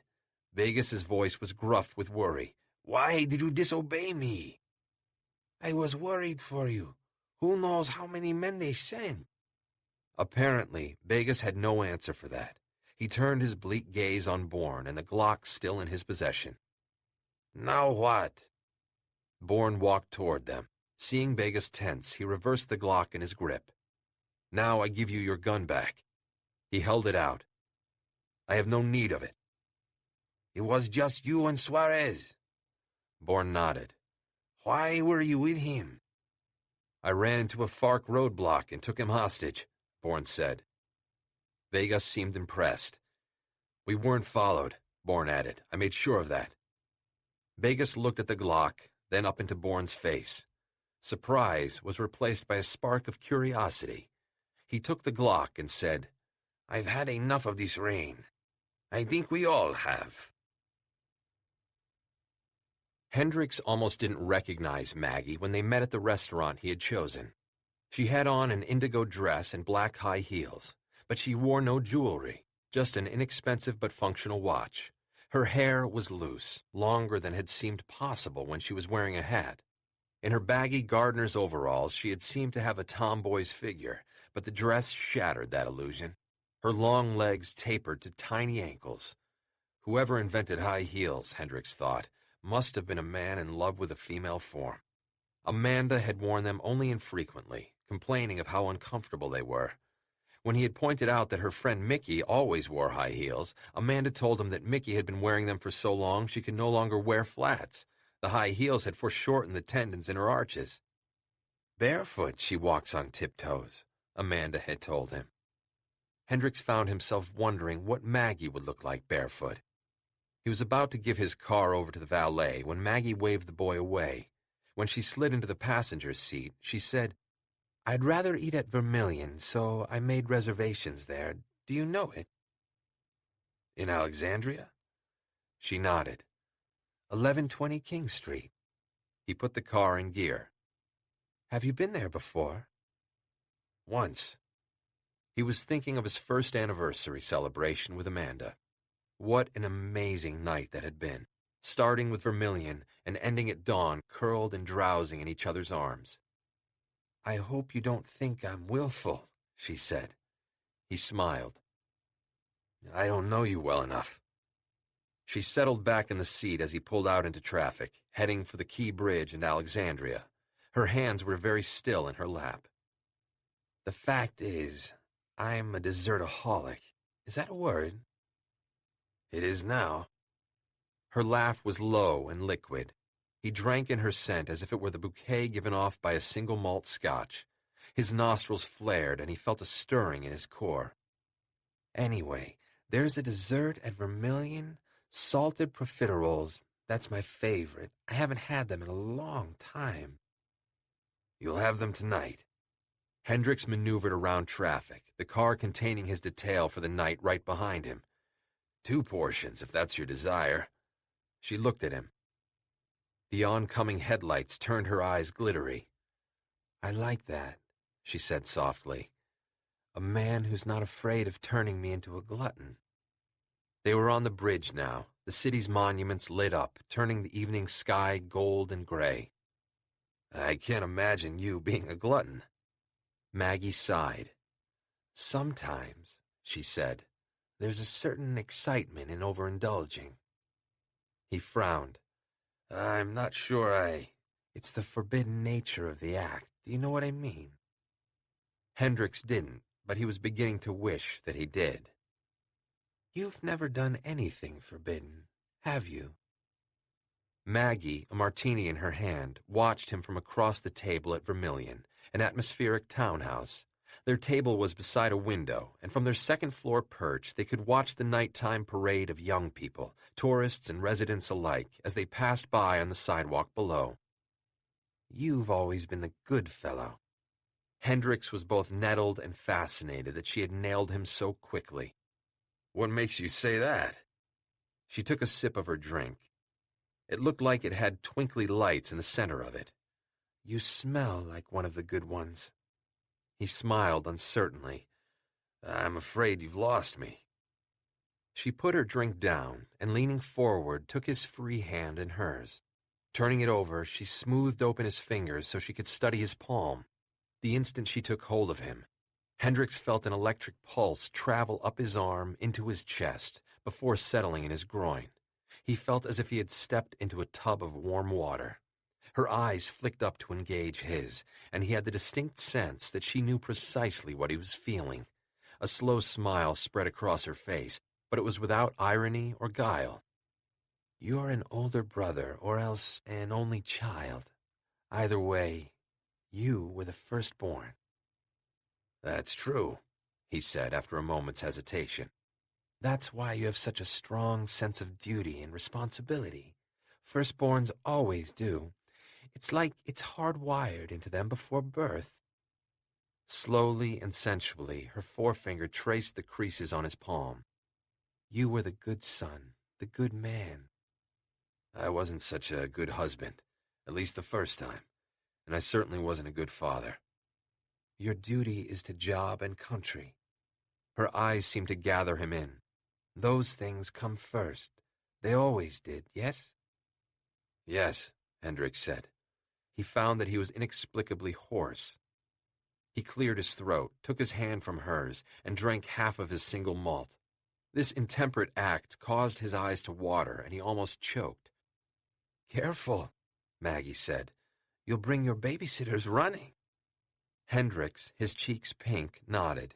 He wiped his eyes with his napkin and cleared his throat again. Better, Maggie said. He wasn't sure whether that was a question, in which case it would require a response. He let it go and sipped the remains of his scotch. So, how many languages do you speak? She shrugged. 7? Does it matter? Merely curious. But it was more than that. Part of him, already infatuated, sat back with eyes closed, but the other part, the always vigilant good fellow, as Maggie herself put it, wanted to vet her.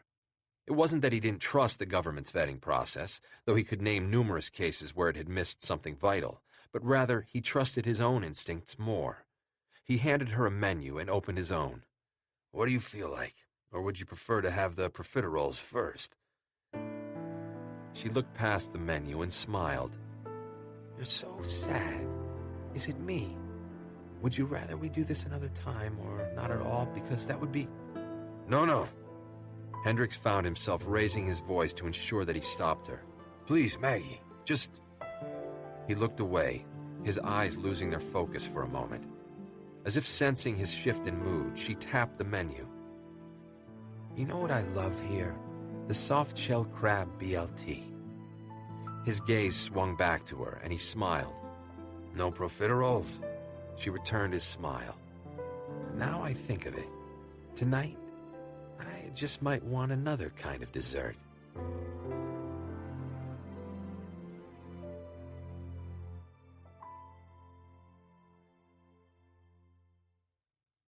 Chapter 11. When Halal Isai left Bourne, he boarded a flight to Bogota and then 90 minutes later transferred to an overseas flight, just as he had told Bourne he would do.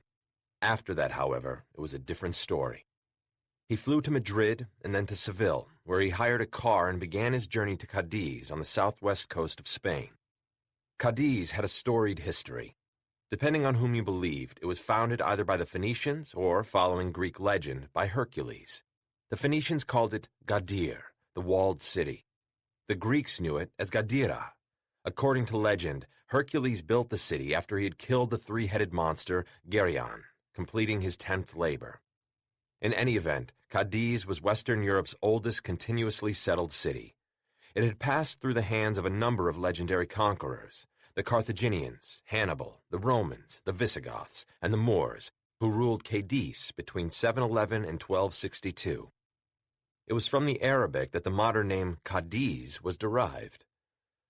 Isai had cause to think on this history as his car jounced the 70-some-odd miles from the Seville airport to the sandy spit on which Cadiz was built. The Moors had spent the most time in control of the city, and it looked it. Because of the sandy soil, there were no high-rises in Cadiz, so the skyline looked more or less the same as it had in medieval times. Though in Spain, the city had a distinctly North African aspect and feel to it.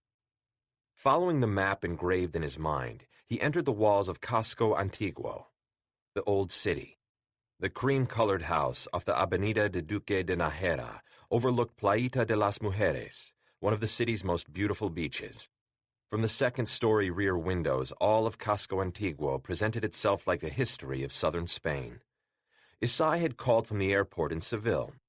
Consequently, Don Fernando Herrera was expecting him. He opened the thick medieval wooden door as soon as Isai turned off the car's engine. Don Fernando, who lived in Seville but maintained the second home as an occasional getaway, wore an immaculate summer-weight linen suit, the exact shade of cream as the outside of his house. Though he was in his early 70s, his body was nevertheless lean and flat, as if he had been constructed in 2 dimensions instead of 3. The vivid blue eyes made all the more prominent by his leathery skin, dark, wind-burned, and sun-wrinkled. Apart from his eyes, he might have been mistaken for a Moor. Isai got out of the car, stretched, and the 2 men embraced in the European style. Then Herrera frowned. "Where is Esteban?" "Esteban is fine. He's being protected," Isai said. "It's a long story." Herrera nodded, ushering Isai into the cool interior, but his worried expression did not abate. The house was built in the Moorish style, with a central open space cooled by fountains in the fronds of slender date palms, which clashed softly in the sea breeze. Herrera had set out food and drink on a beaten brass tray atop a folding wooden table. After Isai had washed, the 2 men sat amid the shifting shadows and the musical plinking of the fountains, eating the foodstuffs of the desert Bedouins with only their right hands, as the Arabs do. Herrera plucked the Valencia orange from a bowl. "Ahora," he said. "Dígame, por favor." Taking out a folding knife with a long, thin blade, he began to peel the orange. Esteban is not simply an employee of mine. He is an old friend. I sent you to Colombia to fetch him and the woman and bring them back here before the Domna killed them. So it was a test. Herrera separated an orange segment from the sphere. If you want to think of it that way. How else should I think of it? Isai was clearly upset. You don't trust me. Esteban isn't here. Herrera popped the orange segment into his mouth, then in a blur of motion pressed the knife blade against Isai's throat. He pointed westward with his other hand. Out there are the Pillars of Hercules. Legend says there is a phrase engraved on them, non plus ultra. Nothing further beyond, Isai said. Unless you explain yourself, Isai, there is nothing further for you beyond this point. You have no cause for either anger or concern. Isai's head was tilted back in a vain attempt to get away from the blade. He could feel the cool metal pressing against the pulse in his neck, and he fought the urge to swallow, a sure sign of his fear. You sent me to bring Esteban Vegas back, but in Colombia, I got a better idea. In Colombia, I met Jason Bourne. Herrera's eyes opened wide. You sent Bourne to fetch Esteban.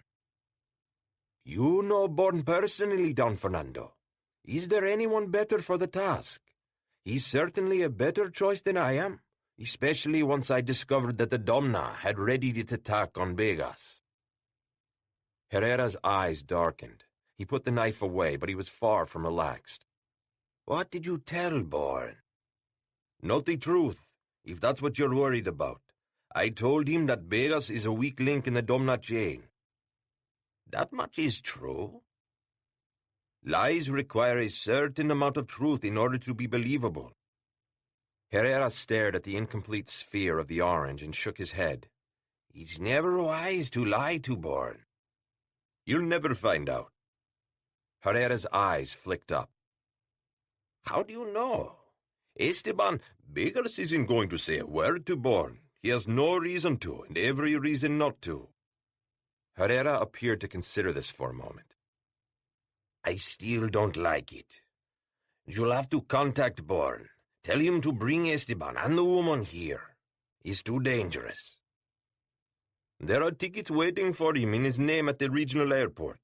When he gets to Seville, there will be a packet with the rest of the details. Asai shrugged. It's the best I could do under the circumstances. You should have manipulated the circumstances better, Herrera said sourly. You had Correos in your pocket. What more did you need? Correos is about as stable as a boat taking on water. The man's a walking time bomb. All this may be true, Herrera said, but it doesn't change the fact that Correos is still useful to me. Owning Aguardiente Bancor isn't enough for you. It's one of the largest financial institutions outside the United States. Herrera looked up into the clattering fronds beyond which the sky shone as blue as his eyes. Aguardiente is my day job. He broke off another orange segment. I need to be engaged at night. His gaze, lowering like the sun, settled on Asai's face. You should understand that better than most. Popping the segment into his mouth, he chewed reflectively for a moment, savoring the sweet tart juice, then swallowed the pulp. But this isn't about me, Asai. It's about Bourne. He broke off a third segment, but instead of eating it, he handed it to Asai. Then he waited, patient as a Roshi in his Zen retreat. Asai sat with a segment balanced on the fingertips of his right hand, staring as if it were a sculpture he had just bought, not something to eat. You know what he did to me. Invading your house is not something one forgives easily. Asai was still staring at the orange segment. Or at all. Herrera grunted and put aside what was left of the orange. Now I'll tell you a secret, Asai. Bourne invaded my house too. Asai's eyes snapped up to meet his, and Herrera nodded. It's true. He came to the house in Seville with a woman named Tracy Atherton, posing as... He waved a hand dismissively. What matters is that it was as much an invasion as his stealing into your home. And what did you do? I? Herrera appeared surprised by the question. I did nothing. Bourne was doing what he had to do. He had no reason to trust me, and every reason not to. He allowed his echo of Asai's own phrase to sink in before he continued. There was nothing to do. It's all part of the territory you and I and he inhabit. Asai frowned. You think I've taken this too personally? I think you need to gain perspective. You ignore the differences between the Muslim and the Western worlds. It's the Western world you've chosen to live in, Asai. You can't have it both ways. He deserves... You're using him to bring Esteban here. That's enough. I know this man better than you do. It would be a mistake to push your luck. Herrera pointed to the orange segment. Don't disappoint me. After a moment, Asai pushed the fruit between his lips and bit down. Come sit by the fire. Esteban Vegas patted the raised stone hearth. You'll be dry in minutes. Bourne stepped across the kitchen and sat beside the older man. Rosie was at the stove, seeing to dinner. Night had come on with a jaguar's rush. Lashings of warm yellow light from the gas lamps Vegas had lit kept the dark from drifting in through the windows. The storm had abated, but the sky was still thick with filthy clouds. Outside, the blackness was absolute. It was as if they had been transported to the bottom of a well. You were expecting Halal Asai? Vegas raised his eyebrows. Is Asai in Colombia? I have no knowledge of that. Then these elaborate preparations, Vegas's eyes slid away.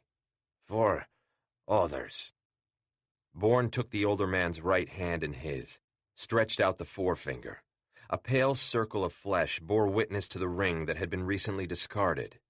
Vegas jerked his hand away as if Bourne had drawn it into the fire. I know about the Domna, Bourne said. I have no idea. They are my enemies as well as yours. Vegas rose abruptly. This was a mistake. He backed away from Bourne. As soon as your clothes are dry, you will leave. Rosie turned from the oven. Esteban, where are your manners? You can't send this man out into the cold and dark. Rosie, stay out of this. Vegas's gaze remained on Bourne. You don't know.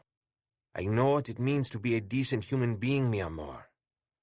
She could have said more, but she didn't. Instead, her eyes willed Vegas's to meet her own. It was there the argument was decided. Fine, he grunted, but first thing tomorrow morning. Rosie's smile burst across her face like sunlight. Yes, mi amor. As you wish. She pulled the roast out of the oven. Now, por favor, offer our guest a drink before the poor man dies of thirst. Bourne carried his cachaça, a fiery liquor made from fermented sugar cane, and stood by a window. Behind him, Rosie was making the final preparations for dinner, and Vegas was adding another place setting at the table. He saw only his face in ghostly reflection, which was fitting, he thought. I'm only a shadow, moving through a world of shadows. His thoughts turned to Halal Asai. Was he still working for the Domna? He had certainly been moving contraband through Suarez and his FARC cadre. Suarez was a member of the Domna, but he was also a political creature. FARC had been Suarez's life, fighting against the Colombian government. So was Asai using him for his own purposes? But what could those purposes be? Was the story about his daughter a fabrication as well? If so, then his plan for a murderous revenge against the Domna was also a lie. Bourne took a sip of the liquor. It was possible that Asai's grudge was against Benjamin El Arian, personally, and not the Domna collectively. That scenario put an entirely new spin on the situation. If it had any basis in fact, the truth was, Halal Asai was a complete mystery. Neither his actions nor his motives were clear. Once again, Bourne thought, he was in a place where he could trust no one. He was called to dinner by Rosie. When he turned, she was smiling sweetly at him, her arm outstretched to the waiting chair. In her own unconventional way, she was quite beautiful, Bourne thought, with her long black hair, coffee-colored eyes, and dusky rose skin. She was trim, with little fat on her, testament to living in the middle of nowhere. She wore no makeup nor any jewelry, save for a gold stud in each earlobe. Her teeth were white and even, her mouth generous, her smile as warm as her manner. Bourne liked her, liked as well the manner in which she handled Vegas. It wasn't easy for females in such a macho society.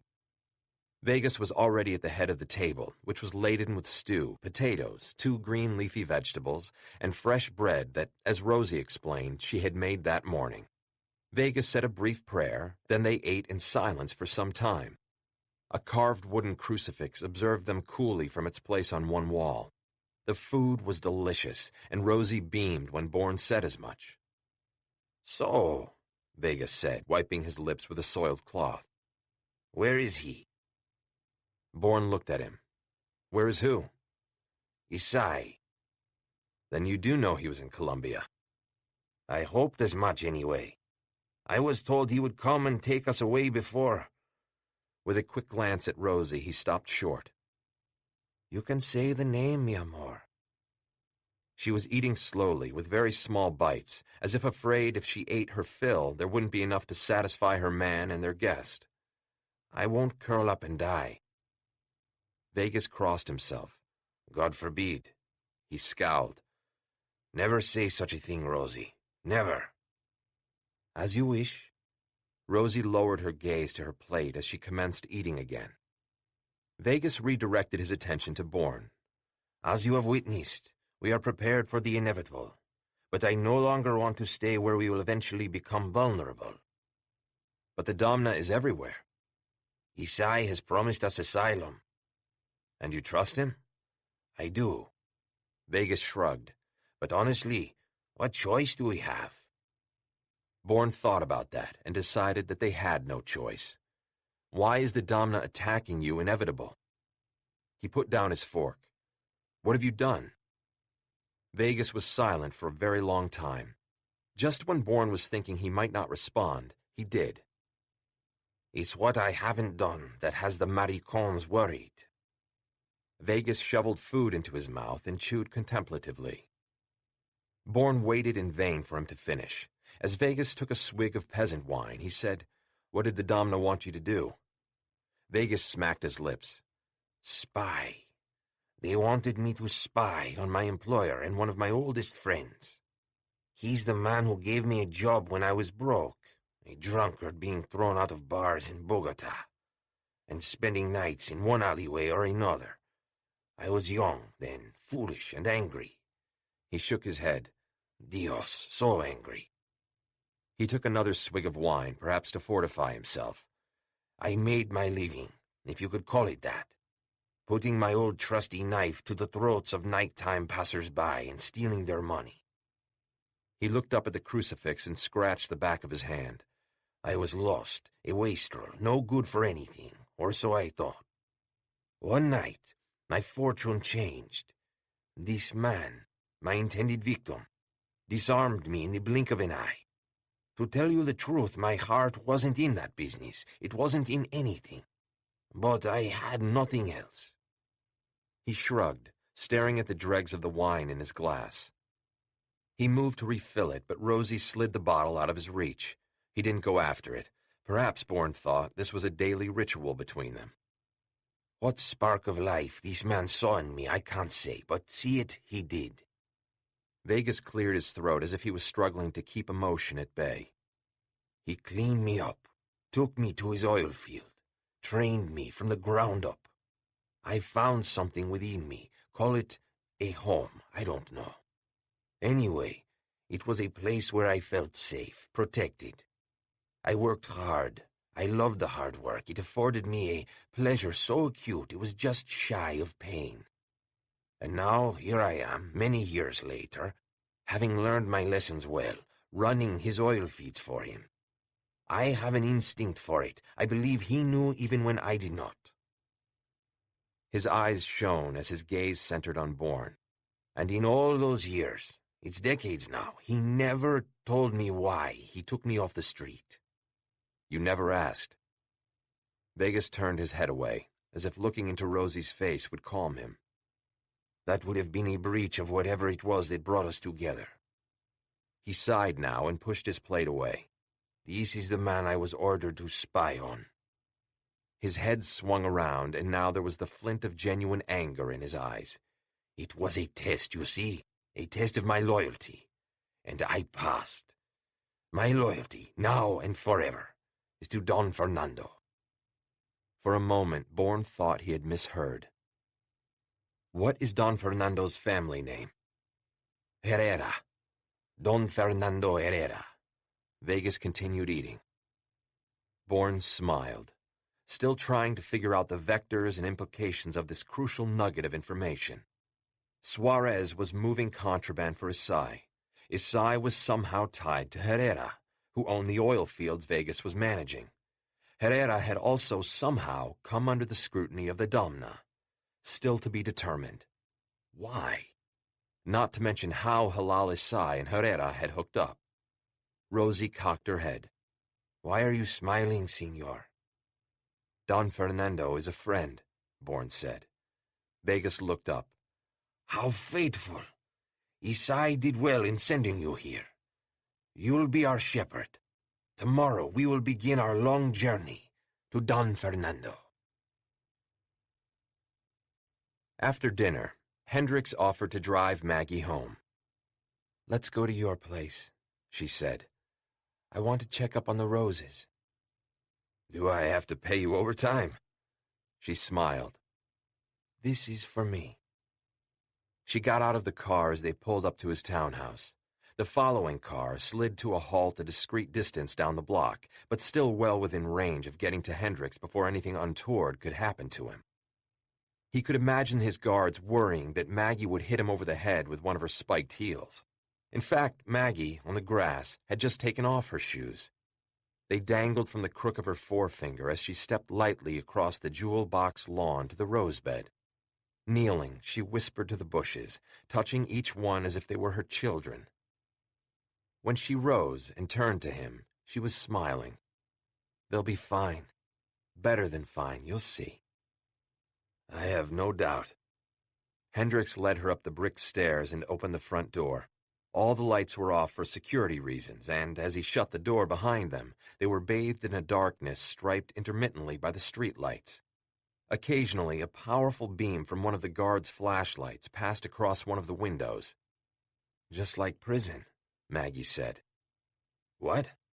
He turned to her, startled by her comment. The guard towers, the searchlights, you know. He stared at her, the hairs at the base of his neck stirring. She was right, of course. He, and all politicians at his level and above, lived in a kind of prison. He had never thought of it that way before, or maybe he had. Hadn't Amanda mentioned something of the sort during their dinner at Vermilion? He passed a hand across his forehead. This evening and the one with Amanda were becoming confused in his mind, blurring. But that was utter nonsense. Suddenly, he became acutely aware that the two of them were standing in the semi-darkness. Would you like a drink? I don't know. How long am I staying? That depends on you. She laughed lightly. What will your bodyguards say? They're trained to be discreet. You mean our sex tape won't end up on Perez Hilton or Defamer? Hendricks felt a fluttering at the base of his belly. I don't know who those people are. She came over to him, and he breathed deeply of her special scent. His throat constricted so badly he could barely get the words out. Do you want to sleep with me? He sounded like such a schoolboy, but she didn't laugh. Yes, but not tonight. Tonight, I'd like to talk. Is that all right? Yes, of course. He cleared his throat. But I haven't talked to a woman since. He could not evoke Amanda's name, not here, not now. In a long time. It's all right, Christopher. Neither have I. He led her to one of the sofas, his favorite. He often fell asleep on it late at night with a report open on his chest. His bed still felt cold without Amanda lying beside him. He liked that Maggie called him Christopher. No one did these days, not even the president. He despised the term Mr. Secretary. It seemed to him something to hide behind. As they had settled on the cushions, he reached for a lamp on the end table closest to him, but she stopped him. "Please, I prefer it just the way it is." The glare from the guards' flashlights had become more intermittent as they returned to their constant patrol. Pale bars of street light striped the rug at their feet, illuminated the bottoms of their legs. He saw that she had not put her shoes back on. She had beautiful feet. What was the rest of her like, he wondered. "Tell me about yourself," he said. "What were your parents like?" He paused. Was that too personal? No. When she shook her head, her hair floated around her face like a liquid frame. But there's not much to tell, really. My mother was Swedish, my father American, but they divorced when I was little, and my mother took me to Iceland for 5 years or so before returning to Sweden. This was true, enabling her to better sell the lie of her Maggie Penrod legend. I came to the States when I was 21, mainly to see my father, whom I hadn't since the divorce. She paused for a moment, staring into space. More truth was emerging than she had intended. What did that say about her?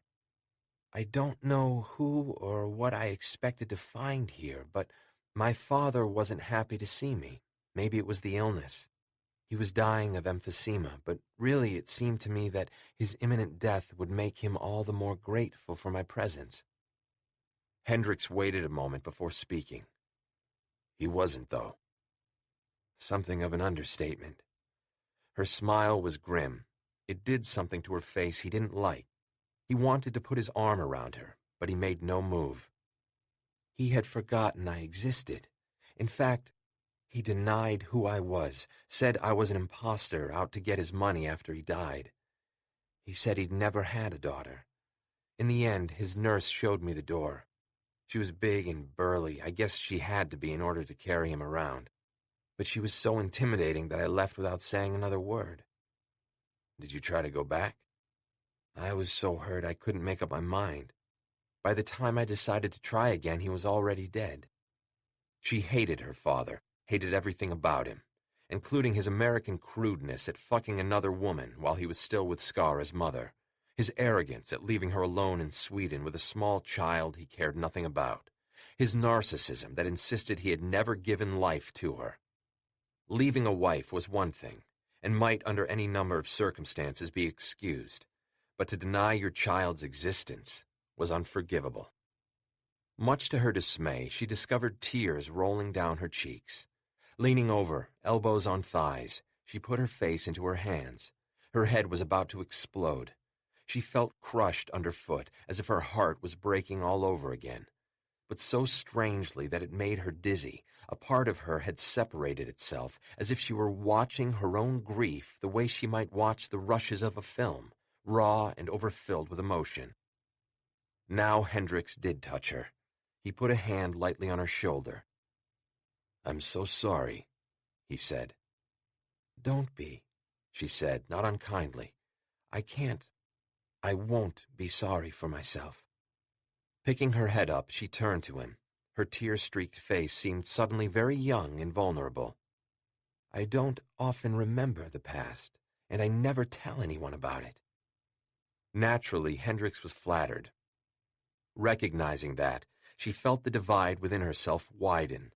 In deep cover work, there existed the possibility of wanting to be your legend, of feeling as if you never wanted to leave the circumstances in which you found yourself.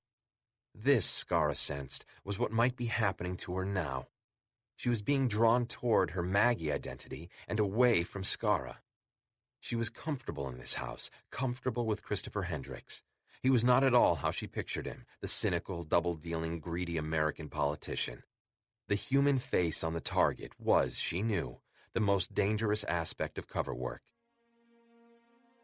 Hendricks, sitting next to her, was of course unaware of her thoughts, and yet the connection between them he had sensed when they first met had strengthened and deepened during the course of the evening to such an extent that he felt the conflict within her, though he was unable to divine its nature. "Maggie," he said now, "is there anything I can do?" "Take me home, Christopher." and she meant it from the bottom of her cynical, double-dealing, greedy heart. Karpov took the U-Bahn to the Milbertshofen stop and walked several blocks to Knorrstrasse. The watchmaker Hermann Bolger's shop was on the second floor of a narrow, old-fashioned building, incongruously sandwiched between an ultramodern branch of Commerzbank and the garish facade of a fast-food chain sandwich shop. Outside, an ancient sign depicting clockwork innards creaked in the fitful, filthy wind. The stairs were steep and very narrow, the gray marble hollowed by decades of foot treads. The stairway smelled faintly of oil and hot metal. A radio was playing somewhere above him, a sad Germanic song that made him clench his teeth. Boris passed a small window, through whose grimy panes he could just make out a cramped back alley lined with galvanized garbage cans. Bolger's shop door was open and Karpov stepped in. It was a small space. The sad German song, sung by a sad and smoky female voice, swirled around the shop, emanating from the innards of the place. 3 walls were filled with clocks on shelves. Boris peered at them. They all seemed to be genuine antiques. In front of him was a low counter with a glass top and sides. Inside were watches in stainless steel and gold. All he saw, as he bent to take a closer look, custom-made, presumably by Herr Bolger himself. Speaking of which, the proprietor was nowhere in sight. Boris rapped his knuckles sharply on the glass counter, then called out, his gaze fixed on the open doorway to the back room where, presumably, the watchmaker had his workshop. The song ended and another began, tearful nostalgia for the Weimar Republic. Growing impatient, Boris went around the end of the counter and into the back room. Here, the smells of oil and hot metal were more concentrated, as if Herr Bolger were cooking up an odd industrial stew. Light came from a rear window overlooking, Boris assumed, the same back alley he'd glimpsed on the staircase. The music was unbearably loud. He stepped over to the radio and turned it off. Silence flooded the workshop, and with it a smell that mingled with the others. It was a familiar and galvanizing scent to Karpov. "Herr Bolger," he called. "Herr Bolger, where are you?" Making his way through the overstuffed space, he yanked open the ridiculously narrow door to the water closet and said, "Damn it to hell." Herr Bolger, on his knees, presented his backside to Karpov. His arms hung down loosely, the backs of his hands against the tiny gray tiles. His head was in the toilet, submerged in water. Boris did not bother to check the body. He knew a dead man when he saw one. Backing out, he went quickly through the shop. He was pounding down the stairs when he heard the high-low wail of police sirens. He continued down as fast as he could, stopping only at the front door to peer through the pane of beveled glass. At least 3 police cruisers were pulling up in front of the building, cops piling out, drawing their service pistols and heading his way. Shit, Boris thought. It's a trap. He turned and sprinted up the stairs. The window along the staircase was too narrow for him to squeeze through. He kept going. Behind him, the front door opened, the cops rushing in. He'd had several encounters with the German police and was not anxious to have another. Shouldering his way back into the watchmaker's, he darted into the back workshop and tried to fling open the window. It wouldn't budge. He tried the crusted swing lock, but it was stuck, and the sash had been painted over so many times it was almost impossible to make out the seam between window and sill. He could hear the police stomping up the stairs, calling out to one another as they progressed up toward the second floor. Boris heard the word Uhrmacher, and all doubt evaporated as to their destination. Here they came. He turned, and scrabbling among the late Herr Bolger's instruments, found what he was looking for, then scored the edges of the glass pane. Knocking it out, he caught it before it fell and smashed into the alley. The police streamed through Bolger's doorway. Without a second thought, Boris climbed through and, squirming uncomfortably, set the pane back in place. He found himself on a brick ledge slanted down to keep the rain from seeping into the window. He edged to his right and almost slipped off. He grabbed onto a metal downspout bolted to the wall at intervals with galvanized brackets. The police were in the workshop. They had found the body. A loud commotion ensued. Someone was barking into a walkie-talkie, no doubt calling in the murder. Boris froze, aware that he couldn't remain here long. Sooner rather than later, someone was going to try to open the window, and then the glass pane he had wedged in would fall out. Looking to his left, he saw that there was only more ledge all the way to the corner of the building. He took a chance, and grabbing the downspout with both hands, leaned out to see what was beyond it. His heart leapt. He saw an architectural detail, a niche into which he was sure he could wedge himself out of sight. It was not that far to the ground, but jumping even from this modest height was out of the question. The 2 galvanized garbage cans below had spiked tops, presumably to keep out the prying paws of rats and the homeless. Besides, at any moment, he expected police to arrive at either end of the alley. In fact, he was surprised they hadn't already. Tightening his grip on the downspout, he turned his face into the building's facade. Then, leaning his upper body against the downspout, he swung his left leg around the metal tube and onto the ledge on the other side. Now for the tricky part. He had to transfer his weight from his right leg to his left. Doing this left him vulnerable until he was fully across. He was contemplating this when the glass pane he had wedged into its frame exploded outward and fell to shatter on the spiked lids of the garbage cans. He had to move now. He transferred his weight. He still didn't have a completely secure foothold with his left leg, so he was obliged to put the bulk of his weight against the downspout. He swung and immediately heard a pop, then another. He looked down. 2 of the brackets had popped off from the downspout, which was never meant to hold such weight. The downspout bowed out, and for a terrifying moment, Boris was certain he was going to plummet straight down onto those wicked-looking spikes. Then he had transferred his weight completely. Both feet were on the ledge, and turning gingerly, he wedged himself safely into the niche. Just in time, too. The police were swarming all over the alley. Chapter 12. Bourne awoke before dawn. Night's shadows still filled the corners of the living room. Rosie had made up their one upholstered chair with bed linens and a pillow that smelled deeply of pine. For a moment, Bourne sat immobile.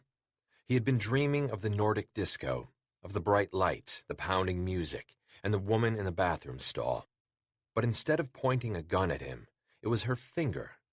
Instead of being blonde and blue-eyed, she was dark-haired and brown-eyed. She was Rosie. Rosie had opened her mouth to say something to him, something important. He was sure with that certainty that exists only in dreams. Then he had rocketed awake. Why? Was it movement? He looked around, but the room was still and serene. What then? He rose and stretched his tight muscles. It was when he was moving through the first cycle of exercises he practiced daily that he understood. The sound of an engine, still far away, had penetrated his sleep, drawing him back to Columbia. Grabbing a sturdy carving knife out of the handmade rack on the kitchen counter, he went outside, shivering in the chill. The rain was gone, but a silvery mist obscured the ground and swirled somnolently through the treetops. In the east, pearl gray was grudgingly giving way to the pallid pink of the moment before sunrise. He saw 2 battered jeeps behind the house. They looked like World War II issue. The sound rose into the coming morning. Bourne cocked his head, listening more closely. And there it was, still faint but unmistakable. Thwop, thwop, thwop. He turned and was about to run inside when Vegas emerged toting a SAM, a Russian Strela II shoulder missile launcher, with what appeared to be a laser-guided SCS-132 photo-optic scope. Bourne laughed. You weren't kidding about being prepared. It's not just me I have to protect now, Vegas said. It's Rosie. They both turned to the north, and breathless moments later, the helicopter appeared through the rising mist. As Vegas rested the missile launcher on his shoulder and peered through the scope, machine gun fire whistled over their heads. Perfect, Vegas said and squeezed the trigger. The missile shot off with a boom that echoed through the mountains. The helicopter was still rising over the top of the mist-shrouded ridge when the missile struck it head-on. It burst into a fireball, spewing molten bits of metal and plastic like an erupting volcano. By that time, Bourne and Vegas had taken shelter behind one of the old jeeps. "You'd better get Rosie," Bourne said. "We need to get out of here as soon as possible. Are these jeeps gassed up?" Vegas nodded. All part of being prepared. He'd started to head off to the house when they both again heard the telltale thwop, thwop, thwop. "I hope you have another missile," Bourne said. Vegas sprinted into the house. The second Domna helicopter was rising over the same ridge as the first one, but it abruptly veered off, taking a more indirect route toward the house. The crew inside had obviously seen the fireball. They would be more cautious in their approach. Vegas returned. "All loaded up." Slamming the launcher back onto his shoulder, he peered into the sight. The copter had taken refuge behind a stand of tall pines. Not that it mattered. The laser-guided sight would home in on it, even if it dropped from view. "Here we go!"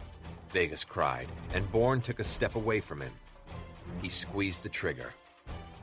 Nothing happened. The moment Soraya met Amun Shalthum at de Gaulle, she knew bringing Aaron was a mistake. She and Aaron had driven out prior to their morning meeting with Laurent's boss at the Munition Club, and the moment Amun had clapped eyes on Aaron, it was hate at first sight. Realizing this, she asked Aaron to hang back while she went to fetch Amun. "Who the hell is he?" Amun said as he hefted his carry-on. "Hey, we haven't seen each other for what, over a year, and this is how you greet me?" "Yes, over a year, and you show up with another man, and not a bad-looking one at that, considering he's French." "It's business, Amun. That's Inspector Aaron Lipkin-René of the Quai d'Orsay."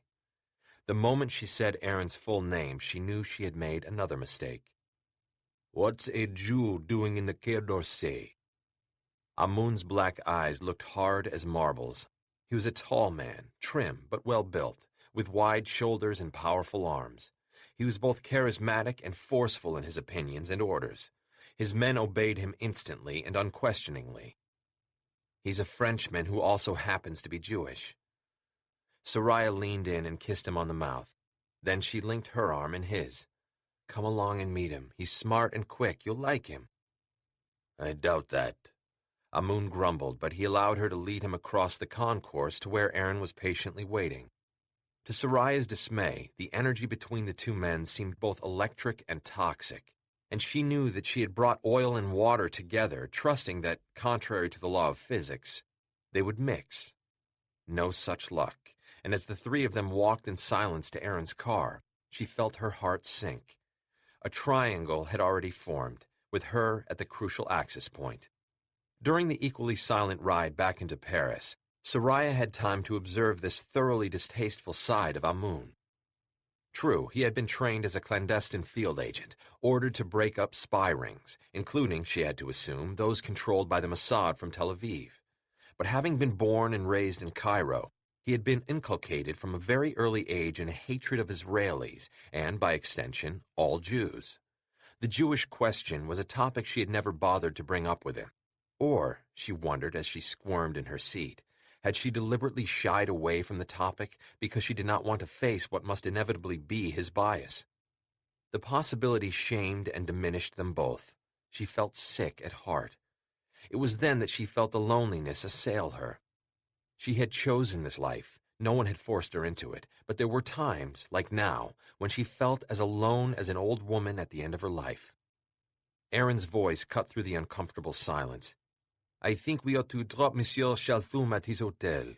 We have an appointment to keep." "I don't have a hotel," Amun said in a voice that could freeze a charging rhino in its tracks. "I'm sleeping with Soraya." "Then we'll drop you at her hotel." "I'd rather come with you to this interview." Aaron shook his head. "I'm afraid that's out of the question. This is Quai d'Orsay official business." Allah preserve me from male pissing matches, Soraya thought. "Aaron, I invited Amun here because I thought his perspective might be valuable." Aaron frowned. "I don't understand." "The organization Laurent wanted to talk to me about is international. Its tentacles are everywhere, especially in the Middle East and Africa. We are talking about another extremist Islamic cadre." We're not, and that's the point. Soraya was looking at Aaron, but she was keeping track of Amun's expression and body language out of the corner of her eye. Laurent was able to tell me that this organization has brought elements of East and West together. That's been tried several times before, without success. But in this current climate, I'd say it was impossible. Soraya nodded, happy that the tone of the conversation had dropped below a simmer. I would have said the same thing, but something about what Laurent said convinced me that he wasn't lying. And what would that something be? Clearly, Aaron was skeptical. Septimius Severus, the Roman general, was born in Libya. It was Severus who increased the size of the Roman army by adding soldiers from North Africa and beyond. Aaron shrugged, but Soraya could feel Amun leaning forward in the back seat. She had grabbed his attention. General Severus was married to Julia Domna, a Syrian, whose family came from the ancient city of Emesa. Go on, Amun said, his eyes alight. Laurent told me that the name of this organization is Severus Domna. If we heed history, its name tells us that Severus Domna has somehow managed to meld elements of the East with the West. Aaron bit his lip as he contemplated the implications. Could any secret cabal be more dangerous? Everyone in the car knew the ominous answer. The second helicopter rose and shot toward them. The side-mounted machine guns started chattering, the air heating up, dirt, mud, and metal parts flying like shrapnel all around them. What the hell happened? Bourne shouted over the noise. I don't know. I think the launcher is jammed. Vegas had the launcher off his shoulder and was peering hard at it. Bourne grabbed him and pulled him down to the ground behind the Jeep as bullets pinged all around them. Then he took the launcher away from him. Go get Rosie and get the hell out of here, he said. We'll never make it. Bourne was keeping track of the swooping helicopter. I'll distract them. You'll have to do more than that in order to escape. Let me worry about that. Bourne gave Vegas' shoulder a squeeze. Now go, hombre. There's no time to lose. Vegas tried to stop him, but Bourne hefted the launcher onto his shoulder and sprinted out from behind the Jeep, heading for a stand of tall pines to the west of the house. The moment the pilot spotted him, the helicopter veered off in his direction. Vegas used this opportunity to scuttle, crouched over like a spider, from the Jeep toward the house. But before he got there, Rosie flew out the door and met him part way. She was carrying a small leather case that looked like an old-fashioned doctor's bag. Vegas put his arm around her shoulders, guiding her lower, and together they ran back to the Jeep. Climbing in, Vegas started the engine, and reversing hard, turned the wheel, changed gears, and shot forward along the side of the house. But instead of heading down the driveway, he lurched off to their left, following a hunting path he used. Soon enough, they were engulfed in the trees, out of sight of even the copter pilot. Where is Bourne? Rosie said. Protecting us, I hope. But we can't just leave him there. Vegas was concentrating on keeping the jouncing Jeep on the narrow dirt path. Pine branches whipped at them, slamming against the doors of the vehicle, and every once in a while his vision was occluded by foliage whipping against the windshield.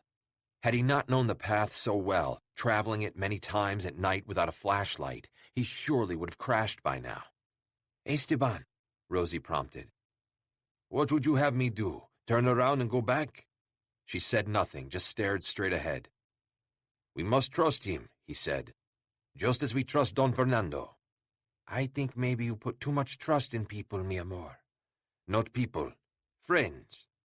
You put a great store in friendship, mi amor, she said.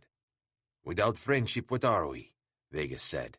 We are set adrift without either obligation or responsibility. And when the storm comes, as it inevitably does, where are we to go? She leaned over and kissed him on the cheek. This is why I love you. He grunted, but it would be clear to a blind man that he was pleased.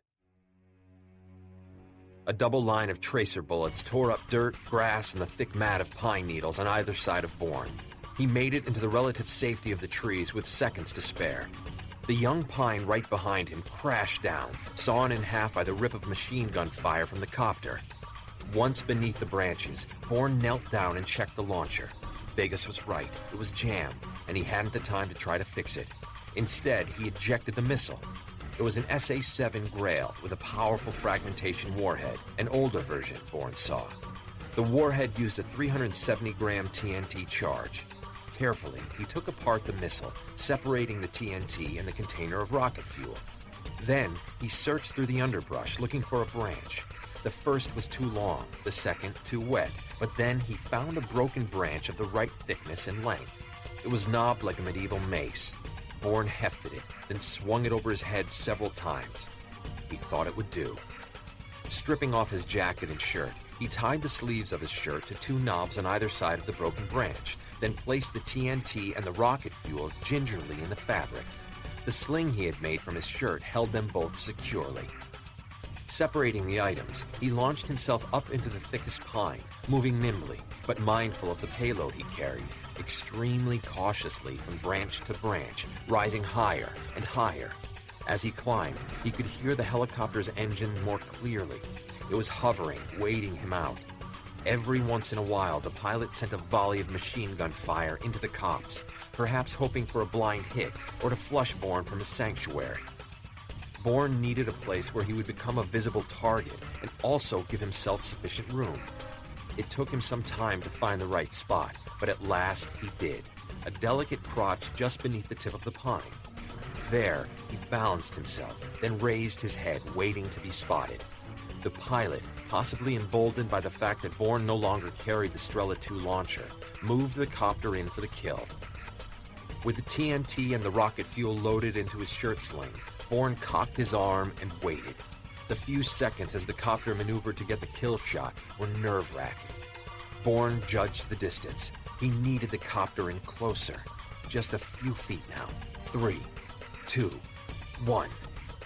The machine gun fire started up just as Bourne swung his payload up and out of the jerry-rigged slingshot.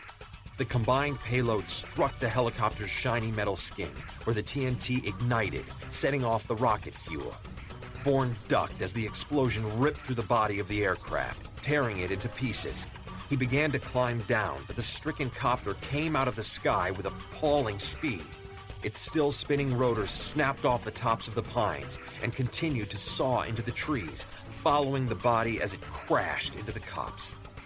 Bourne, shaken out of his perch, felt the intense heat, the violent spray of wood chips, and heard the rotor's rhythmic drumbeat of death as they came crashing and flailing directly for him. Chapter 13. Indigo Ridge. Peter had worked until the wee hours of the morning reading up on the California mine, how it had been started, then abruptly abandoned in the 1970s when China flooded the international market with rare earths, driving down prices and rendering Indigo Ridge too expensive a proposition. Mining rare earths was a long and complex process and was further complicated by the refining processes, which were different for each element. Flash forward to the present, when China abruptly reversed course, cutting rare earth exports by 85%, stunning everyone, including the supposedly bright lights at the Pentagon, the DoD, and DARPA. Now the Pentagon was screaming bloody murder. The unthinkable had occurred. The manufacture of its next-gen weaponry was being either delayed or canceled altogether because of the scarcity of rare earths essential for the components. While everyone else in the world was slumbering in ignorance, China had been buying up virtually all the rare earth mines outside the United States and Canada. Dismayed, Peter continued downloading everything he could find on Neodyme, the new public company charged to mine Indigo Ridge, and its head, Roy Fitzwilliams. He began to read. Then he pulled the chart on the IPO. Neodyme had gone public yesterday at 18. In its first day of trading, it had plummeted all the way to 12 before flattening out for what looked to be less than an hour. Late in the trading day, a number of huge trades brought the stock all the way back to 16 3/8, where it closed. A high volatility stock, that was for sure, Peter thought. Reading the accompanying commentary he pulled off the CNBC and Bloomberg sites, he could readily see why. The investing gurus didn't know what to make of Neodyme. Some felt that since it would take years to get the rare earths out of the ground and refine them, the stock would be dead money until then. Others, who seemed to have more knowledge of the strategic importance of rare earths, gave the opposite opinion. It was time to get in now. Completely hooked, he continued to read, switching to a bio of Fitzwilliam's, a BA in Earth and Mineral Sciences from Penn State, an advanced degree from the University of New South Wales, Australia, then jobs in the uranium mines of Australia and Canada, a stint in the Middle East, including Saudi Arabia. Then he disappeared off the map for just over 2 years. Peter spent the next hour running down leads for 1967 to 1969 on the internet, always finding a dead end. Just as he was about to give up, he discovered a clue. An obscure organization called the Mineralization and Rare Metals Conference Board had held a regional meeting in Qatar in the spring of 1968, at which Fitz was the guest speaker. Another frustrating 45 minutes yielded one more interesting nugget. Fitz was listed as a consultant for El Gabal Mining.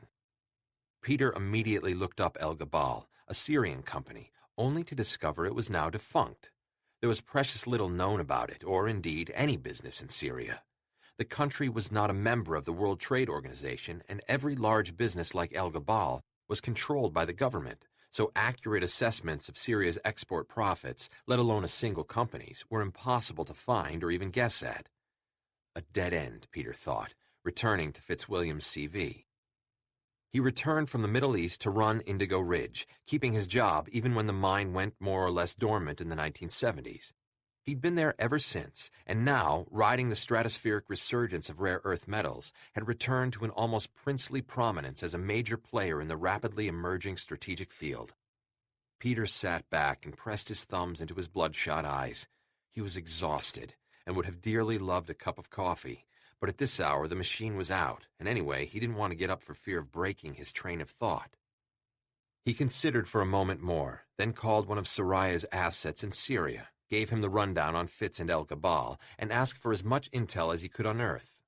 Then he accessed Hendrix's hard drive and posted what he had discovered to the pertinent file there. Peter wanted to go on, but the figures, facts, and opinions had begun to whirl inside his head like a school of reef fish. He needed sleep. Picking up his coat, he dragged himself out of the office. The corridors were silent. Only the soft whir of the elevator rising disturbed the peacefulness. The elevator doors opened, and Peter stepped in. He pressed the button for the garage level and leaned his head against the wall, already half asleep. The bell sounded as the elevator came to a halt, and as the doors opened, he saw a hulking figure in the shadows of the fifth-floor corridor. The figure approached him with definite intent, and Peter's head came away from the wall. Light spilled onto the figure as it entered the elevator. The door closed, sealing them in together. Peter saw the service revolver at one hip. "Evening, Director Marks." "Hey, Sal." Sal's blunt finger stabbed out and pressed the button for the lobby, and the elevator resumed its quiet descent. "Burning the midnight oil, huh?" "As always," Sal grunted. "I hear you, but you look like you could use some sleep." "That's an understatement." "Well, you can rest easy. Everything's clear upstairs." The doors opened at the lobby, and Sal stepped out. "Have a better one, Director Marks." "You too." Moments later, Peter stepped out into the garage. The low-ceilinged space smelled of concrete, gasoline, and new leather. His footsteps echoed off the walls and ceiling. There were very few cars in evidence. As he headed toward his, he dug out his key, and because of the chill, pressed the button for the pre-starter. The engine roared to life. A heartbeat later, the explosion knocked him flat on his back. Bourne fell through the pine. Just above him came the crumpled helicopter's circling blades. But as they hit thicker and thicker wood, they slowed, and then the tree's gummy sap began to work on the blade's central mechanism, acting as a fast-drying glue, slowing them. Bourne, scrambling down, half falling, half leaping, was cut, scraped, and bruised in too many places to count, his eyes, mouth, and nose filled with wood chips, sawdust, and tiny bits of metal. But in the end, the beautiful pine became his ally, its sturdy lower branches holding the wreckage above him long enough for him to swing the last several feet down to the ground. Coughing and gagging, he ran to the house. Inside, he stuck his head under the faucet in the large soapstone kitchen sink, letting a continuous stream of cold water cleanse and revive him. He found the keys to the second Jeep right where Vegas had told him he'd left them. Because of Vegas's often dangerous work in the oil fields, the bathroom was almost as well stocked as a hospital dispensary. He grabbed bottles of disinfectant and rubbing alcohol and a roll of sterile gauze on his way out. In the main room, he poured the alcohol on the pile of wood by the fireplace, then stood back, lit a wooden match from a box in the kitchen, and chucked it onto the wood pile. The resultant whoosh of flames was gratifying. For good measure, he set the kitchen curtains aflame. The fire spread greedily. Satisfied, he left the burning house. Outside, the pine that had protected him was in ruins. It too was burning. A piece of one of the helicopter's rotors, sheared off by the tree, had struck the second Jeep, crumpling the driver's side front fender but leaving the engine unharmed. Putting the vehicle in gear, Bourne backed out, turned, and took Vegas and Rosie's path, veering off to the left of the driveway into the thick copse of trees. He followed what he sensed was a hunting path through the woods. He drove cautiously, acutely aware of the path's tortuous twists and turns as it wound steeply down the mountainside. Every now and again, through a gap in the trees, he could see the steep drop-off, and he noted how close the path came to the near vertical plunge down into the lower country at the foot of the Cordilleras. He could hear birdsong, which heartened him. Birds were the first to fall silent at any threat, whether real or perceived. If he had to bet, he'd wager that the two copters were the extent of this attack on Vegas. Why would the Domna think any more firepower was needed? After 30 minutes or so, the dirt path emerged from the woods into a clearing, a small meadow filled with tiny wildflowers. Beyond rose another stand of even taller trees, pines and firs, but also, as the woods continued down the mountainside, an increasing number of deciduous trees, even some tropical varieties in the hazy distance. The smoke from the mounting house fire played over this part of the mountainside like a noxious industrial smog, obscuring the rising sun, graying out the high sky. Cutting diagonally across the meadow, Bourne could make out the tracks of Vegas's Jeep. He followed these precisely. On the other side of the meadow, the tracks plunged through the woods for a short distance before veering to the right. Bourne could see why. Off to the left, the cliff face dropped off, possibly the result of a gigantic rockfall sometime in the past. Continuing straight on would mean certain death.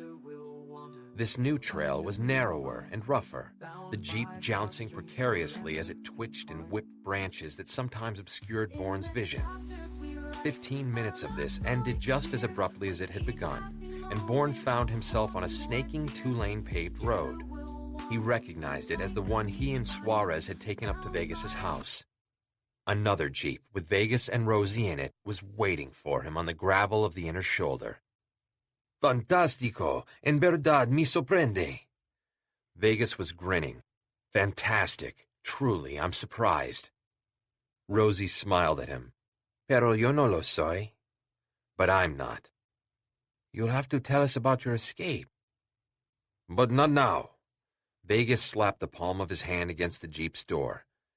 Anyone left alive? Not from their side. Cada vez mejor. Better and better. He squinted up the mountainside to the plume of smoke. Big fire. Your house, Bourne said. This way no one will know whether you or Rosie are dead or alive for days, maybe weeks. Excelente. Vegas nodded. Where to now, hombre? The airport at Perales, Bourne said. But both the Federales and FARC have set up roadblocks on the main highway. Do you know a shortcut? Vegas's grin spread across the entire width of his face. Follow me, amigo. Marlon Itana, having arrived by private charter plane in Cadiz at more or less the same time Halal Isai drove in, stood dreaming as he looked at the beautiful ancient facade of Don Fernando Herrera's seaside house. Here in Cadiz, Itana felt the terrible weight of history in the palm of his hand. Marlon Itana, in fact all the Itanas, were serious students of history. Marvelous businessmen in the purest sense of the word, they had the knack of spinning the knowledge they gleaned from the past into money and power. It was the Etanas who had founded the Monition Club as a way for Severus Domna to come together in various cities across the globe without attracting attention or using the group's real name. To the outside world, the Monition Club was a philanthropic organization involved in the advancement of anthropology and ancient philosophies. It was a hermetically sealed world in which the sub rosa members of the group could move, meet, compare work, and plan initiatives. The Etanas had envisioned a cross-cultural cabal of businessmen, spanning both the Eastern and Western worlds, whose combined power and influence would eventually dwarf those of even the largest of the multinational corporations. Duco ex ombra, influence from the shadows. That had been the motto of the Etana family from time immemorial. Marlin's great-great-great-grandfather, a giant among men, had laid out long-term plans for Severus Domna, a way to help the world grow together rather than splinter apart. It was a noble dream, and certainly, if he had lived long enough, it might have come to fruition. But human beings are fallible. Worse, they are corruptible, and influence is the great corrupter. Exceedingly rare is the man who can ignore its glittering temptation, and even some of the Etanas succumbed. Not the least of these was Marlin's father, who was weak-willed. In order to fend off a threat from a group inside the Domna, he had forged an alliance with Benjamin El Arian. Rather than becoming his savior, the clever El Arian happily arranged for the man's downfall. El Arian had already lined up a rival group within the Domna, and with its help, proceeded to toss the elder Etana aside. Soon after, Marlin's father took his own life, a terrible sin. For an Islamic, the lowest level of hell is reserved for suicides, because Allah has forbidden it in many verses of the Quran. The one Marlin had memorized upon looking at his father's blank face was, "And do not kill yourselves. Surely, Allah is most merciful to you." Marlin did not know whether his father believed that Allah had been merciful to him, or whether he felt he had been abandoned. All he knew was that he'd used what little strength was left inside him to cause an uproar inside Severus Domna, to cause outrage, and hopefully, out of that outrage, the beginnings of a difficult debate concerning the soul of the organization. Benjamin El Arian, clever devil, had seen through the veil of the suicide and had forbidden any debate whatsoever.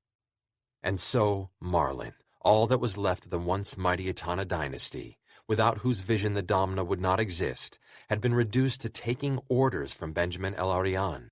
He had become a whipped dog, begging for whatever scraps El Arian saw fit to throw to him.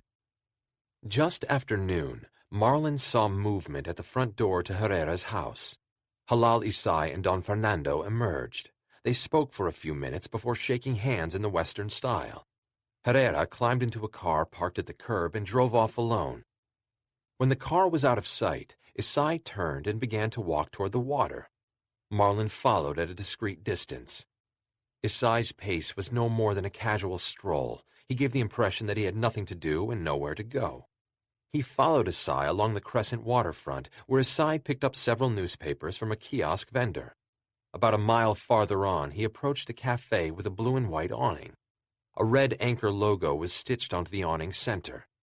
Marlin Etana observed Isai seat himself at a table facing the water and proceed to order lunch. Marlin took several deep breaths, then retreated a distance so he could keep Isai in sight, but also have a wider field of vision. Stepping into the shadows of a doorway, he checked that his pistol was loaded and functional. Then he drew a noise suppressor out of his pocket and screwed it onto the end of the barrel. He gave himself over to one of his Zen-inspired deep breathing exercises. The moment he saw a figure pass by a second time, Etana walked briskly along the waterline, a man with an urgent purpose. The man followed. Benjamin El Arian had set him on Etana to make sure he terminated Halal Isai, and if by some chance Etana failed, the shadow would take over the mission. Etana led his shadow to the far end of the beachhead, beyond the piers and harbors, out along a strip of beach whose unpleasant constitution ensured it was deserted until the middle of the night, when, he had observed, kids used it to party, drink, and have clandestine sex. Etana had found it a nauseating sight, another vivid example of the corruption of the West. A fishing boat, turned keel up, sat up on a block of wood. The boat was rotting, the keel line encrusted with barnacles, entwined with dried seaweed. A faint odor of decomposition floated off the impromptu structure, which to Marlin seemed appropriate. He chose a perch along the keel and shook out a cigarette. As he put the cigarette between his lips, he drew his pistol with its elongated barrel, and turning, shot the shadow between the eyes. There was some noise, but none at all when the body hit the sand. Pocketing the pistol, Atana walked over to the shadow, and grabbing him by the back of his collar, dragged him the 50 or so yards to the upturned boat.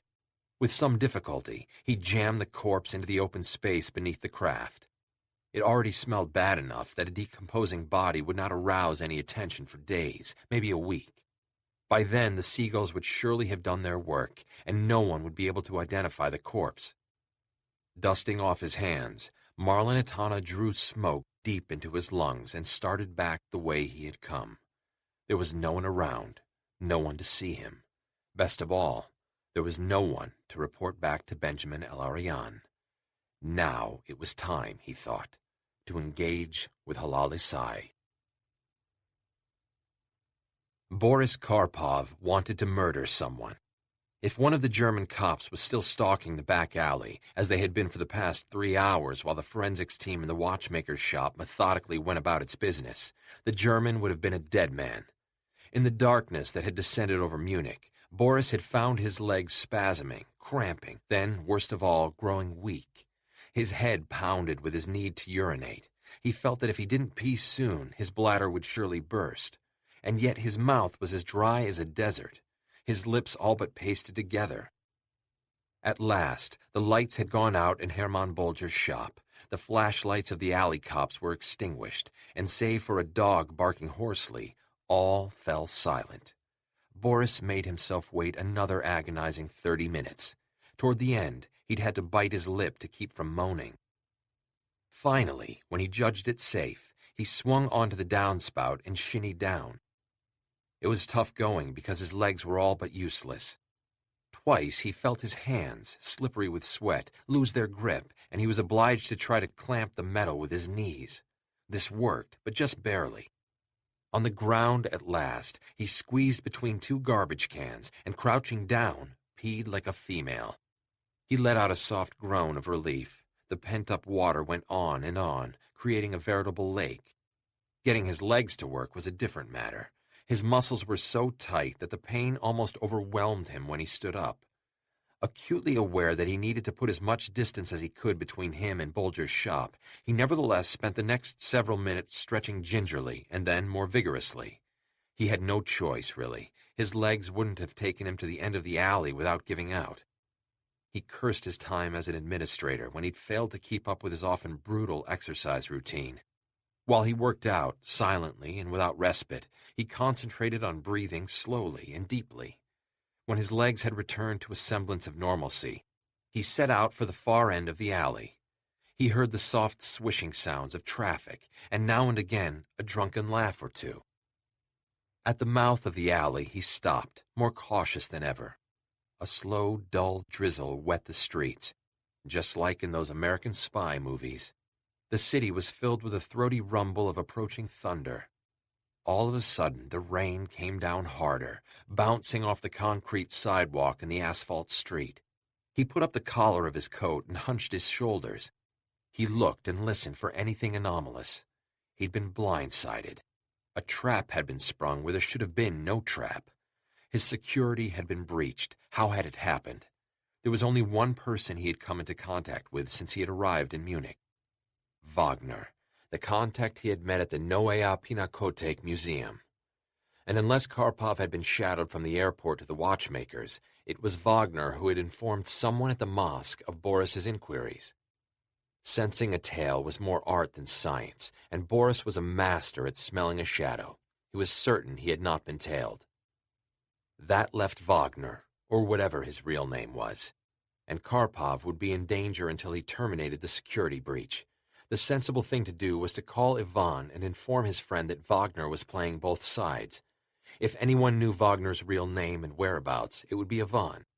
He pulled out his cell phone and was about to punch in the number when a sudden flash of lightning illuminated a man standing in a doorway almost directly opposite the mouth of the alley.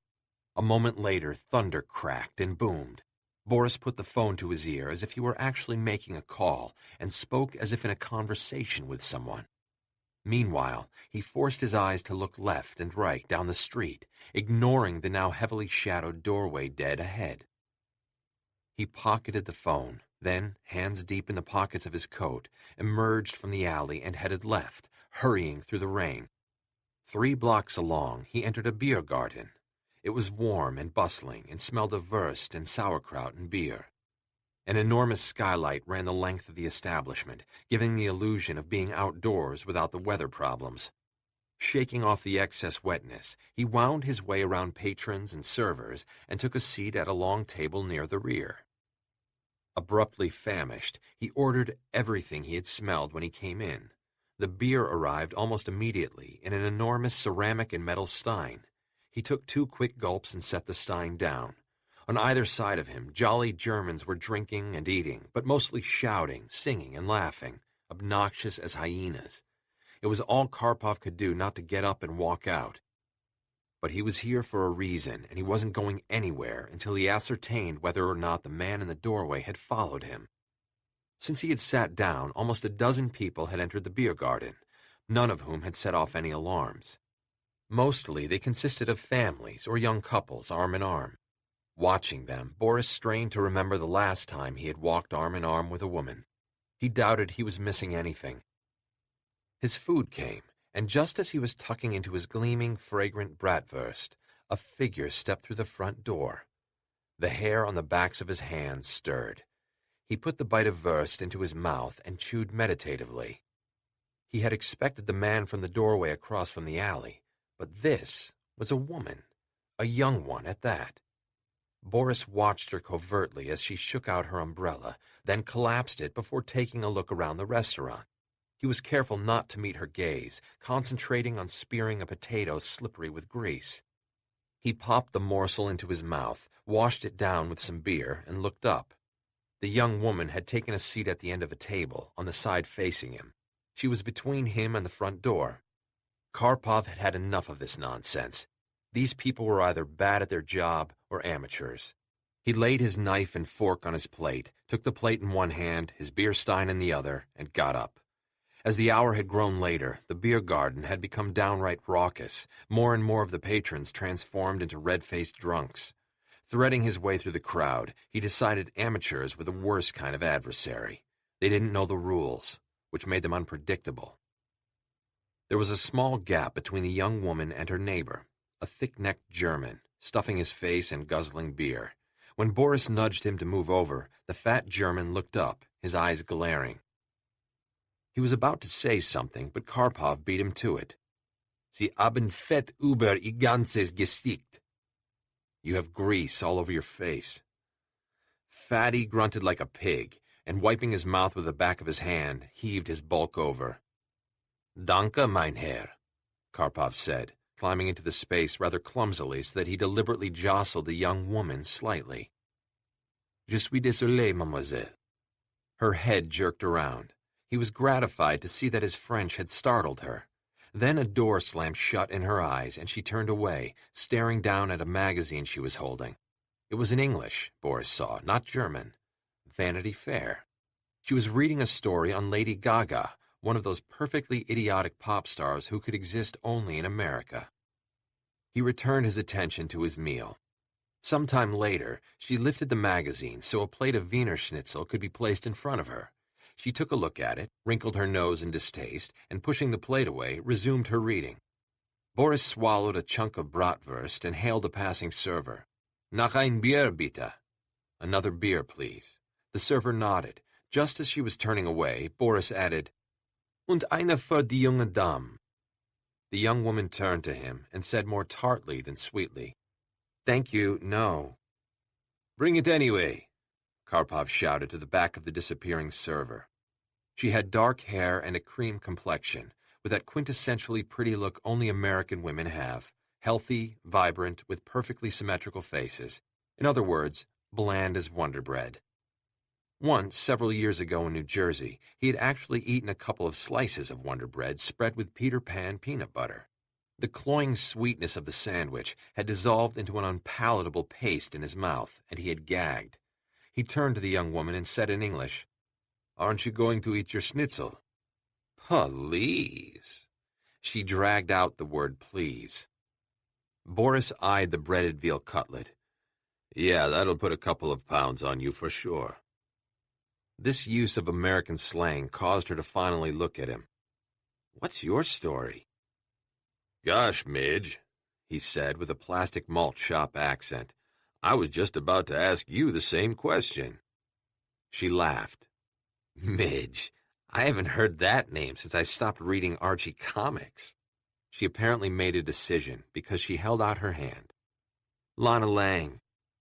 He took her hand in his. It was cool, the edges more calloused than he had expected.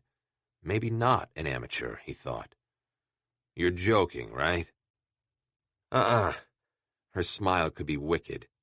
"My dad was some huge Superman fan." "Hello, Lana Lang. Brian Stonyfield." "I know who you are," she said very softly. Boris, who had not let go of her hand, tightened his grip. "How would that be? We've never met before." "I am Wagner's daughter." She slipped her hand from his and put more than enough euros on the table to cover both their meals. "Now, you must come with me. No questions asked." "Wait a minute," Karpov said, bristling. "I'm not going anywhere with you." "But you must," Lana said. "You're in mortal danger. Without me, you'll be dead before dawn."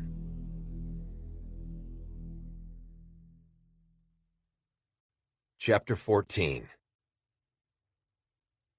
They made the trip down the mountain without difficulty. Bourne had been correct in trusting Vegas's local knowledge. His shortcut bypassed all the federal military roadblocks, as well as any of Suarez's FARC patrols looking for their commander. Bourne reconnoitered the airport and its environs, looking for hostiles and finding none. "You can't go into the terminal looking like that," Rosie said as she got out of Vegas's jeep. Bourne looked at himself in the rearview mirror. There were smears of blood all over him, and his clothes were ripped. Rosie dug into her bag and came out with a handful of money. "Stay here," she said. Bourne was about to protest, but the look in her eyes stayed him. He watched her head into the terminal and counted off the minutes. At 15, he resolved to go in after her. Vegas leaned against his jeep, smoking. "Don't worry, hombre. She can take care of herself." As it turned out, Vegas's trust in her was well placed. Rosie emerged from the terminal swinging a white paper shopping bag. She had bought Bourne a shirt and a pair of jeans, along with underwear and socks. As he stripped off his bloody and shredded shirt, she climbed in beside him. "Ah, good," she said when she eyed the bottle of disinfectant and the roll of gauze he had taken from the bathroom in Vegas's house. She worked expertly on his naked torso, dabbing at all the cuts, scrapes, and abrasions he had collected in his fall from the pine tree. All the while, Vegas smoked his cigarette and grinned hard at Bourne. "Ella es una maravilla, ¿verdad?" "She's a wonder, isn't she?" "Tú debes verla en la cama. You should see her in bed." "Esteban, basta!" But she was laughing, somehow pleased, just the same. She got out of the jeep and then turned her back so Bourne could strip off the rest of his clothes and pull on the ones she had bought for him. 2 hours after the rendezvous on the road, Bourne limped over to the Paralis Airport check-in counter. The limp was false, as was his London accent. To his surprise, there were not 1 or 2, but 3 open tickets waiting for him under the code name Mr. Z. He was pleased to discover that Isai had paid for everything in cash. There were no credit card numbers on the ticket or voucher receipts. He asked for a wheelchair when the time came to pre-board his flight. He booked his ticket under the name of Lloyd Childress, a British national, according to one of the 2 remaining passports he carried. He had ditched the third before he had left Thailand because the Domna had found him under that identity. Afterward, in a secluded part of the modest departures terminal, Bourne told the pair what he had discovered.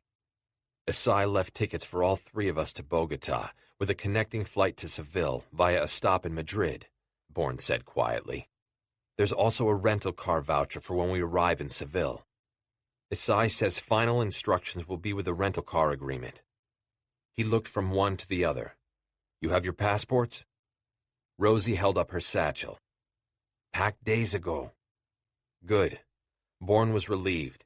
He did not want to call Duran, his contact in D.C., for forged passports because of the delay it would cause. Besides the Domna, he had to assume both FARC and the Federales would at some point be after them. The fire in the tunnel and now the conflagration at Vegas's house were signs that even the somnolent Colombian military could not ignore. On the other hand, they could not know whether Vegas and Rosie were alive or dead, the same for him for that matter. He checked the time. They had almost 2 hours before their flight left, and then, in Bogota, 90 minutes more until the departure of their overseas flight at 8:10 p.m. He was certain they would make their plane here, but Bogota might be a different story. He needed a plan. He excused himself. Perales was a small regional airport. He knew he would have better luck finding what he needed in Bogota, but if the airport in the capital was being surveilled, that would be too late. It was here or nowhere.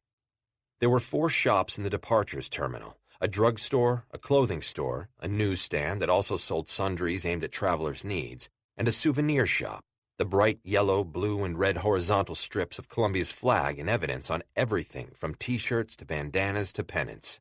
They weren't ideal, but then nothing ever was. He spent the next 15 minutes limping from shop to shop, buying what he thought he would need. He paid cash for all of his purchases. When he returned to where the couple were sitting, he divvied up the purchases. Then they all went off to the restrooms. Is this really necessary? Vegas said as he set out the shaving paraphernalia on the stainless steel ledge above the line of sinks.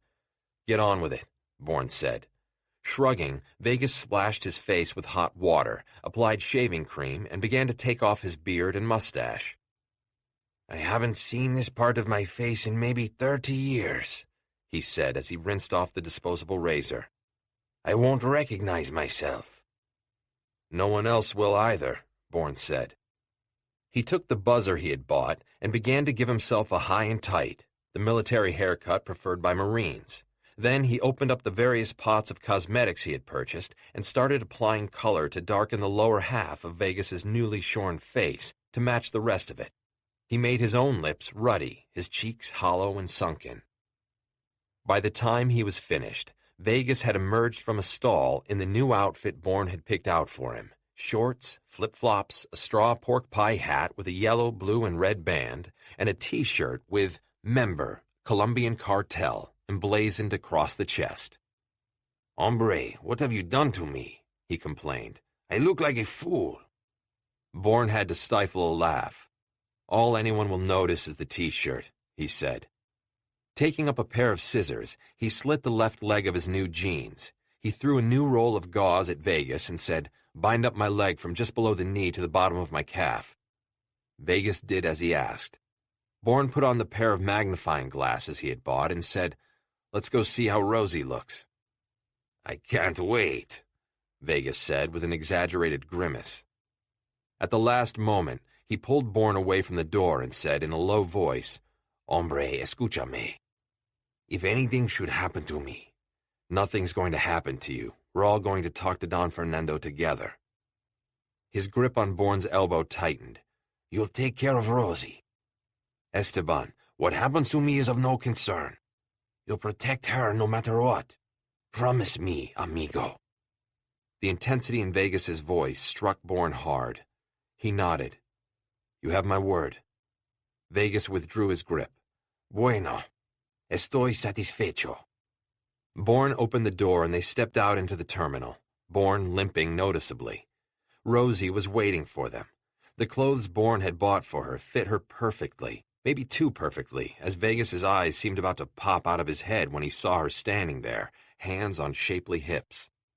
The clothes clung to her curves like a second skin, the low-cut shirt showing off the tops of her breasts to electrifying effect. The skirt was short enough that more than half her powerful thighs were revealed. Madre de Dios! Vegas exclaimed. With that display, even dead men will get an erection. Rosie gave him what looked like a Marilyn Monroe moo before breaking out into giggles. Now I'm ready, sugar, she said to Vegas. I feel as strong as Xena, the warrior princess. That's the spirit. Bourne looked around. Now all we need is the wheelchair.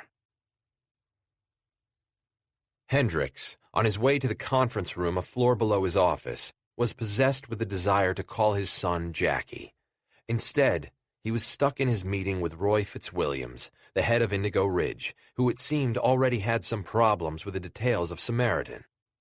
Last night, after dropping Maggie off, he had spent an hour tracking Jackie down. Good thing he was Secretary of Defense, otherwise he would have gotten nowhere with the Pentagon concerning his son's deployment. Jackie, as it turned out, was in Afghanistan. Even worse, he was heading up Black Ops patrols scouring the cave-riddled mountains between Afghanistan and western Pakistan, which were inhabited by both Taliban tribal chieftains and the elite al-Qaeda cadres guarding bin Laden. Hendricks had lain awake the rest of the night, thinking alternately about Jackie and Maggie. Entering the conference room with his satellite aides, he settled himself at the head of the table. One of his aides laid down the sheaf of folders dedicated to Samaritan and opened them for him. Hendricks stared down at the computer printouts, trying to anticipate Fitzwilliam's objections, but his mind was elsewhere. Jackie. Jackie in the mountains of Afghanistan. Maggie had done this to him, opened up his heart. He had kept his desires locked up tight, but now he wanted his son back. His dinner with Maggie, such a simple thing, had been a night of normalcy after years of being out of the flow of life, of immersing himself so deeply in the sinkhole of his work. He had ignored, or was it resisted, the current urging him onward. Fitzwilliams was late. Hendricks channeled his anger away from himself toward the head of Indigo Ridge, so that when Fitzwilliams came bustling in, all energy and bon ami, Hendricks barked at him. "Sit yourself down, Roy. You're late." "Sorry about that," Fitzwilliams said, sinking into a chair like a punctured balloon. "It couldn't be helped." "Of course it could have been helped. It can always be helped," Hendricks said. "I'm sick of hearing people use excuses instead of taking responsibility for their actions." He flipped the pages of the Samaritan file. "No one's fault but your own, Roy." "Yes, sir." Fitzwilliams' cheeks were flaming. His voice seemed caught in his throat. "Definitely my bad. Won't happen again, I assure you." Hendricks cleared his throat. "Now," he said, "what's your problem?" 5 Rue Vernay, which housed the Munition Club, was a large, vaguely medieval-looking building constructed of pale gold stone. To one side, there was a sunken formal garden with curving gravel paths looping back on themselves, lined with sheared boxwood hedges. In the center was a boxwood fleur-de-lis, ancient symbol of the French royal family. There were no flowers, giving it an austere beauty all its own. Soraya allowed Aaron to take the lead, standing just behind and to one side of him as he rang the front doorbell. Amun stood directly behind her, so close she could feel his heat. It was odd how the three of them had become a triangle simply because Amun had willed it into being. As the door opened and they were led inside, she wondered whether her love for Amun was real or imagined. How could something that had seemed so real last week dissolve into a mirage? She was appalled at the thought of how easy it was to fool yourself into believing an emotion was authentic.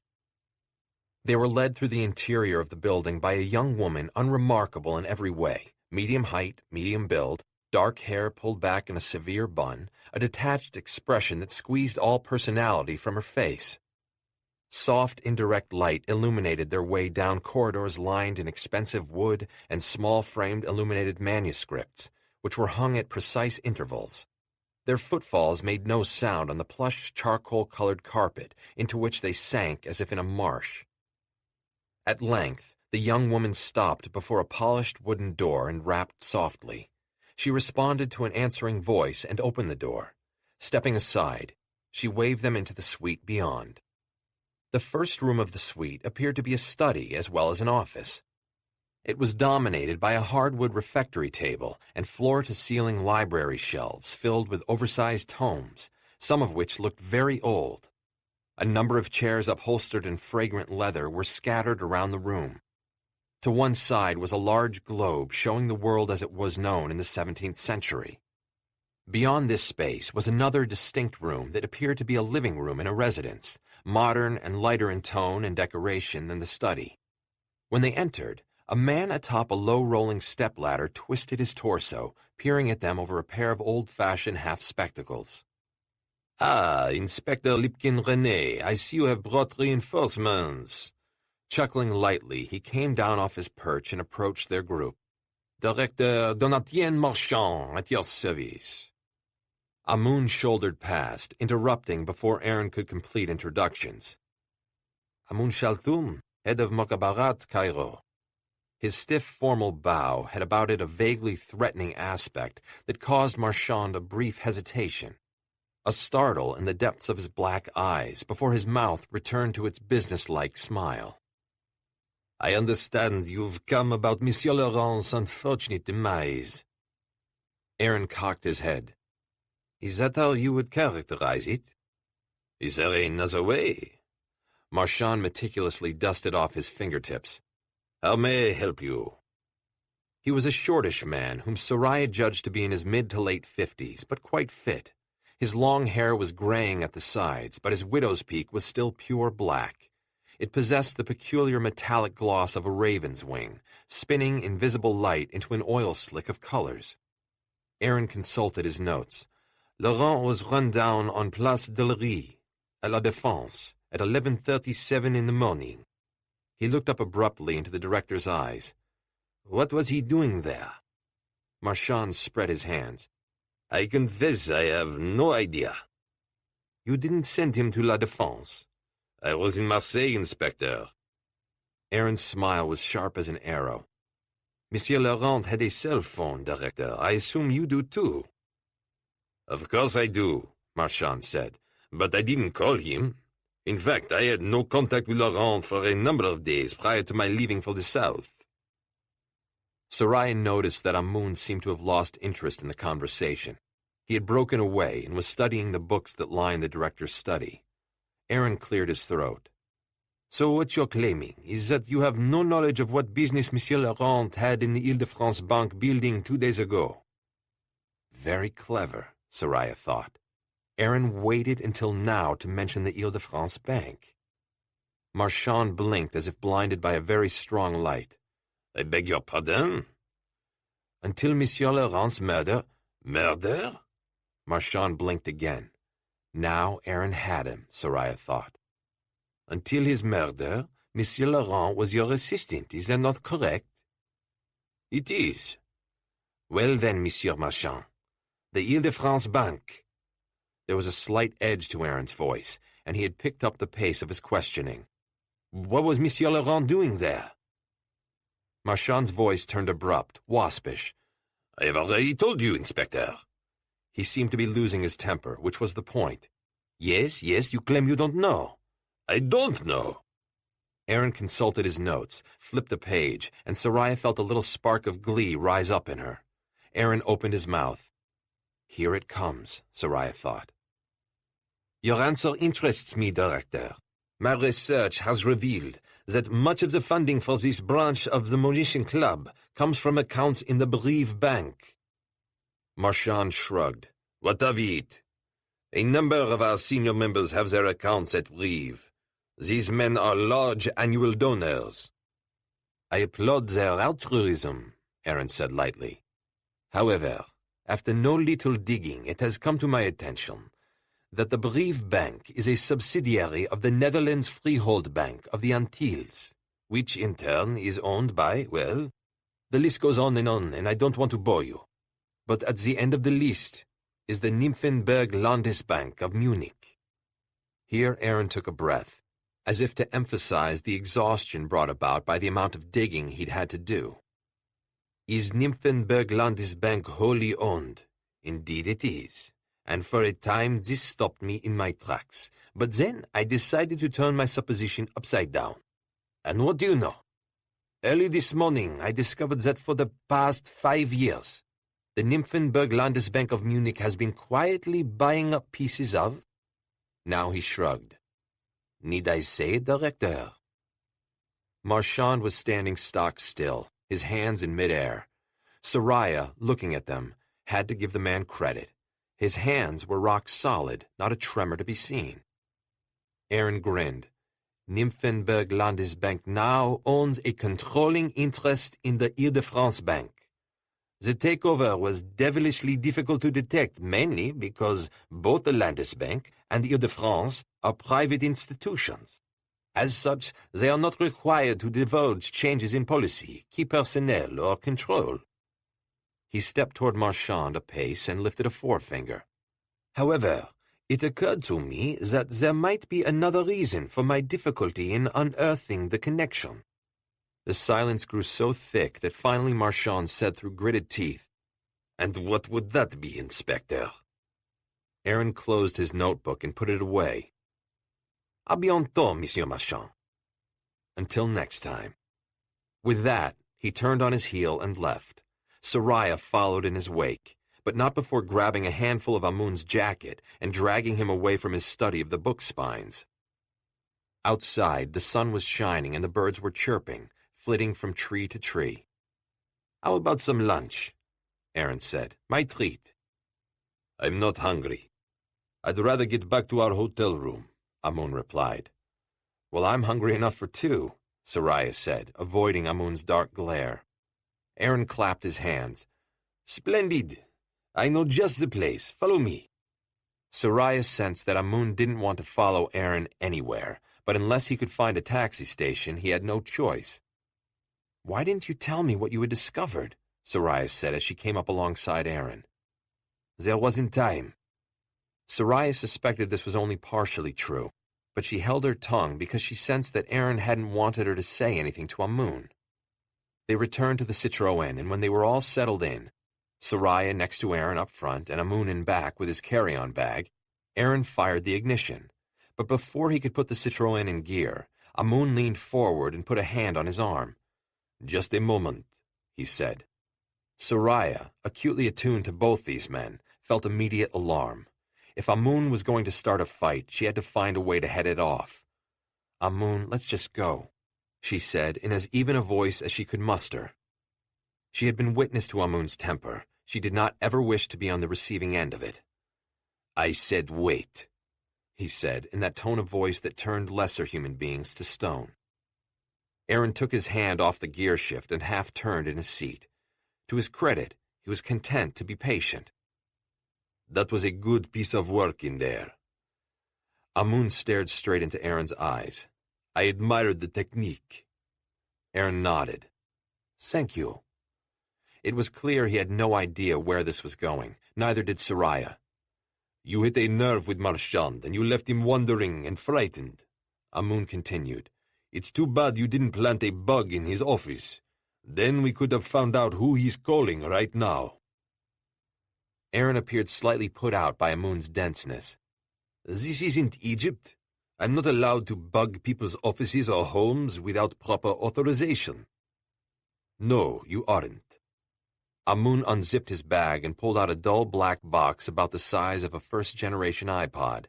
It had a grill on the top. But I can.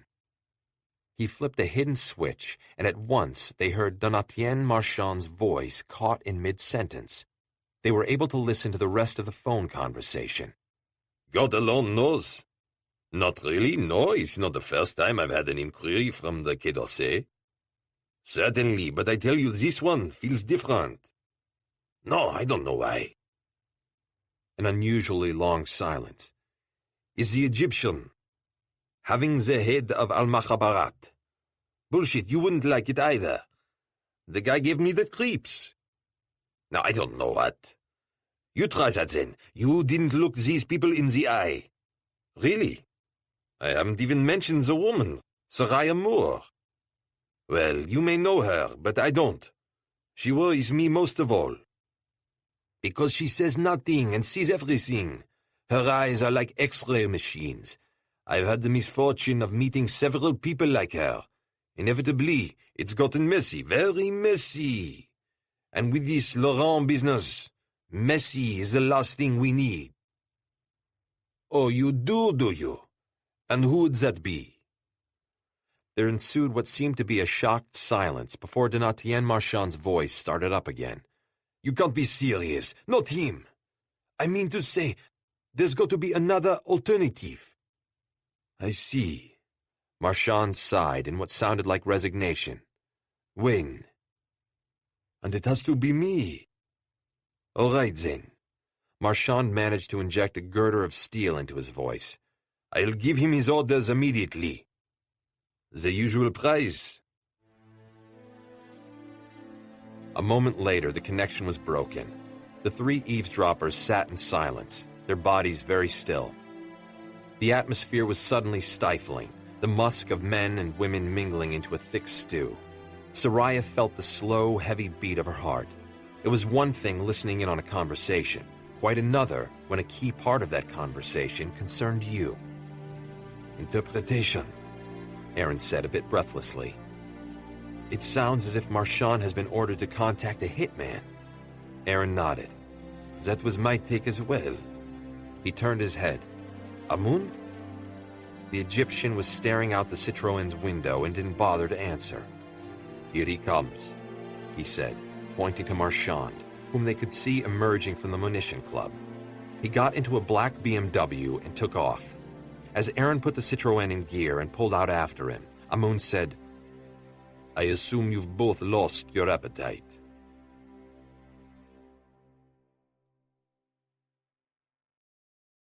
The Federales were looking for Bourne, all right. At least the identity Bourne had used to enter Colombia. Of course, that identity no longer existed. Neither did the man in the blurry wire photo the cops were passing around the international departures terminal in Bogota. Don't worry, Bourne said from his seat in the wheelchair.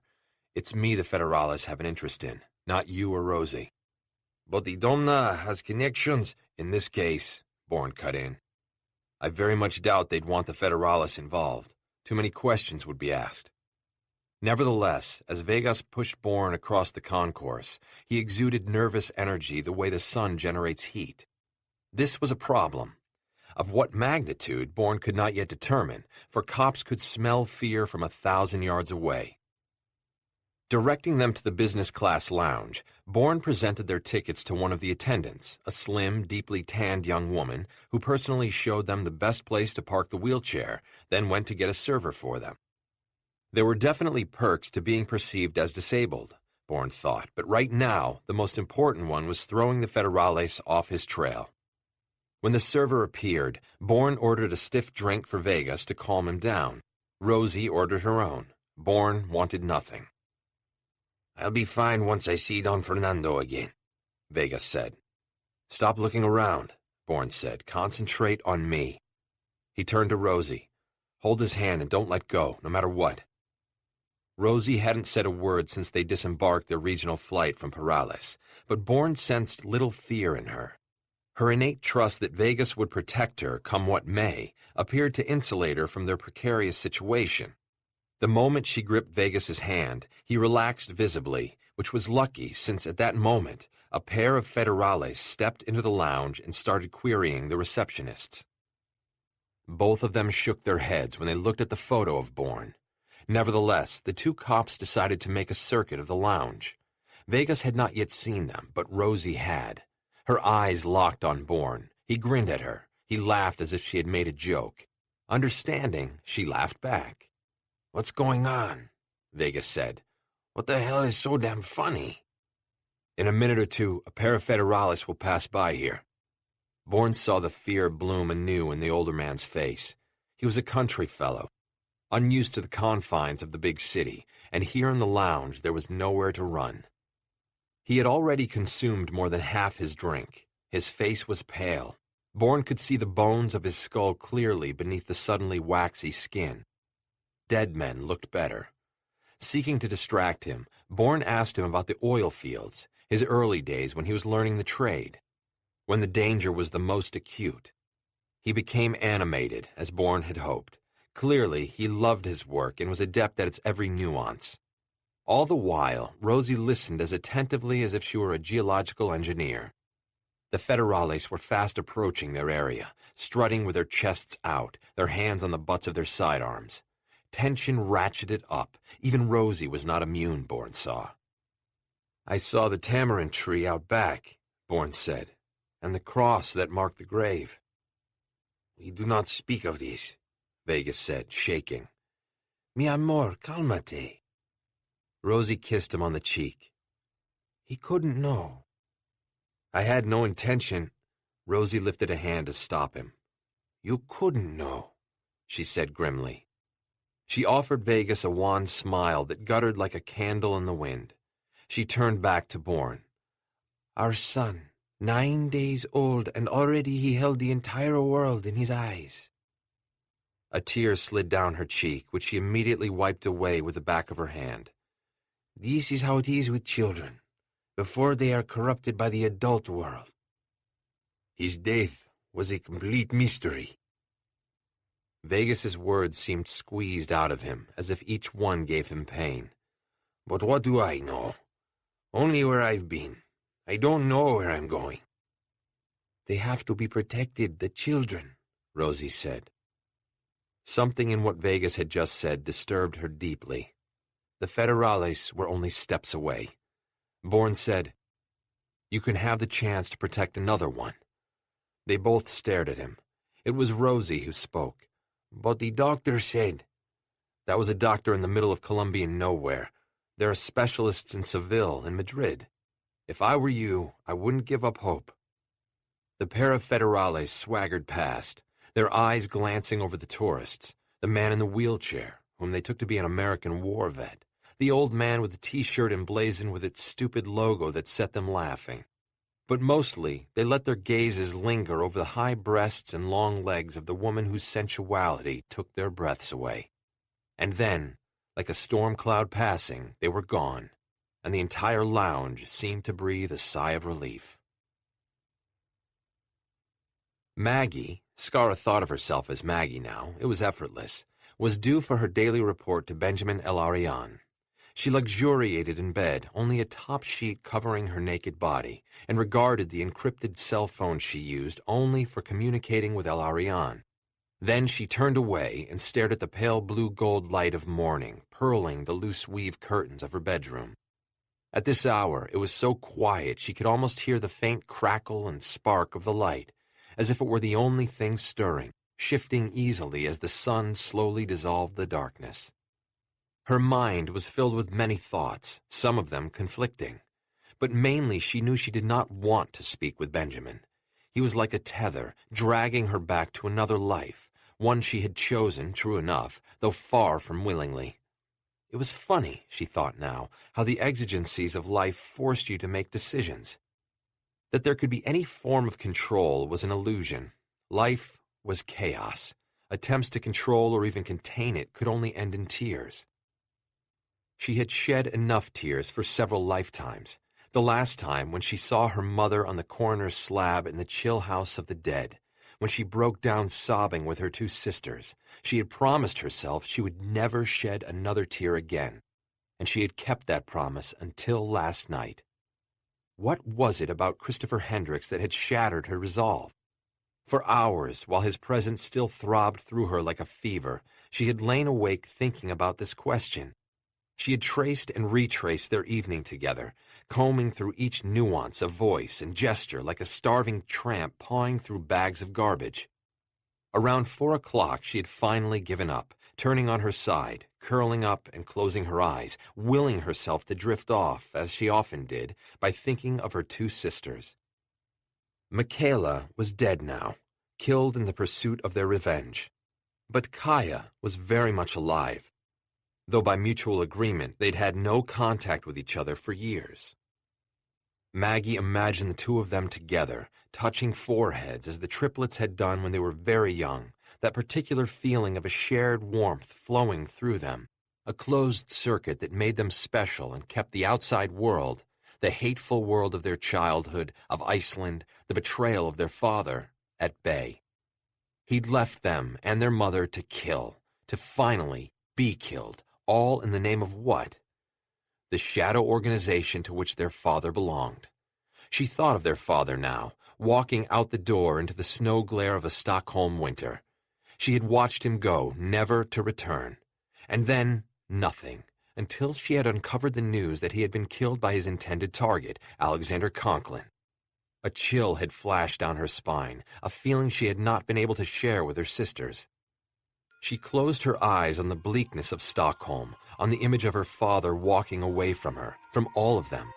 She wanted to dream of him, which was why she held the memory of him close to her as she drifted. With sleep drawing her into its arms, a dream rose like a ghost from the grave, but her father wasn't in it.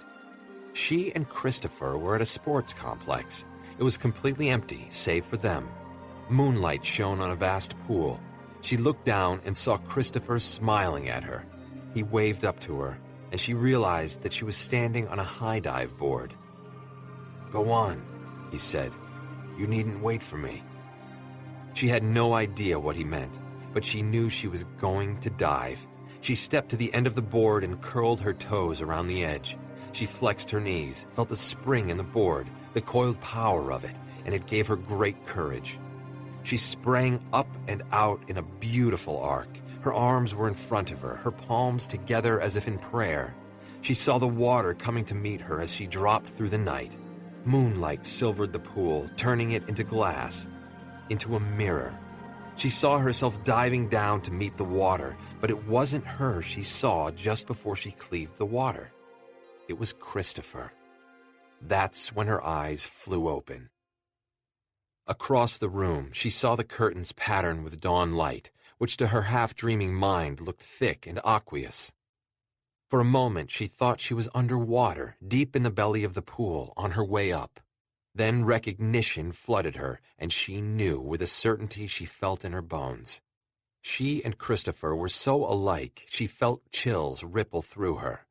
She sat up in bed, her pulse beating in her ears. "Dear God," she said aloud, "what is to become of me?" Peter awoke in an ambulance, siren wailing, rocketing along the city streets. He was lying strapped to a gurney, feeling as weak as a preemie. "Where am I? What happened?" His voice was thin and reedy, unfamiliar against the insistent ringing in his ears. A face bent over him, a young man with blonde hair and an open smile. "Not to worry," the blonde said. "You're in good hands." Peter tried to sit up, but the restraints prevented him from moving. Then, all at once, like an oncoming locomotive hurtling out of the mist, he remembered walking across the underground garage, pressing the button on his key fob to start his car's engine, and then a crack like the end of the world. His mouth felt dry and sticky. There was a metallic smell in his nostrils that made him queasy. Peter thought about Hendricks. He needed to brief his boss on what had happened. He also needed to find out why he had been targeted and by whom. He moved his right hand, forgetting that he was restrained. "Hey," he said thickly, "take off the straps. I need to get to my cell." "Sorry, buddy, no can do." The blonde smiled down at him. "Can't free you while the vehicle's in motion. Rules and regs. If you get hurt, you can sue my ass off." "Then have the driver pull over." "Can't do that either," Blondie said. "Time is of the essence." Peter was regaining his wits with every second, but he still felt physically exhausted, as if he'd just finished running a marathon. "I assure you, I'm feeling much better." Blondie produced a rueful expression. "I'm afraid that you're not in the best position to judge. You're still in shock and not thinking clearly." Peter raised his head. "I said, have the driver pull over. I'm a federal agent reporting directly to the Secretary of Defense." The smile faded from Blondie's face. "We know that, Mr. Marks." Peter's heart began to race as he struggled with the restraining straps. "Let me the fuck up!" That's when Blondie showed him the Glock. He laid the barrel gently against Peter's cheek. "This says lie back and enjoy the ride. We've got some time to go." Which meant he wasn't being taken to a hospital. Peter stared up into Blondie's face, which was now as blank as a bank vault door. Were these the people responsible for wiring his car with explosives? Sorry to disappoint you. Blondie looked down at him, took the Glock away from his cheek. I know you expected me to die in the explosion. Blondie stroked the barrel of the Glock lovingly. What impresses me is how you got past security to wire my car. Blondie delivered a wry smile to someone out of Peter's field of vision. Who says it was wired in the garage? So these were the people who had targeted his car, and they knew where he lived. He still didn't know who they were working for, or, more to the immediate point, how many of them were in the ambulance with him. He assumed 3, Blondie, the driver, and whoever Blondie had grinned at just now, but maybe there was a 4th riding shotgun up front. One thing was clear, these people were well-trained and well-funded. The ambulance swerved around a corner. Peter felt the gurney wanting to slide to one side, but it was locked down. Fortunately, the turn loosened the strap so that he could get his left hand free. Moving it down off the top of the gurney, he searched for the lever that would unlock it. A bit of surreptitious fumbling brought his fingers to the right spot, and he held on tight. Blocks passed, and Peter was despairing of ever getting his chance. But then he felt the centrifugal force begin to kick in as the ambulance went into another turn. He pushed down on the lever at the apex of the turn. The gurney slammed into Blondie's knees, then caromed back the other way. Peter freed his right hand, and when Blondie fell over him, Peter grabbed his Glock. As Blondie tried to right himself, Peter slammed the pistol into the side of his head. The second man came into Peter's view, lunging at him. Peter fired, and the man spun backward. His heavy-set frame careened into the rear doors. Peter unsnapped the straps holding him down and slid off the gurney.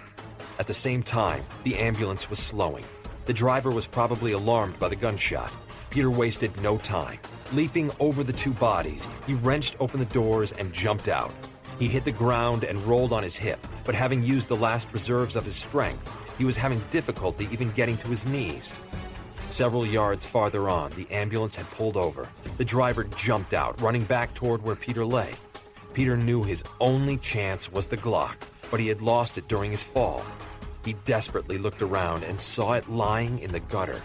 But the driver was on him before he had a chance to crawl the few feet toward it.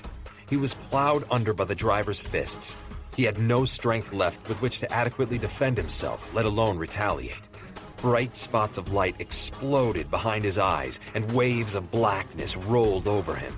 He struggled against unconsciousness, but it was a losing battle. A drowning man going under for the last time could not have felt more despairing than Peter did. He never imagined a moment like this, a defeat this unexpected and complete. And then, after a maelstrom of violence, a concentration of pain, the last wave reaching up to pull him down, there was a soft breeze on his face. Sunlight, the sweet smell of a motorcycle's exhaust. And a face, blurry and indistinct as a dark cloud, loomed large in his limited field of vision. Not to worry, Chief. You're not dead yet.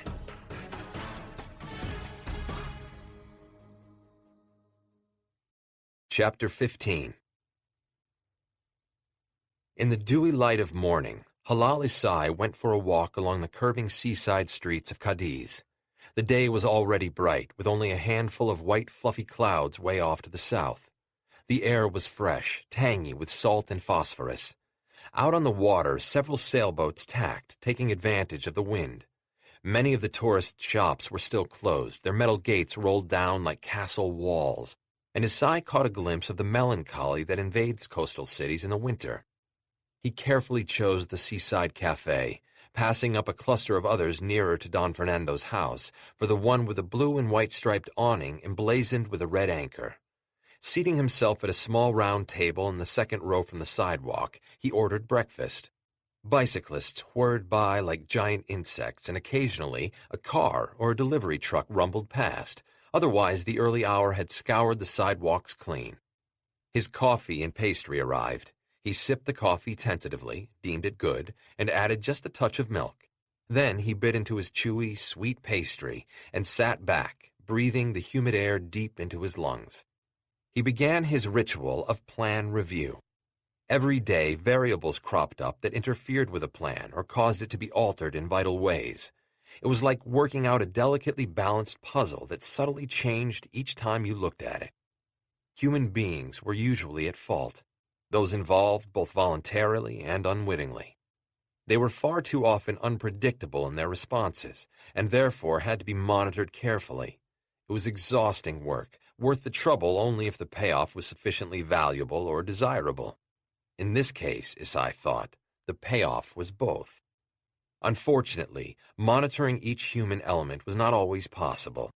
Esteban Vegas, for instance, was an old friend of Don Fernando, but he meant nothing to Isai. But Bourne was the constant in Isai's plan. Bourne's innate honor made him utterly predictable in life-or-death situations. This current situation was a case in point. Benjamin El-Arian had finally made a major mistake by assigning Boris Karpov to kill Bourne, had failed to understand that the results of a collision between Bourne and Karpov were unpredictable and would likely be wholly unexpected. El-Arian did not know Bourne the way Isai did. In fact, he knew next to nothing about him. Isai was counting on that, just as he was counting on Bourne to bring back Vegas and the woman from Colombia. He was congratulating himself when he saw movement out of the corner of his eye. He did not turn, he did not move. He simply stared straight ahead and watched Marlon Itana emerge out of the trembling morning sunshine and make his way beneath the blue and white striped awning with a red anchor. This way, Lana Lang said. quickly. Karpov followed her through the cluttered streets of Munich until they reached a small, dark green Opel. Fitful showers fell from a swollen sky the color of sheet metal. Get in. She said as she slid behind the wheel. Then she looked up at him, still standing on the sidewalk. Come on, what are you waiting for? Boris was waiting for inspiration. Walking down the street with someone he didn't know was one thing, but getting into a small, enclosed, mobile space with her was something else altogether. Every instinct was screaming its paranoia in his mind. Hey, she said, clearly irritated. we don't have time for this. There's never time for anything, Karpov thought, getting in. Leastways anything important. His life was filled with a constant flow of needs, obligations, accommodations, and reciprocal gestures, large, small, and everything in between. A political dance, in other words, that he could never ignore or even take the least little break from, for fear that when the music stopped, his chair would be taken over by someone else. And then, despite all his years of devotion, hard work, and the accretion of small atrocities for the state that hung invisibly on his uniform like medals of the secret wars, he would be looking at life from the outside in, which in Russia meant no life at all. Lana Lang drove very hard and very fast through the maze of city streets. She drove, Boris observed, like a man, with great competence, nerve, and not a lick of fear, even though the rain fell harder, the street slick. Here was her area of competence, he thought, whereas in the beer garden she had seemed like a silly, fashion-obsessed female whom he had no business accompanying, let alone trusting with his life. Every few seconds her eyes alternated between the rear view and side mirrors. She went through lights at the last possible instant, and often doubled back on what Boris assumed was their route. "Where are we going?" he asked. She smiled a secret smile, and that, too, was different about her. "Somewhere no one can find me, I assume." Not exactly. That secret smile expanded. I'm taking you to the one place no one would think to look for you. She put on a burst of speed, and Boris felt his torso pressed back into the seat. "And that would be where?" She shot him a mischievous look, then returned her gaze to the traffic ahead. "Where else?" she said. "The mosque." Paris was laid out like a shell in the water of the Seine. Each district, or arrondissement, spiraled out from the center. The higher the number, the farther from the heart of the city. The outermost arrondissements were inhabited by immigrants, Vietnamese, Chinese, and Cambodians. Just beyond were the banlieues, or outskirts, which were given grudgingly over to the North African Arabs. Isolated on the cramped, unsightly fringes of the city, these disenfranchised were denied jobs or any meaningful contact with everyday Parisian life, culture, schooling, or art. Aaron followed Marchand's BMW into one of the northernmost banlieues, the filthiest, most congested and degraded outskirt any of them had ever seen. Allah, this stinking place looks like Cairo, Amun muttered under his breath. Indeed, the streets were narrow, the sidewalks cracked, the ugly, whitish buildings looking like the worst of the British council flats, tumbled one on top of the other without any space between them. Soraya, still on high alert, felt a renewal of tension between the two men and wondered at its origins. She sensed that Aaron was becoming more and more uncomfortable. As they rolled down the unlovely street, faces dark and tight with a toxic mingling of hatred and fear turned in their direction. Old women, their arms dragged down by bulging mesh shopping sacks, hurried away from them. Groups of young men came off the walls where they had been lounging or crouched, smoking, pulled toward the unfamiliar car like street dogs to a scrap of meat. She could feel the hostility directed at them from waves of black eyes, coffee-colored lips. Once, a bottle thrown in a high arc smashed against the Citroën's flank. Ahead of them, the BMW had turned left into an alley. Aaron pulled over to the curb and parked. He was the first out of the car, but Amun said, "Considering the atmosphere, it might be better if you stayed with the car." Aaron bristled. "Paris is my city." "This isn't Paris," Amun said. "This is North Africa. Soraya and I are both Muslims. Let us take care of this part of the operation." Soraya saw Aaron's face go dark. "Aaron, he's right," she said softly. "Take a step back. Think about the situation for a minute." "This is my investigation." Aaron's voice was shaking with barely suppressed emotion. "Both of you are my guests." Soraya engaged his eyes with her own. "Think of him as a gift." "A gift?" Aaron seemed to crush the words between his teeth. "Don't you see? He's used to these Arab slums. He can connect with the residents. Considering the way in which the investigation has turned, it's a great stroke of luck having him help us." Aaron tried to push past her. "I don't." She blocked him with her body. "We wouldn't even have this lead without him." "He's already gone," Aaron said. Soraya turned and saw that he was right. Amun wasn't wasting any more time, and she understood. Coming this far, they didn't want to lose Marchand now. "Aaron, stay here." She began to follow Amun down the alley. "Please." The alley was narrow, crooked as a crone's finger, and twilight dark. She could just make out Amun's back as he slipped through a battered metal door. Racing ahead, she caught the door before it closed. As she was about to enter, she saw a rail-thin young man at the far end of the alley. She squinted. She could make out his red polo shirt, but the light was so dim she couldn't tell whether he was looking at her or at something else. Inside, a grimy iron staircase led downward. The area was lit by a single bare bulb, hanging from a length of flex. Ducking below it, she moved cautiously down the stairs. As she descended, she strained to hear the sounds of Amun's footsteps, anyone's footsteps, but all that came to her were the creakings and protestations of an old, ill-maintained building. She came to a tiny landing, and she continued down again.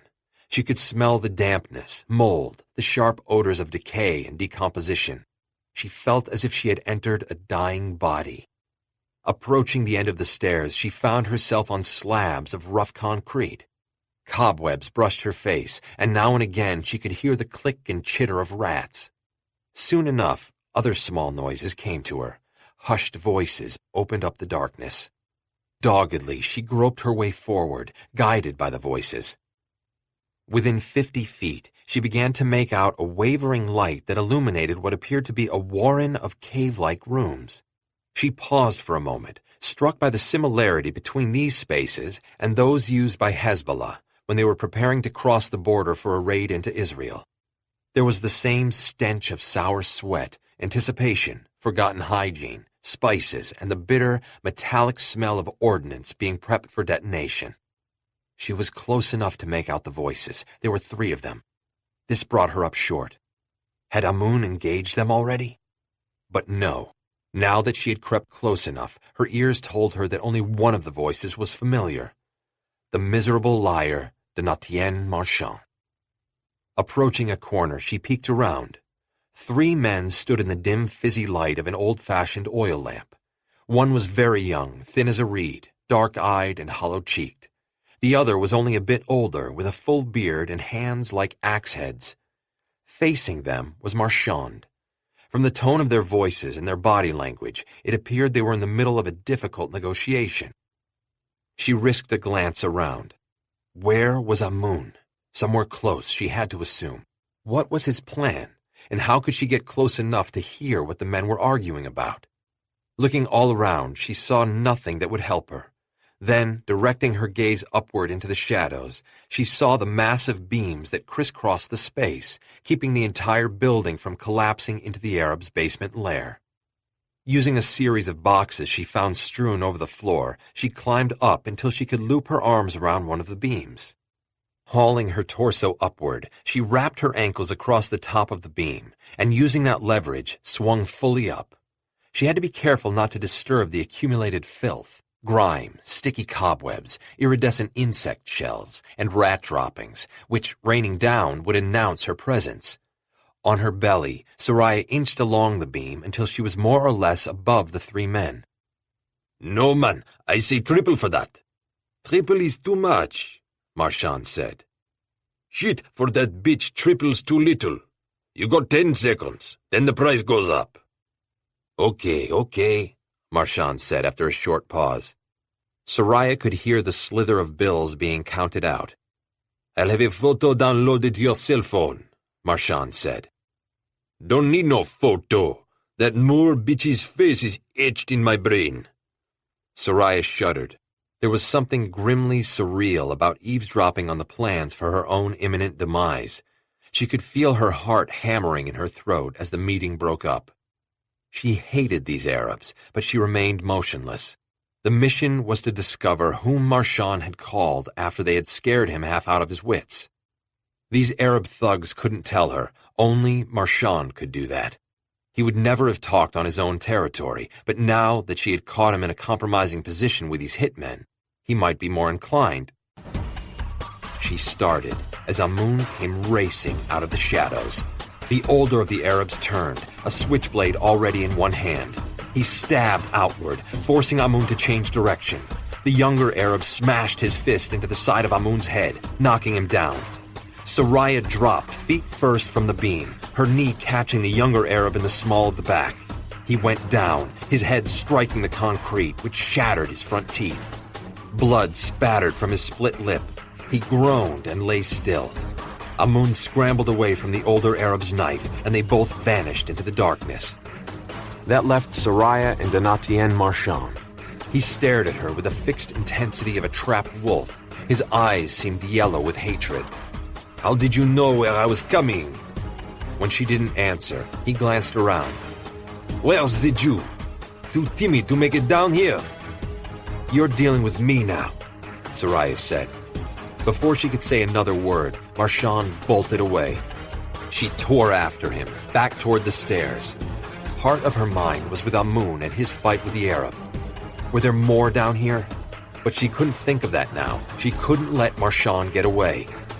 He reached the bottom of the stairs and leapt upward, faster and more agile than she had expected. She pounded after, through the wan, gritty light, up through patches of darkness, past the tiny landing, ascending the second part of the staircase, up toward where the bare bulb emitted its waxen light. Marchand was running so hard he hit the bulb with his shoulder.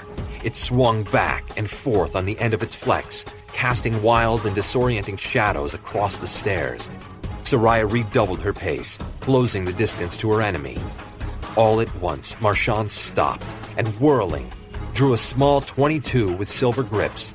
He fired once, wildly, and then again as she closed, the second bullet tearing through the shoulder of her jacket but leaving her unharmed. Barreling into him, she drove the edge of her hand into his wrist, knocking the .22 out of his grip. With a series of bright, hard clangs, it bounded down the stairs and lay half in the shadows.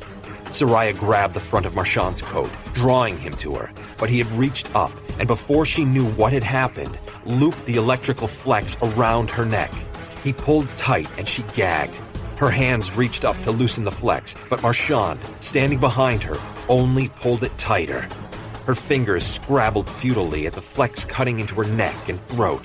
She tried to draw a breath, but it was no use.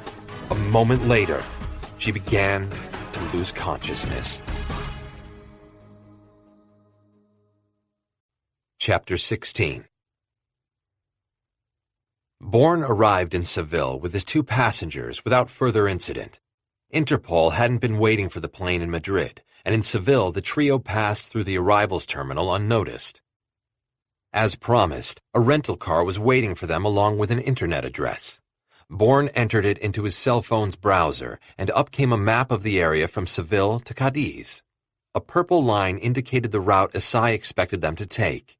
At the end was an address in Cadiz, the place, he assumed, where Don Fernando Herrera was waiting for their arrival. They climbed into the car, and Bourne started it up, then drove them out of the airport. He had spent the airtime trying to figure out Halal Esai's game. There was no doubt that Esai had fed him a brew of truth and lies, so whether he was ally or enemy was still to be determined. Bourne had also spent much of the time brooding over his friend Boris Karpov. If it was true he had been ordered to kill Bourne, he hadn't shown up yet. But would he? Esai wanted something from Bourne, something he knew Bourne wouldn't do if Esai asked him straight out. Did it have to do with Boris? Bourne felt a vast net beginning to tighten around him, but as yet he had no idea of its size or origin. Someone wanted him, but why and for what? "You don't talk a lot, do you?" Rosie said from the seat next to him. Bourne smiled, staring straight ahead as he navigated the road. He was concerned about tails, but so far the traffic behind them appeared normal. "You're not like anyone I've ever met." "Dios mío, Rosie," Vegas said from the back seat. "Stop peppering him with questions." "I'm only making conversation, mi amor." She turned to Bourne, but her eyes did not meet his, sliding away into shadow. "I know what it's like to be alone, really alone. Crouched in the shadows, watching the sunlight." "Rosie!" "Hush, mi amor." She addressed Bourne again. "Here is what I can't understand. Why would someone do this voluntarily?" "You know," Bourne said, "you don't speak like someone from the backwater of Colombia." "I sound educated, yes?" "I admire your vocabulary." Her laughter was deep and rich. "Yes, someone like you would." "You don't know anything about me." "No? You are alone, always alone. I think this is the essential thing about you. It defines how you think and everything you do." She cocked her head. "You have no answer for this." "I don't know a single thing about you." She touched the scars on her neck and chest. "But I think you do." "The Margay." "She was so beautiful," Rosie said. "But I got in her way." "No," Bourne said, "you frightened her." Rosie looked away, out her window at the passing scenery, which was nothing much. A series of hypnotically undulating hills, some covered in groves of gnarled, dusty-looking olive trees. Bourne glanced again in the rearview mirror. There was a red Fiat he was keeping an eye on, though he doubted any professional tail would be driving a red car. "Stumbling over a Margay's den," he said. "That doesn't sound like the kind of behavior I'd expect from someone who was born and raised in the Cordilleras." "I was running. Crossing a stream, I slipped on a mossy rock and hurt my knee. I wasn't looking where I was going. I was frightened." "You were running away?" "Yes." "From whom?" Rosie tossed her head. "You're always running. You should know." "I was told you were running away from your family." She nodded. "That is true." "I've never done that." "And yet you're alone, always alone," she said. "It must be exhausting." Vegas leaned forward. "Rosie, for the love of God!" He turned to Bourne. "I apologize for her." Bourne shrugged. "The world is full of opinions." "I know why you run," Rosie said. It is so nothing will touch you. Bourne's eyes flicked again to the rearview mirror, the red Fiat, then to Rosie's face, but once again her eyes were averted. I suppose there's not much call for a psychologist in Zimbabwe, he said. Is that where you were born? I am a Chagwa, Rosie said, from the Serpent line. Bourne, an expert in comparative languages, knew that the Achagwa had named their different family lineages after animals: serpent, jaguar, fox, bat, tapir. Do you speak the language? Iranche? A slow smile lifted the corners of her lips. Nice try. I'm impressed, really, but no. Iranche is its own language. The Ichagwe spoke any number of Maipurian dialects, depending on whether they lived in the mountains or the Amazon basin. Her smile broadened. Please, tell me you don't speak any of those languages. I don't, Bourne said. Neither do I. They were spoken a very long time ago. Even my father had no knowledge of them. Bourne's eyes returned to the rearview mirror. He could no longer see the red Fiat, and instead began to concentrate on the black van up ahead. Over the past 15 minutes, it had had several opportunities to change lanes and speed, but it hadn't done so. Instead, it had maintained its position 4 vehicles ahead of him. Checking his side mirror, he waited for a break in the traffic, then, without signaling, shot forward into the left-hand lane. Within seconds, he had passed the black van. He watched it firmly planted in his rear view, receding slowly from view. Then it changed lanes and accelerated. Now he began to look for the box, a tailing maneuver extremely difficult to shake, since it involved vehicles in front and behind. What's happening? Vegas said. Bourne could feel the anxiety radiating from him like waves of heat. There are people on this road who shouldn't be here, Bourne said. Sit back. Rosie gripped the handle above her door but said nothing. Her face was set in neutral. She knew when to keep quiet, Bourne thought. The black van had established a position a car's length behind him. Apparently, the driver understood he had been made. Bourne checked ahead, but saw no other black van. He saw 2-seater sports cars, a bus full of Japanese tourists, cameras held in front of their faces, and sedans with families. There were also a wide variety of trucks, including a semi, but none of these vehicles seemed likely to be part of the box. He tried varying his speed, noting how each vehicle in front of him reacted, but he got no definitive read. He thought it interesting and worrisome that though the black van had announced itself, the second vehicle was still incognito. He wondered what that meant because it wasn't part of the box playbook, which dictated all in or all out. Once one of the vehicles in the box was made, usually the 2 vehicles either peeled off or closed in. Suddenly, the black van made its move, coming up on Bourne's left. He switched into the center lane, and moments later, it followed. He kept going into the right-hand lane, even though the semi was now in front of him. If the black van followed, he could always swing around the semi's left. With a burst of speed, the black van cut off a chugging sedan as it swerved into the right-hand lane behind Bourne. Bourne looked for a break in the traffic to switch to the center lane, but even as he plotted vectors, the black van came up dangerously close behind him. He accelerated, and at that precise moment, the rear of the semi slammed down, its edge casting off a shower of sparks as it dragged along the roadbed. The moment Bourne saw it, he understood. The rear panel had been retrofitted as a ramp.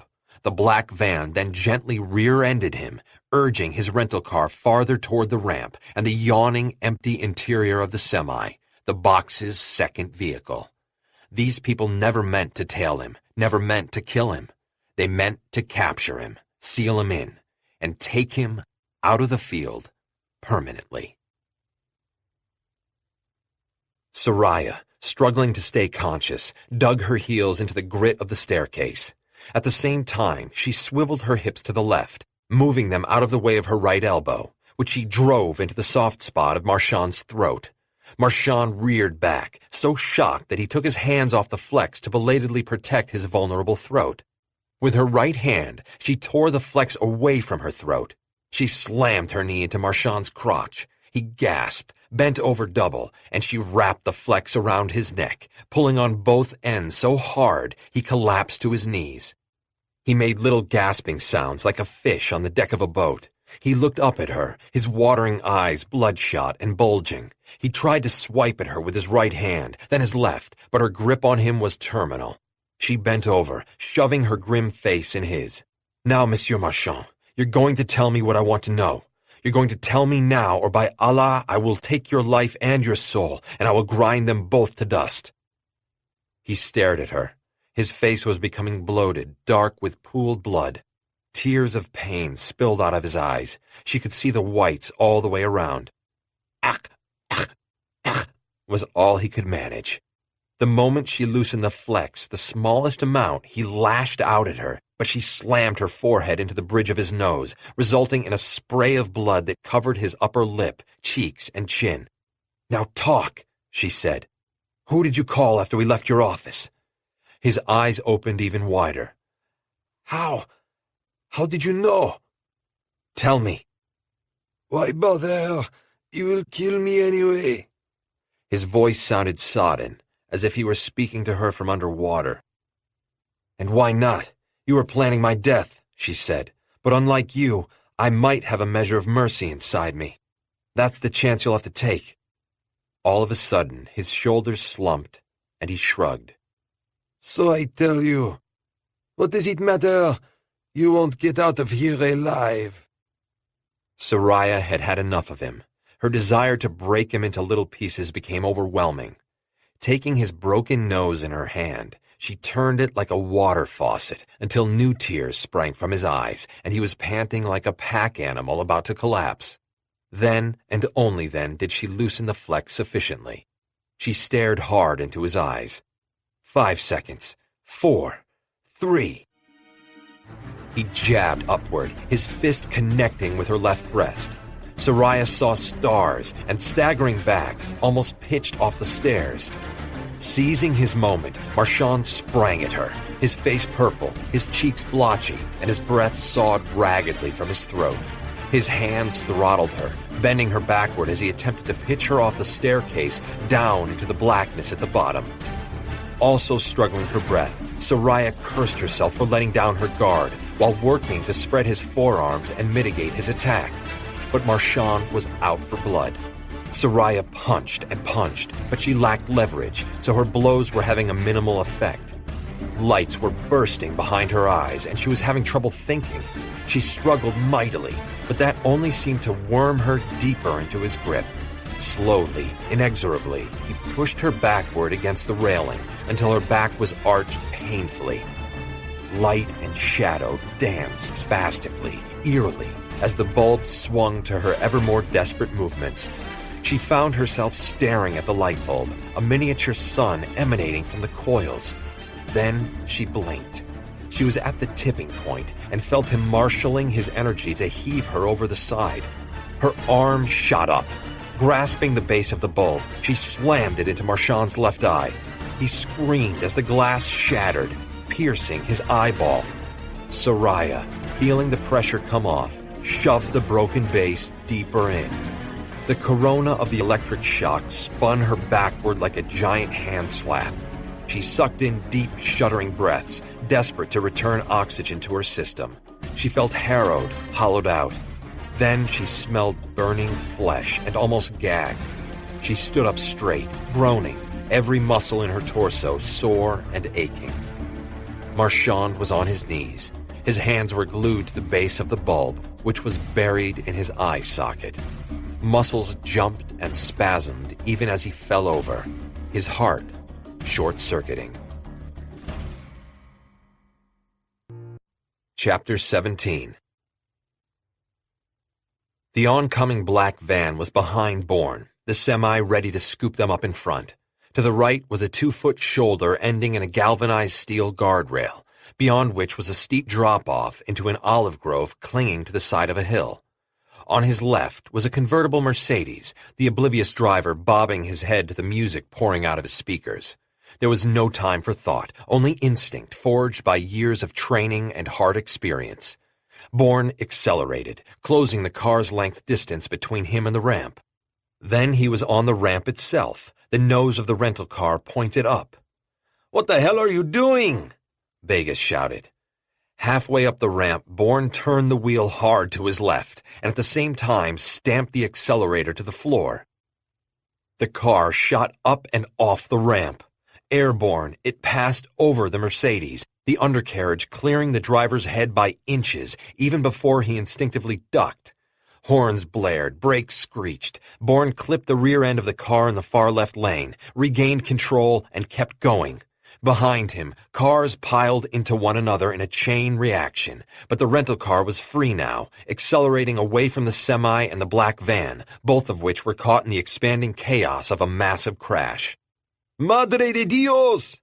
Vegas cried. "Is my poor heart still beating?" Rosie released her grip on the handle above the door. "What Esteban means is thank you." "What I mean is, I need a drink," Vegas muttered from behind them. The day was spent. The sun, yellow bordering on orange, pressed down against the hills in the west like a fried egg. Twilight swept across the olive groves, lending their tortured branches a spooky aspect. They were racing west, toward the darkness of night and a sprinkling of first-magnitude stars. The atmosphere in the car had altered. Bourne could feel it as surely as you feel the onset of winter, a drop in the pressure, a tiny shiver of a premonition.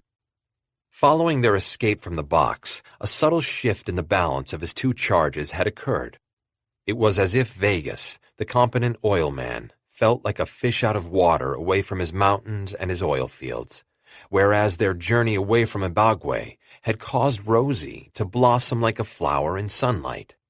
He thought about the elaborate box, which had the hand of the Domna all over it. The Domna had tracked him down. Had Halal Isai told them? Bourne wouldn't put it past him. Isai remained a complete mystery to Bourne. Painful as it might be, everything Rosie had said was true. He was running away from everything and everyone, and of course it was clear why. Once, he had cared deeply for a handful of people. Now all of them, save Moira and Soraya, were dead. Perhaps some of them because of him. No more, an insistent voice inside of him cried. No more. His new philosophy, developed without his even being aware of it, was simple. Keep running. He knew he couldn't get hurt running, but the downside, the collateral damage that Rosie had so cleverly pointed out to him, was that he felt nothing. Was that living? Was he even alive? And if he wasn't, what was the state of being in which he found himself? To distract himself, he turned to Rosie. Why were you running away? The usual reasons. She had a knack of answering questions as he would have, without revealing any pertinent information. There are no usual reasons, he shot back. This made her laugh, a sound he found intriguing. It was deep and rich, launched from her stomach. There was nothing shallow or phony about that laugh. Well, you're right about that. She was silent for some time. Bourne caught a look at Vegas, asleep in the back seat. He looked drawn, exhausted, as if he'd traveled from the Cordilleras to just outside Cadiz on foot. I was not a good girl, Rosie said after a time. She was staring out her side window. I was, what do you call it? The black sheep. Whatever I did made the people around me angry.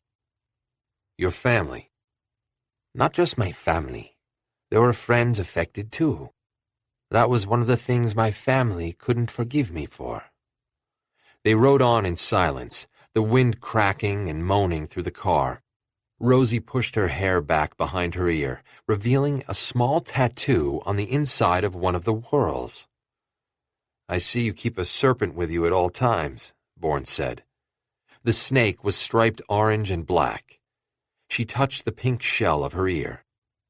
It's a sky tail. It looks mythical. Does it breathe fire? Huh. I've yet to hear about a creature that breathes fire. You haven't met some of the Russians I have. That laugh again, filling the car as if with perfume. Bourne hesitated only a moment.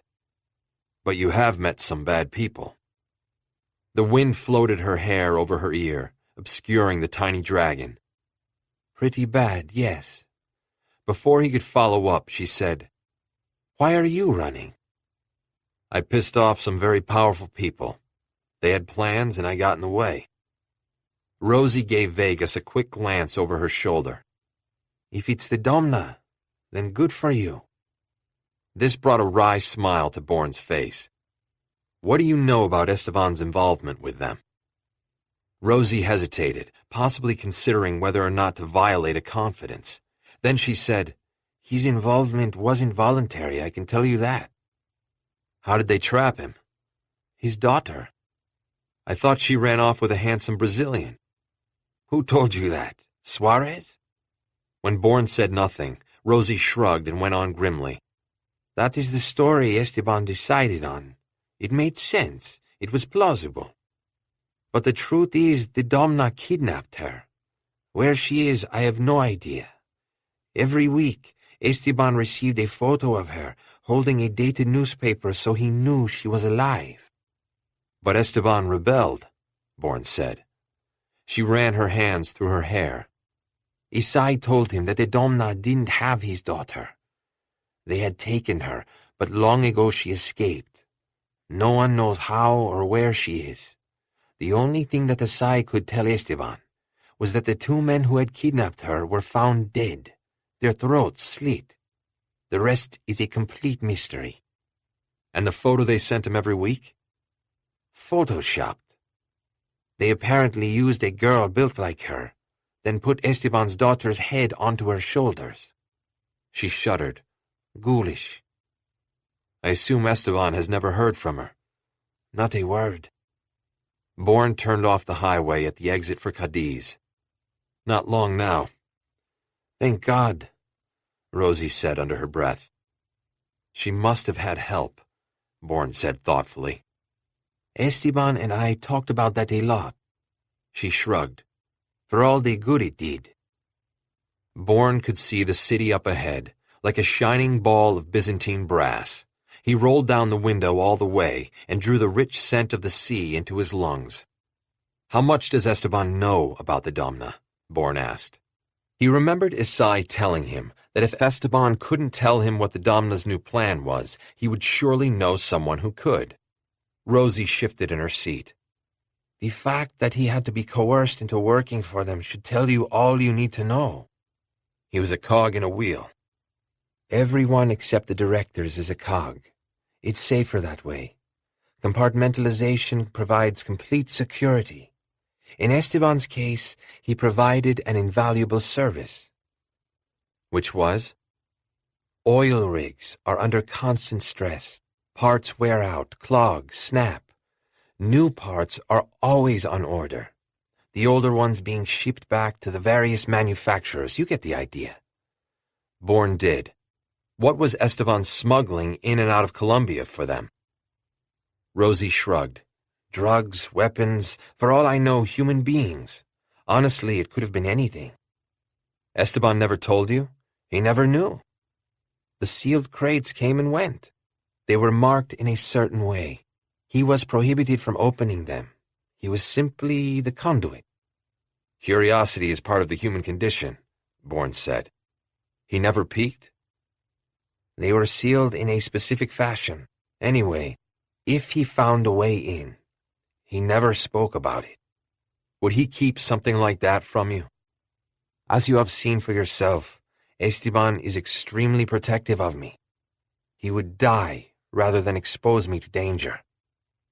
When is a response not an answer? Bourne thought. When Rosie provides it.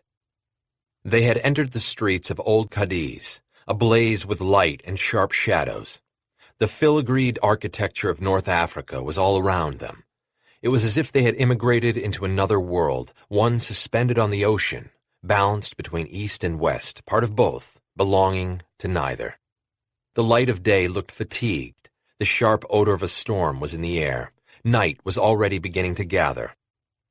They drove on, down crooked streets, hearing the calls of street vendors in Spanish and Arabic, inhaling the incense of history. Where did you learn to pilot a boat? Marlon Itana said as he sat on the sailboat's bench. I'm full of surprises, Isai said, even to a man like you. A man like me sent to kill a man like you. Isai laughed. The best laid plans. After meeting up at the cafe early in the morning, the two men had shared a coffee. They talked about home, about nothing at all. Then they went for a long walk, but even then nothing of consequence passed between them. This was how they wanted it, how it had to be. Theirs was a relationship so buried in conspiracy, deceit, and deepest cover, they often had difficulty communicating simply as human beings. Isai had reserved a sailboat at the rental dock, and they had set sail just after lunchtime, when the world of Cadiz was still drowsing in siesta. All the other boats had pushed off just after dawn, so they wouldn't return until late afternoon. No one saw them. No one but the rental agent was around, and his sole interest was in the euros that crossed his greedy palm. The day was clear, just some high clouds passing, the sun beating down, flattening the water to beaten brass. Still, the wind was up, and Isai maneuvered the small sailboat expertly, effortlessly, as if he had been born on the water. The edge of Cadiz slipped away. A Saracen's massive scimitar, its hilt encrusted with jewels winking in the sunlight. It wasn't until the sun lowered, the western sky turning into a palette full of gaudy colors, that they got around to talking. El Arian still thinks you hate me, yes? Isai said. More than ever, I think. Itana's skull was gilded, but his thick beard extinguished the light. I wanted to go after Bourne, but Benjamin assigned me to you. The wily bastard recruited Viktor Cherkasov. Cherkasov has Boris Karpov in his back pocket. He's the only one who does. From his seat in the cockpit, Itana stared down into the water, cobalt with streaks of orange interspersed with an inky black. I don't think that's the only reason he recruited Cherkasov. Isai turned from checking the wind, one hand on the wheel. Oh? Itana pulled into himself, elbows on stringy, muscular thighs. Cherkasov's first assignment wasn't meeting with Karpov. El Arian sent him to the mosque. Isai felt a chill run through him. The light was wavering before his eyes, turning from gold to blue-black. The mosque in Munich. The very same. But why? Itana sighed. I'd have to be a sorcerer to know that. He sent a Russian ex-FSB director to the mosque. Isai shook his head. El Arian must be mad. Itana raised his eyes to his size. We need to come up with a better explanation, and quickly. What about the plan? Isai didn't want to think about the mosque. The mosque and the people who now ran it were the reason for the hatred burning inside him. El Arian briefed the directors before I left Paris. But of course I wasn't part of the meeting. No one has said a word. I wouldn't expect them to. The wind changed, and the sails were beginning to luff, rippling like a flag. Isai rose briefly, made an adjustment, then returned to the cockpit and tacked starboard. Careful, he said. With the crack of the sail, the boom swung past them. Isai kept the boat close-hauled, the quartering wind pushing out the sails like a fat man's cheek. They skimmed through the water, roughly paralleling the shore. Itana steepled his brown fingers, long as a pianist's.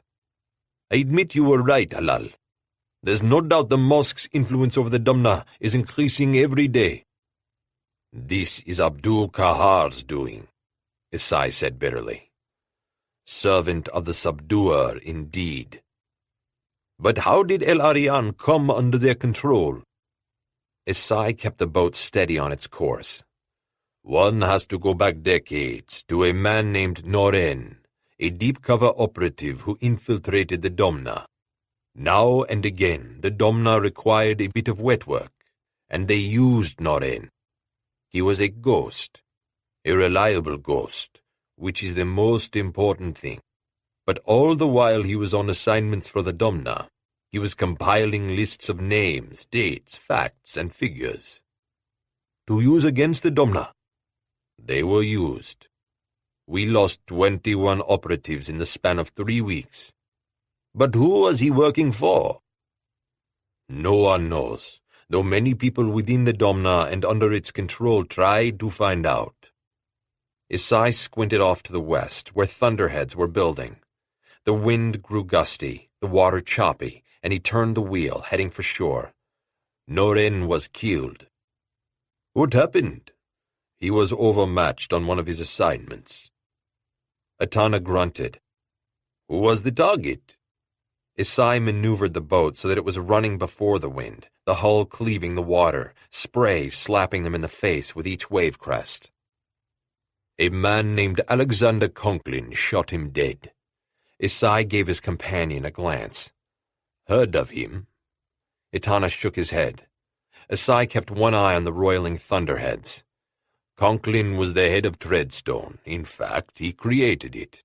One of the primary missions of Treadstone was to take down the Domna hierarchy. That's why Conklin became a target. And after Norin? The whole idea of terminating Conklin was deemed too risky, Isai said. They were nearing the shore now, the gusty wind pushing them fast, so that he had to begin a long tack in order to slow them. Here, take the wheel and hold it steady. With Itana's hands on the wheel, Isai stepped out of the cockpit, went forward, and reefed the jib in order to cut their speed even more. He could feel the storm's damp slap on his face, though it hadn't yet broken. When he returned to the cockpit, he retook the wheel. Conklin and Treadstone scared the Domna, he said. That was when El Arian reached out to Abdul Kahar. Without getting the other director's prior consent. Just like El Arian. I have a strong suspicion that he and Abdul Kahar had a prior relationship when they were young men, though I haven't been able to substantiate it yet. That would make sense.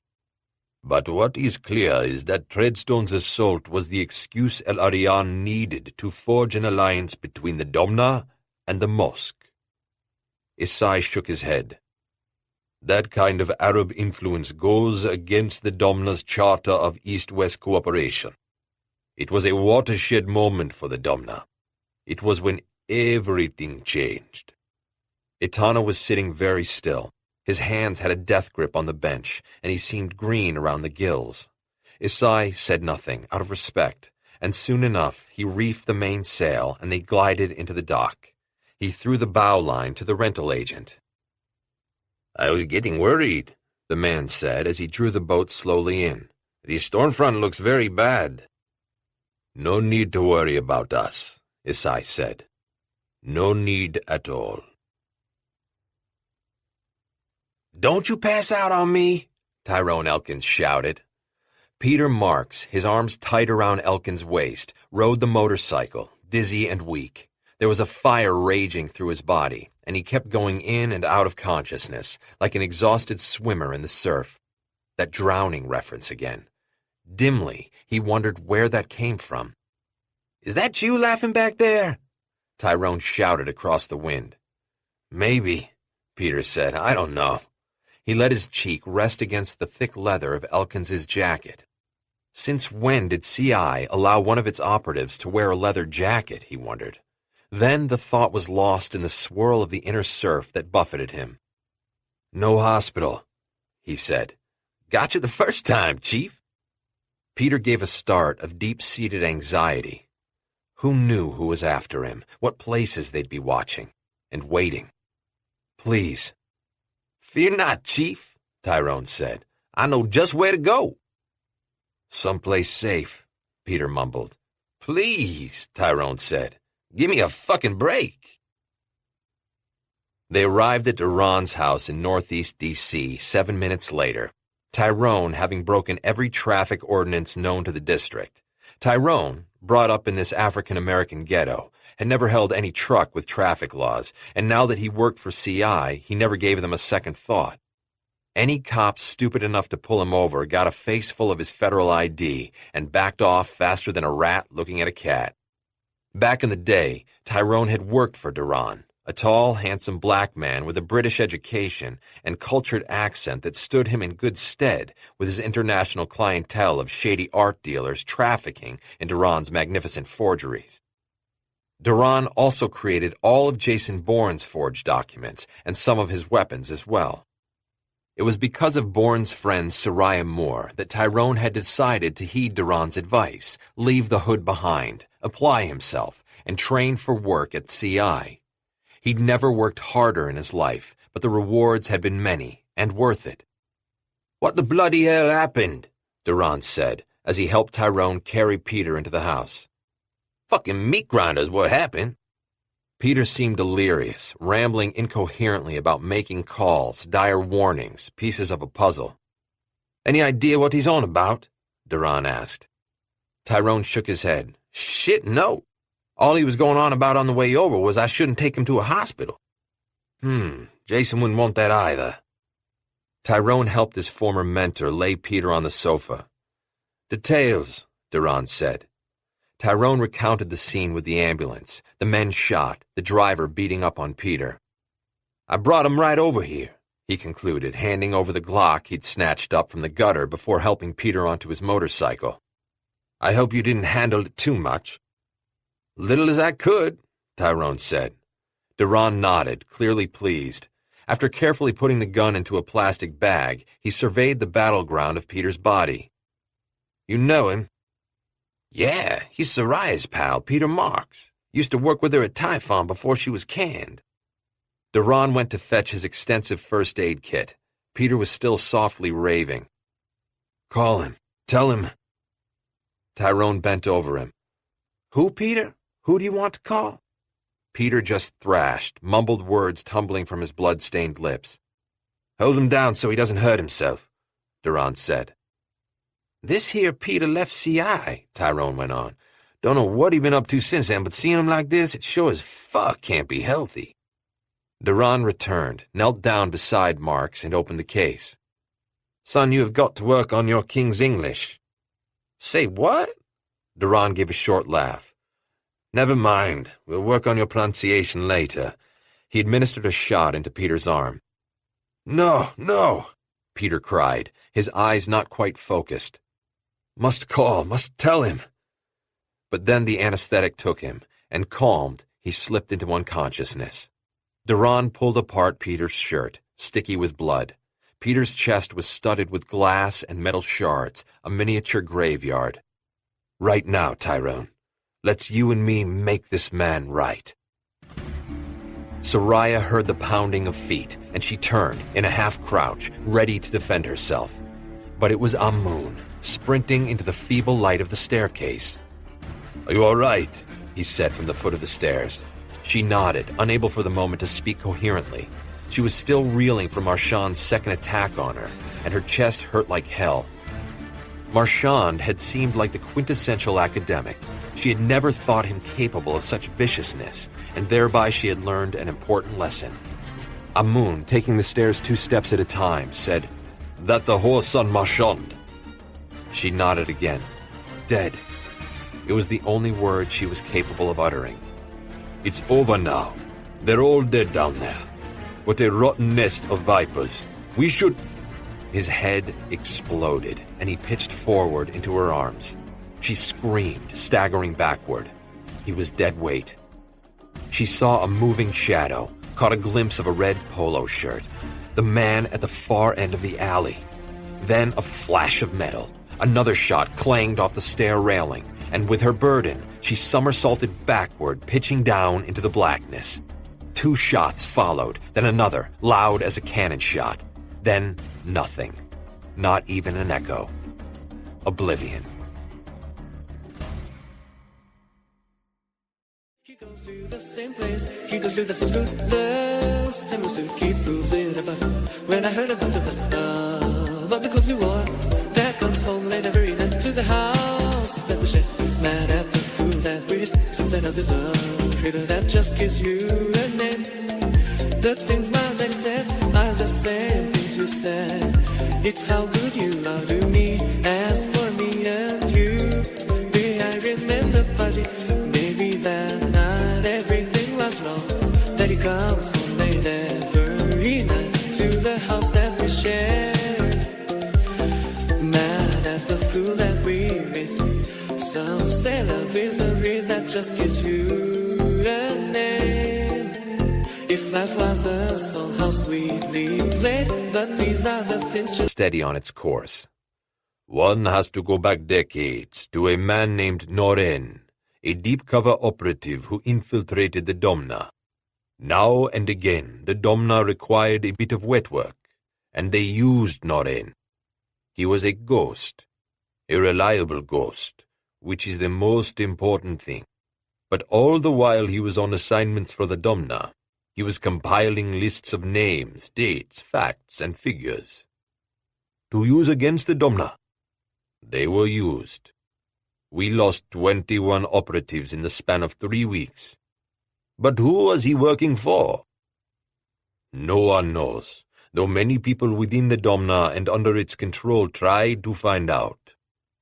Isai squinted off to the west, where thunderheads were building. The wind grew gusty, the water choppy, and he turned the wheel, heading for shore. Noren was killed. What happened? He was overmatched on one of his assignments. Atana grunted. Who was the target? Isai maneuvered the boat so that it was running before the wind, the hull cleaving the water, spray slapping them in the face with each wave crest. A man named Alexander Conklin shot him dead. Isai gave his companion a glance. Heard of him? Itana shook his head. Isai kept one eye on the roiling thunderheads. Conklin was the head of Treadstone. In fact, he created it. One of the primary missions of Treadstone was to take down the Domna hierarchy. That's why Conklin became a target. And after Noren?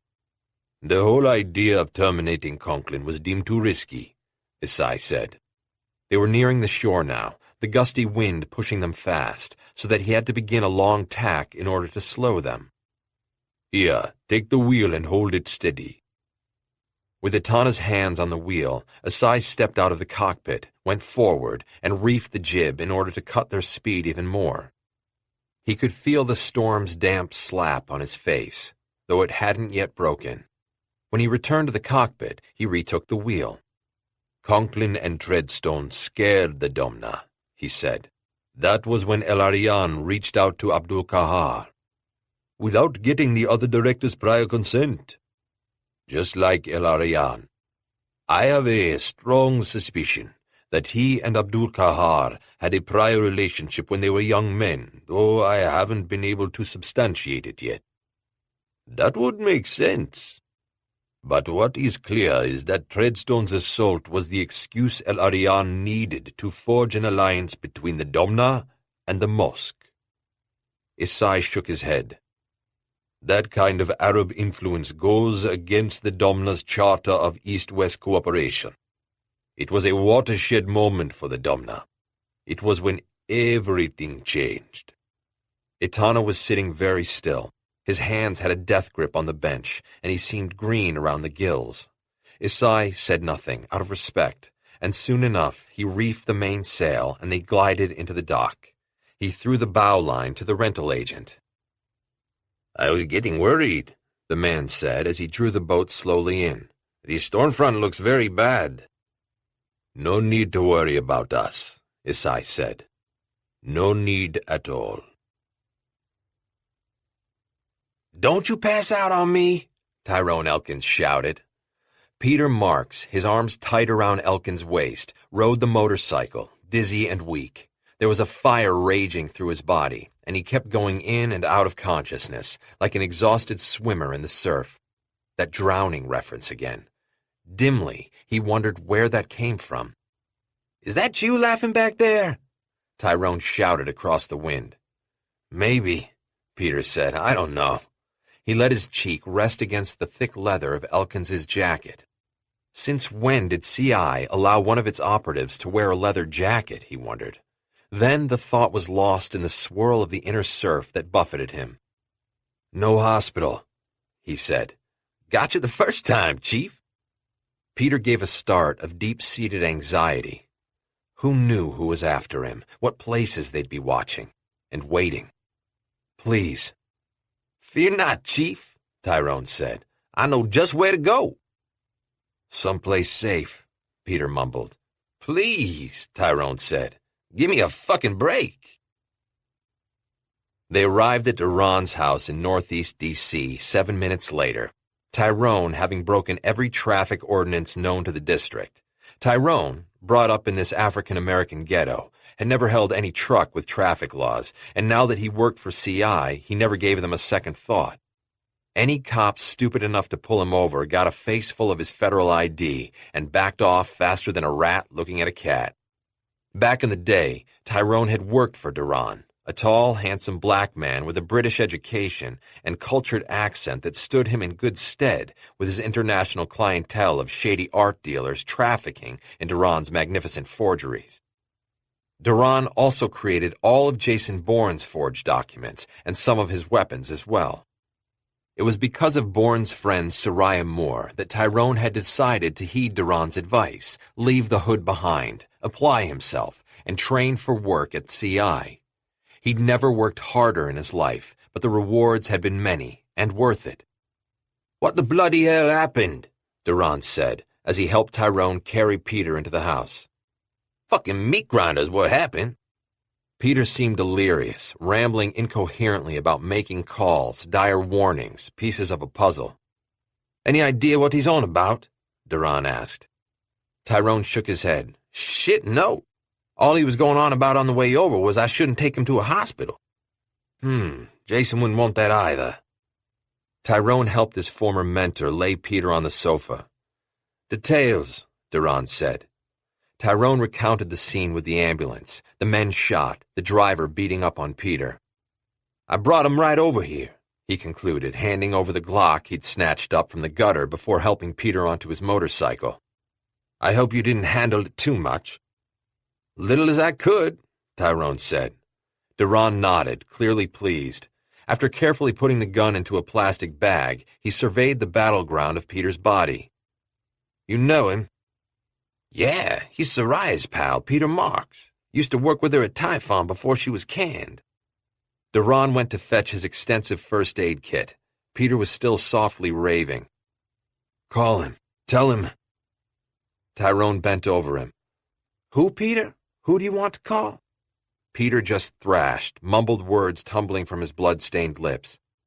Hold him down so he doesn't hurt himself, Duran said. This here Peter left CI, Tyrone went on. Don't know what he been up to since then, but seeing him like this, it sure as fuck can't be healthy. Duran returned, knelt down beside Marks, and opened the case.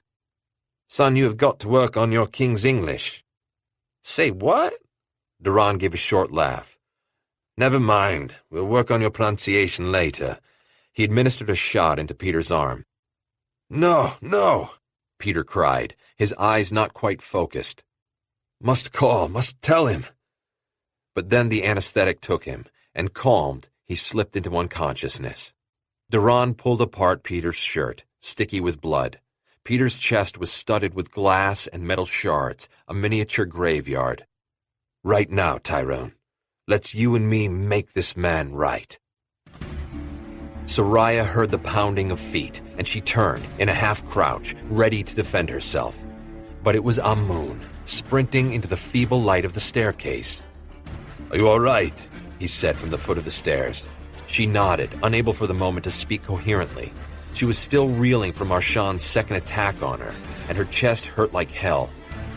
Marchand had seemed like the quintessential academic. She had never thought him capable of such viciousness, and thereby she had learned an important lesson. Amun, taking the stairs 2 steps